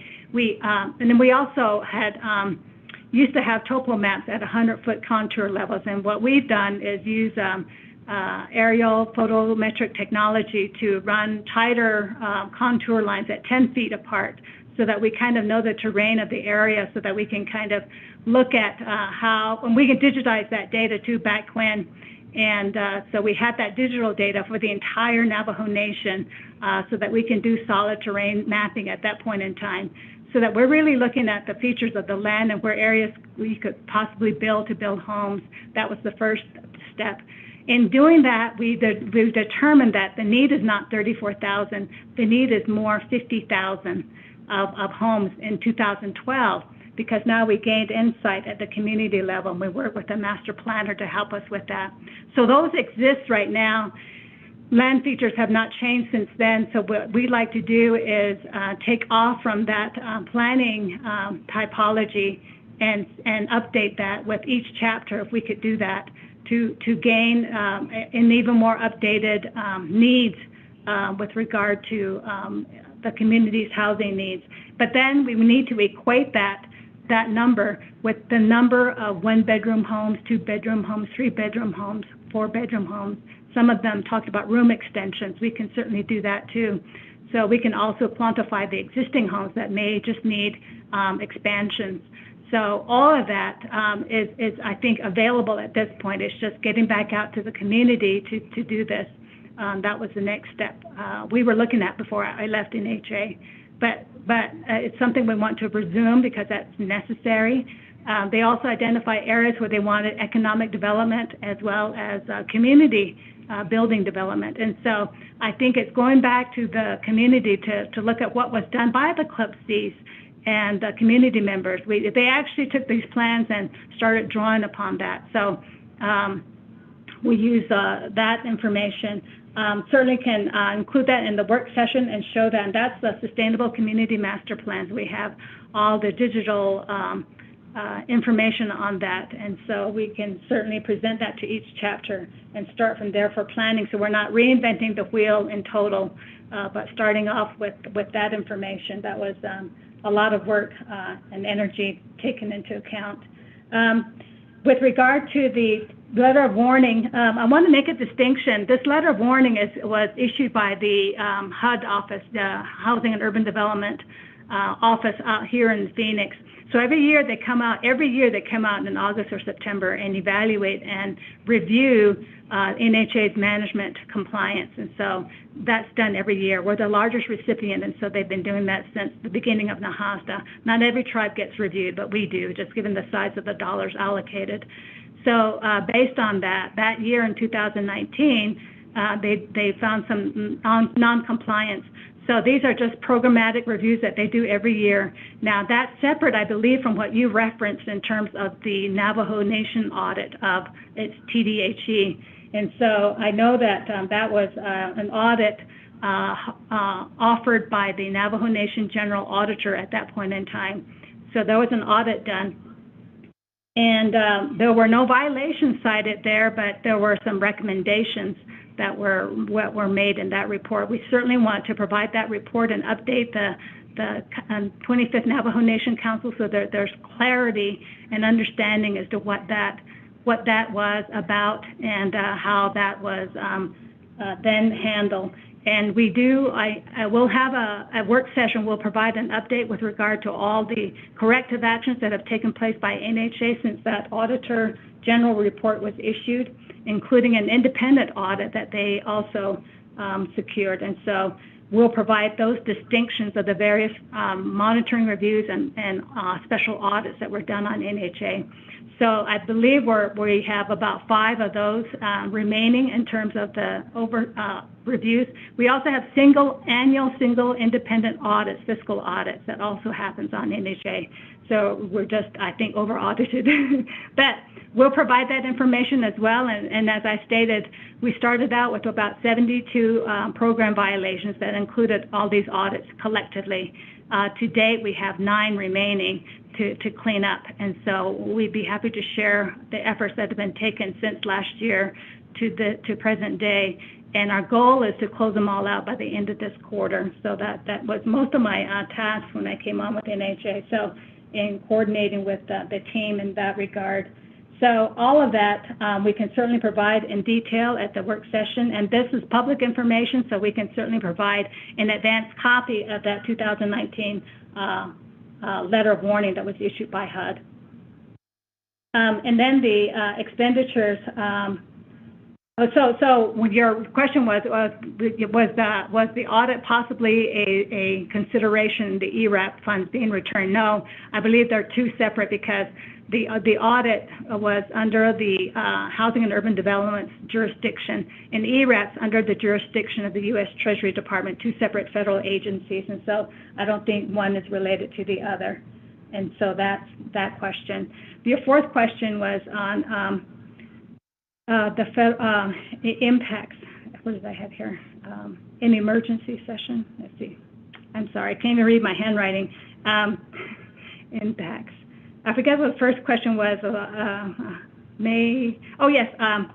Well, the thing with regarding the issue of the federal government and the potential of COVID becoming normalized in the present day because of the effects. I think I understood that President Biden on the national level is going to be making an announcement on May 11th this year. I don't know why that day, but he was going to make an announcement as to whether the pandemic is now no longer a consideration, or whether we're still under its grips. And so I think we look forward to that. And so that will be happening in May. And I think that can, maybe give some directions to where all the other governmental tiership will fall in line, I guess, with respect to that announcement. But I'll tell you this, the COVID effects have been recognized by the U.S. Department of Housing and Urban Development, such that they created the CARES Act and funded tribes to address all COVID-related effects, to prepare, prevent, and I forget the other, respond to. So we have an Indian housing plan funded for CARES in the amount of $22 million. That's also listed in the quarterly report we sent to Office of Legislative Services for the benefit of the 25th Navajo Nations Council's information. So that information is provided there. So the total, the performance grant to expend all those funds is December 2024. So even if we get an extension, I would think that would align with that same time frame of expenditure up to 2024. So I think we still would have, and we have the processes down pat with regard to ERAP. As we got into a really good momentum of ERAP in the year that we had it under our new administration, we were expending about $1 million a week at one point in time. And so I think if they do extend it, I would bet that we would get it all expended with no problem, especially paralleling that time frame with the CARES COVID, which has a time frame, outside time frame of December 2024. So I think there's opportunity there to spend that. And then to the question of college students, I think in terms of policy of NHA with regard to COVID-affected impacts, I think we're working with a board that understands the human factor and the humanity of our people. And so I think that's a level of policy making on their part based on our recommendation and what we hear from the families, that there could be some elements of those considerations to waive certain matters with regard to credit profile if they were impacted by COVID. And I think we need to consider that going forward. And in that regard for new policies or waiver of policies during an interim period until we get back to full normalcy. So we would stand ready to work with the leadership and our community members for the benefit of our families accordingly. So I think with that regard, just I think looking at more longer term solutions with regard to emergency assistance. I know that our board chair was concerned with our emergency assistance program. While it's temporary at 30 days, we can extend it another 30 days. But what happens at the end of 60 days, right? And what do we do there? So I know that we're going to have some more conversations because he's concerned that that doesn't really do much for assisting. And so I think we will be talking more with our board to address some of the policies that we have so far on the different programs, perhaps that we can create working together. And so I look forward to that discussion with the entire leadership as to the different programs that NHA could possibly engage, also in cooperation and coordination with what the nation divisions can offer and our enterprises collectively in terms of partnerships. With that, Madam Speaker, that would be my response, and I appreciate all the questions ahead. Thank you.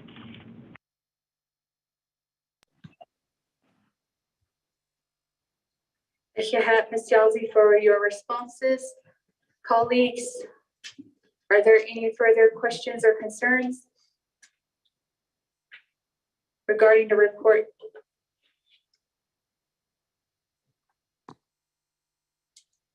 Second call.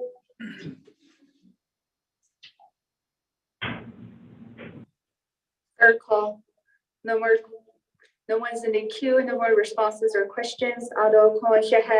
Ms. Aniva Yazzie, and also Commissioner Tammy Yazzie for being on the call today. And we look forward to that written report with additional questions and clarifications.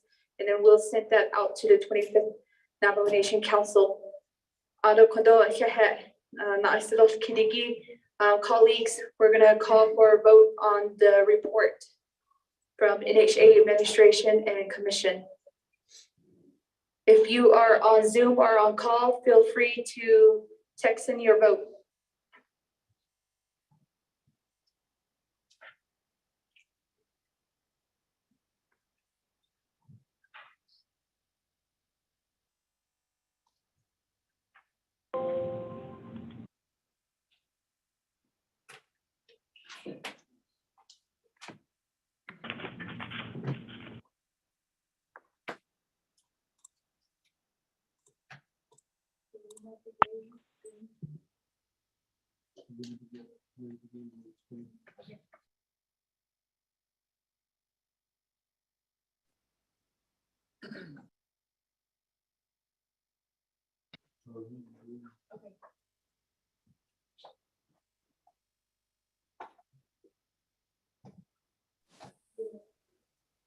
Honorable Amber Knez-Bakrati, how do you vote?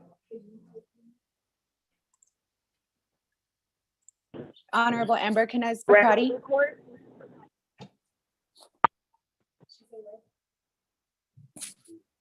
Once more, Honorable Amber Knez-Bakrati, how do you vote?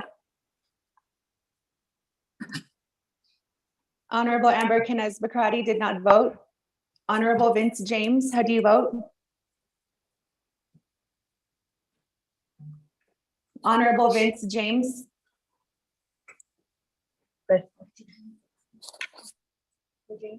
I'm sorry, on the report it's red. Honorable Amber Knez-Bakrati votes red.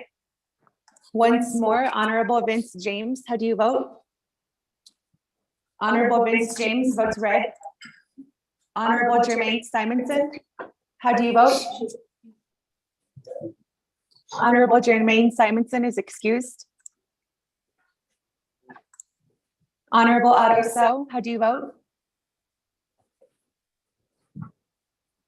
Honorable Otto So.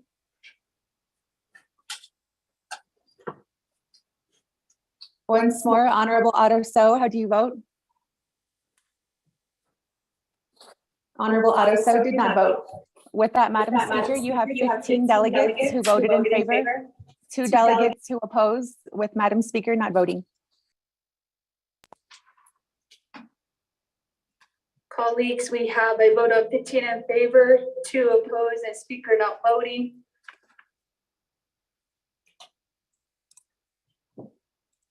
With that, thank you for all the reports. Next on our agenda, we have number 8, close of meeting, announcement, adjournment.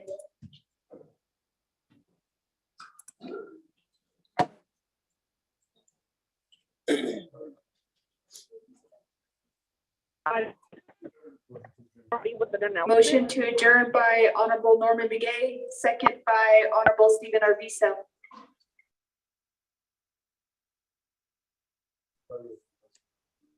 Via Zoom, we do have an announcement by Honorable Crotty. Thank you, Chair Curley. You as a council, the announcement is that our agreement with the state of Arizona regarding emergency services is set to expire. And so we would need assistance in coordinating with the governor's office to address that issue. And that is my announcement. Thank you, Chair Curley, and I'll yield back the floor.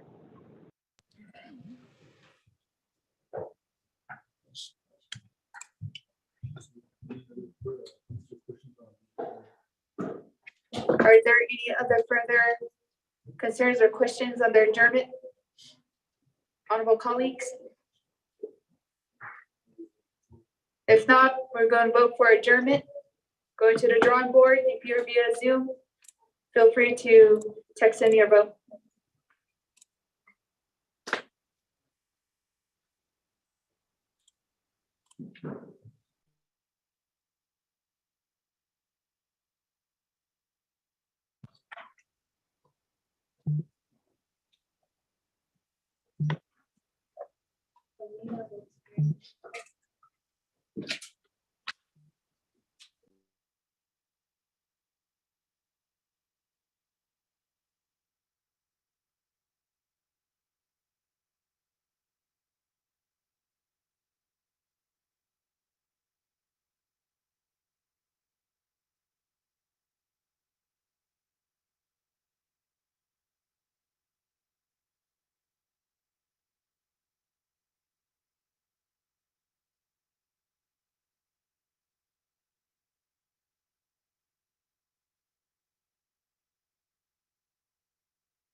In favor, 0 opposed, speaker not voting for adjournment.